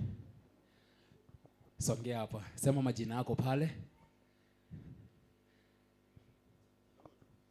Ndio hii hapa. Bwana Yesu asifiwe. Asifiwe. Kwa majina naitwa Brian Ariemo. Nashiriki katika hili kanisa la Seed of Abraham Deliverance Ministries, na hapa hivi hapa pamoja na mimi hapa mbele ni youths, Moriah Fighters youths. Wow, songea hapa. Subject gani unapendanga pale shule kwa sababu this is Schools Connect? Mimi napenda computer na biology. Kwani hesabu vipi? Hesabu hapo hivyo. Ngoja. Unasoma shule gani? Natieko Mixed High School. Siku gani ambayo siku ya shule ambayo uipendi kabisa siku ambayo uko shule? Hiyo ni Monday manze. Siku ya Monday uipendi sababu gani? Inakuanga ngori. Ni nini inakuanga ngori? Hiyo inakuanga tu na mikosi. Kama gani? Unaweza kama umechelewa the whole week. Hiyo ni viboko tu. Alafu umesema ni Monday na ni viboko unaogopa siku ya ngori. Asante. Ni mwalimu gani ambao unampenda sana pale shuleni? Najua wanatazama. Anaitwa Madam Mercy. Yeye ako understandable. Anakuanga mode wa subject gani? Anakuanga mode wa subject ya English. Mwalimu wa Ingo. Mwalimu wa Ingo, asante sana. Thank you so much. Thank you so much. Wacha nimlete mwanadada ako hapa, songea hapo. Mpigie makofi anapokuja. Asante sana. Hiyo microphone tafadhali. Bwana Yesu asifiwe. Amen. Kwa majina salimia watu pale nyumbani. Naitwa Happiness Mora kutoka Seed of Abraham. Mwana youth. Pale nyumbani ni nani ungependa kusalimia? Tuanze na salamu kwanza. Nasalimia mamangu na babangu na sister zangu na brothers. Unajua wanatazama, hujawataja majina. Wanatazama. Sasa unasoma shule gani? Nilimaliza. Oh, wow. Hawa ni wale ambao sasa lazima washike kadi. Hawa tulisema wanashika kadi. So sasa wakati ulikuwa shuleni, kuna wakati ambao uliupenda sana na kuna wakati uliuchukia zaidi. Ni wakati gani? Nilikuwa napenda wakati wa tuseme drama, kwenda kama music. Nilikuwa napenda dance. Wewe ni mtu wa kudance, ndio maana wewe ni dance, mwalimu wa klasi ya dance. Yeah. Wow. Sasa kuna subject ambazo ulifanya. Ni gani ambayo uliipenda zaidi na ni gani ambayo hukuipenda zaidi? Mimi nilikuwa napenda Kiswahili, English na biology. Yeah. Physics ya kufanya? Mambo ya hesabu hapana? Hesabu iko na wenyewe. Okay, iko na wenyewe. Haya, kuna siku ambayo inakuanga ya chakula shule. Siku ya chakula shule. Ni siku gani ungependa ufukuzwe school fees? Wednesday, siku ya mchele. Siku ya Wednesday, siku ya mchele? Yeah. Na hakuna siku ya nyama? Hapana. Hatakuwa na nyama. Ni mwalimu gani mlipenda sana na mkamnickname jina mzuri? Kuna mwalimu alikuwa anaitwa Madam Davin. Alikuwa wa English literature. Yeah. Mwalimu nickname jina gani? Sema tu. Sema. Tulimuita Babyface. Babyface. Wow. Wapi makofi ya mwalimu Babyface? Songea hapa. Songea hapa karibu. Songea nyote hapa. Songea hapa. Msikae mbali. Songea hapa kabisa. Msijifiche kwa kamera. Sikuulizi swali. Mwalimu Babyface alikuwa ya shule gani? Mwalimu wa shule gani? St. Lawrence Kiongogi. Wow. Babyface hi. So acha nikupatie nafasi ukaweza kusalimia wawili watatu pale nyumbani. Na salimia shosho yangu. Anaitwa Joyce Mora. Na wote ambao wananitazama hata kama mnijui na wale wananijua, nimewasalimia nyote. Mbarikiwe sana. Thank you so much. Mpigie makofi. Mkikuwa hapa, hello. Mkikuwa hapa mnajua tuko live kwa TV pale. Tusipige story pale nyuma, tusongee hivi. Haya, nishikie microphone. Karibu sana. Ebu Bazu, Big Man Bazu. Mpigie makofi Big Man Bazu. Fire. Tunasema top. Safi sana. Karibu na Schools Connect. Unasikiaje uko ndani ya TV leo? Sia tu fiti. Na nimefurahia. Uliwahi tamani siku moja utakuwa live kwa TV hivi dunia mzima na kutazama? Sikuijua lakini. Okay. Weka microphone vizuri. So sema majina yako pale. Kwa jina ni Zachary Obaigo. Uh-huh. Nimeokoka. Yes. Mwana youth hapa. Wa Seed of Abraham. Sasa siku ya funky ulipendanga funky? Yeah, nilipenda. Ulipenda kwenda funky? Si kuenda, zikuje tu shule. Zilikuja shule. Kwani nyinyi hamkutoka nje? Mimi sikuwa napenda. Sasa ile siku ya funky, for example, hiyo siku shule zimekuja shule yenu. Alafu upate mko na classes na mwalimu wako ndani. Na ni exam. Uliscore marks ngapi? Hiyo nayo ni tricky lakini Juna huwezi focus. Utakuwa tu akili yako itakuwa kwa uwanja. Utakuwa tu unaongoja umalize uandike jina peke yake uende. Alafu pia ni siku gani ambayo uliipenda sana kwa shule? Nilipenda Friday. Juu ndio tulikuwa tunaingia weekend. Alipenda Friday juu alikuwa anaingia weekend. So weekend tulikuwa tu tunafanya usafi, then entertainment. Yes. Na kukula tu. Na shule ilikuwa gani? Shule Cardinal Tunga. Watu wa Kadio Najua mtaki kuitika. Cardinal Tunga Leo najua ikiwa weekend wanatutazama pale shule. Kadi tuliwahi kuja pale. Ulikuwa wewe wa class gani? Mwaka gani? Mimi nilifanya last year. Mwaka jana. Tulikuwa huko mwaka uliopita, ni kama basi tulikuja ukiwa funky. Asante. Sasa unataka kusalimia mwalimu mgani pale? Mwalimu, naweza salimia Madam Daisy. Alikuwa wa Ngoso. Mwalimu wa Kizungu. Na pia anaweza salimia Mr. Chanai. Alikuwa wa Kiswahili. Okay. Sasa ukiangalia ile kamera, vijana wanakutazama, unaweza wapatia advice gani leo? Vijana, mimi naweza tu wapea advice moja yenye ni msipende kufuata upepo. Juu siku hizi vijana wengi wanaona eti kuchanuka ni lazima ukue unatumia maybe drugs ama lazima ukue una take alcohol ndio ukue umechanuka eti ukue yoyo. So mimi na advice kila mtu mazee akue anaelewa tu standards zake. Yes. Wow, mpigie makofi mazuri. Umesikia kitu amesema? Asante sana. Umesikia kitu amesema mavijana mujielewe. Msidhanie kutumia drugs ndio swag. Drugs si swag, zinamaliza maisha yako. Sawa, natafuta kuja mama. Come. Mpigie makofi anapokuja. Asante sana. Salimia watu uko hi. Hi. Aya, na useme majina yako. Kwa majina ni Glory Matuko. Yes. I'm a Moriah Fighter Youth wa Seed of Abraham. Wow. Umesikia venye ameipanga, mpigie makofi tena. Mama, unasoma wapi? Nilifanya my form 4 last year. Huyu amemaliza shule? Umemaliza last year? Watoto wanamaliza shule mapema sana. So wewe ambao unatutazama, si unajua siku hizi wanasimamishwa kwa kilo. Miaka ni kilo. Usijaribu hata siku moja. Aya, sasa uko shule ile siku ambao ulikuwa shule, unapoamshwa asubuhi, how was the feeling? Well, mimi nilisoma day school. Wapi uko? Daraja 7. Wow. Sasa mimi ni alumni na wewe ni alumni. Tupigiwe makofi. Sisi ni product ya Daraja 2 high school Sasa ukiwa pale shule, kuna siku ambayo uliipenda sana na kuna siku ninajua Daraja 2 mixed high school. Ni siku gani uliipenda sana? Kwangu nilipenda Wednesday juu ya rice. Alafu na hiyo Wednesday hakukuanga na kem. Hata kukuwa na nini? Kem. Mwalimu wa chemist So hukuipenda Friday kwa sababu hakukuanga na chemist? Nilipenda Wednesday juu hakukuwa na kem. Alafu nilichukia Monday. Kwa sababu? Monday inakuanzishia wiki. Like, uko na hangover ya kanisa, ya kucheza. And then unafika shule, ile asubuhi yote, arudisha home. Viboko nazo ni Monday, juu umechelewa, bado uko na ile nini za weekend. Unapigwa viboko wiki mzima, sasa ni viboko. Ni kitu gani ulilearn kwa hiyo miaka yako 4 years ya high school?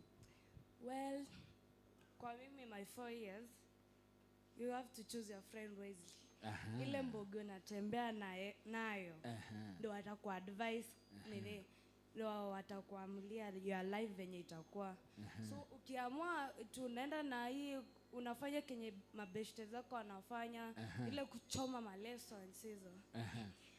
shauri yako Zitakuchoma hapo juu nje. sasa zitakugeukia, mashida zitakugeukia juu wao wanajua venye wana handle. Wow. So you have to choose your friend wisely ukiwa shule. Wow.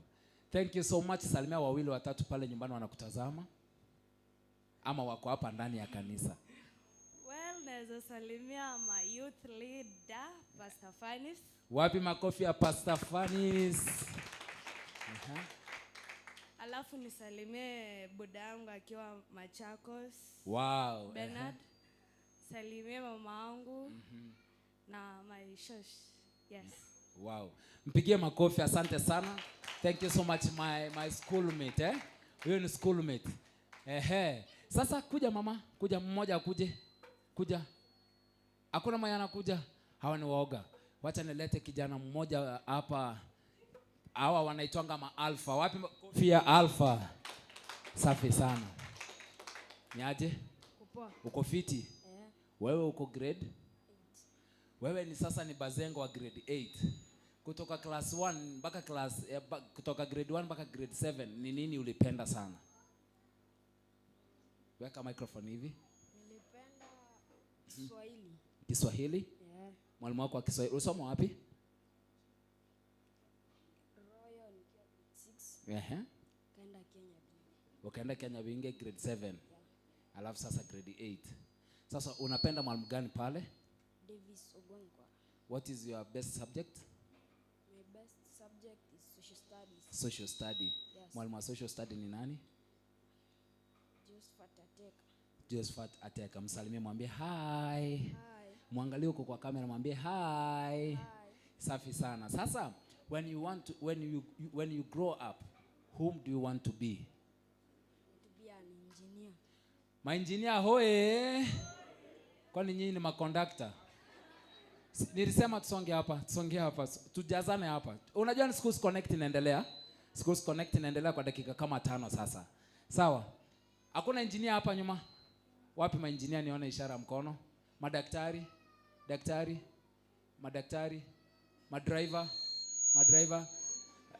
madriver. Aya, watchmans. Hawapatikani kwa Seed of Abraham. So, you want to be an engineer? Yeah. Good boy. So nataka usalimia wawili watatu pale nyumbani wanaotazama sasa. Salimia babangu, mamangu, na pia brother yangu. Okay. Thank you so much. Wanaitwa nani? Dadi anaitwa nani? Geoffrey. Na mami? Rispa. Asante sana mami Geoffrey na Rispa. Mpigie makofi. You think ni rahisi sana kushika hii microphone? Sasa nileta wa mwisho kabisa ambaye ako hapa nyuma, tunafanana kabisa. Karibu sana. Hello. Tunamwekea top. Alafu ni venye ni mrefu kuniliko, lakini si tunafanana. Niaje buda. Uko fiti sana. Ni kama hii microphone. Check. Songesha mic juu. Sema majina yako. Majina naitwa Eric Obaigo. Eric? Obaigo. Yeah. Umemaliza shule pale nini? Yeah, nimemaliza last year. Kutoka wapi? Kutoka Queen of Apostle. Wow. Thank you so much. Mwalimu wako mwenye ulimpenda sana ni nani? Anakutazama, mwangalie pale usiogope. Naitwa Buga, alikuwa ni mkali. Alikuwa ni mkali. Lakini subject yake ilikuwa sawa. Inamaanisha kwamba mwalimu akikaa mkali subject inakuwa tamu pia. Yeah. Tafadhali walimu mnatutazama, zidi kuwa wakali na subject ikae tamu. Mbona nimesikia? So kuna siku ambayo ulikuwa umepanga kwenda funky ama symposium. Alafu ikafika katikati, ukiingia kwa basi ukashushwa. Ulifeel aje? Nilifeel bad. Uliwahi shushwa? Sikuwahi but. Uliwahi enda? Yeah. Ulipenda co-curriculum activity gani, as in football, music, drama? Drama. Yeah. Ulikuwa main cast? Ulikuanga Wow. So umemada. Unaingia kampo. Unaingia kampo. Hujaamua? Tulie kidogo tukule kule kiasi. Sasa wacha tutulie kidogo tukule kiasi ndio campus baadaye. Masomo is the key of life. Which advice unaweza patia yule kijana ambaye anatutazama siku ya leo? Songesha mic juu. Advice ninawapea. Unajua hao ndio wana advice leo. Sisi leo tumewa-advise mpaka mnatoa. Wacha leo wa-advise wenyewe. Kwa hii maisha waweke Mungu mbele. Waweke Mungu mbele. Ndio kila kitu. Ndio kila kitu. Yeah. And then wow, mpigie makofi mazuri. Microphone si rahisi. Mic si rahisi sana kabisa. Mic si rahisi. Asante sana. Sasa wacha nimlete Alpha. Ni aje? Uko fiti? Unaweza utaogopa kuongea kwa microphone? Hapana. Wewe ni bazenga. Unapenda song gani? Tukuchezee gospel. Gani? Shika basi microphone. Unaitwa nani? Angalia kamera yako. Eugene, uko grade 4. Grade 4. When you grow up, whom do you want to be? Doctor. Wow, wapi makofi madaktari? Surgeon ama neurosurgeon ama doctor wa kudunga sindano ama gani? Daktari wa kudunga sindano. Na kupea mkono unaniwekea lining hapa.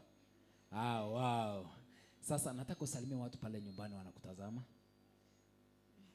Mamangu, sistangu na bradhangu. Waambie hi. Hi. Wow. Mpigie makofi. Ninajua huyu kijana najua sijasikia mtu anataka kuniambia anataka kuja kwa mtangazaji. Hakuna watangazaji hapa ndani ya nyumba? Wako? Kuna watangazaji? Ako wapi mtangazaji? Awako.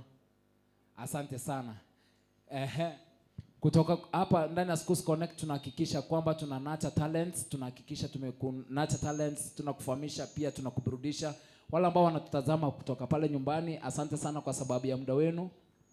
Imekuwa ya baraka sana tangu tulipoanza asubuhi, mida ya asubuhi mpaka tumefika tamati wakati huu. Tunasema asante sana kwa kuchukua fursa yako. Asante sana kwa kutenga wakati wako baada ya ibada kanisani ukachukua fursa ukawatch kanisa tulipoendelea na ibada mpaka sasa tumefika Schools Connect. Unapoangalia hapa nyuma ni vijana wa Seed of Abraham, na Seed of Abraham ukiwaona venye wako hivyo wanameremeta sana. Ni vijana ambao ni shupavu ndani ya Kristo, na tunafurahia wakati vijana wadogo kama hao wanamtumikia Mungu. Na wewe ambao unanitazama siku ya leo, hakikisha kwamba kitu ambacho unaweka mbele, weka Yesu mbele, weka Mungu mbele kwa kila jambo. Na hakikisha kwamba chochote unachokifanya, hicho kitu ambacho unachokifanya kuna manufaa katika maisha yako. Avoid groups mbaya, mtu asikudanganye eti kutumia drugs. Drugs ndio swag. Kristo ndio swag poa. Wase wengi ambao wameingia kwa drugs wameangamia. Wase wengi ambao wameingia katika anasa wameangamia. Lakini wala wako ndani ya Kristo kama hawa wananawiri sana sana sana. So kwa hivyo yeyote ambao umetutazama siku ya leo, let us to be the encouragement to you ili ukaweze next pia wewe uko make steps in life ambazo zinaweza kutengeneza maisha yako. Wewe umebeba maisha yako katika mikono yako, na vile vile umebeba kuharibu maisha yako katika mikono yako. Chagua kitu kimoja katika maisha yako, mchague Mungu na uchague kutembea na marafiki wazuri. Ina maana kwamba ukitembea na rafiki ambaye ni mbaya katika maisha yako, kitu ambacho kinaweza fanyika ni kwamba huyu atakuelekeza kubaya na vile vile utamalizia kuangamia. Na unajua mwisho wa kuangamia kwa dhambi ni kwenda katika hell. Kwa hivyo chagua Kristo atembee pamoja na wewe, asimame pamoja na wewe, na vile vile akuwe ndio nguzo yako. Kutoka kwangu kama King Bon B, nimesema ni asante sana kwa sababu umechukua fursa yako kusimama pamoja na sisi. Na upande wa pili pale niko na DJ Atsan ambaye amekuwa akituchezea muziki. Asante sana kwa ndugu yangu Matundura ambaye ako behind the camera, na wale wote ambao walitutazama. Mungu awabariki sana, na Pastor Mary na Seed of Abraham. Mpaka Jumapili ijayo, same place, same time, with the different vibes. And may the grace of our Lord Jesus Christ and the love of God and the fellowship of the Holy Spirit be with us now and forevermore. Amen and amen. I go by the name King Bon B alongside Super DJ Atsan. See you next Sunday, same place, same time.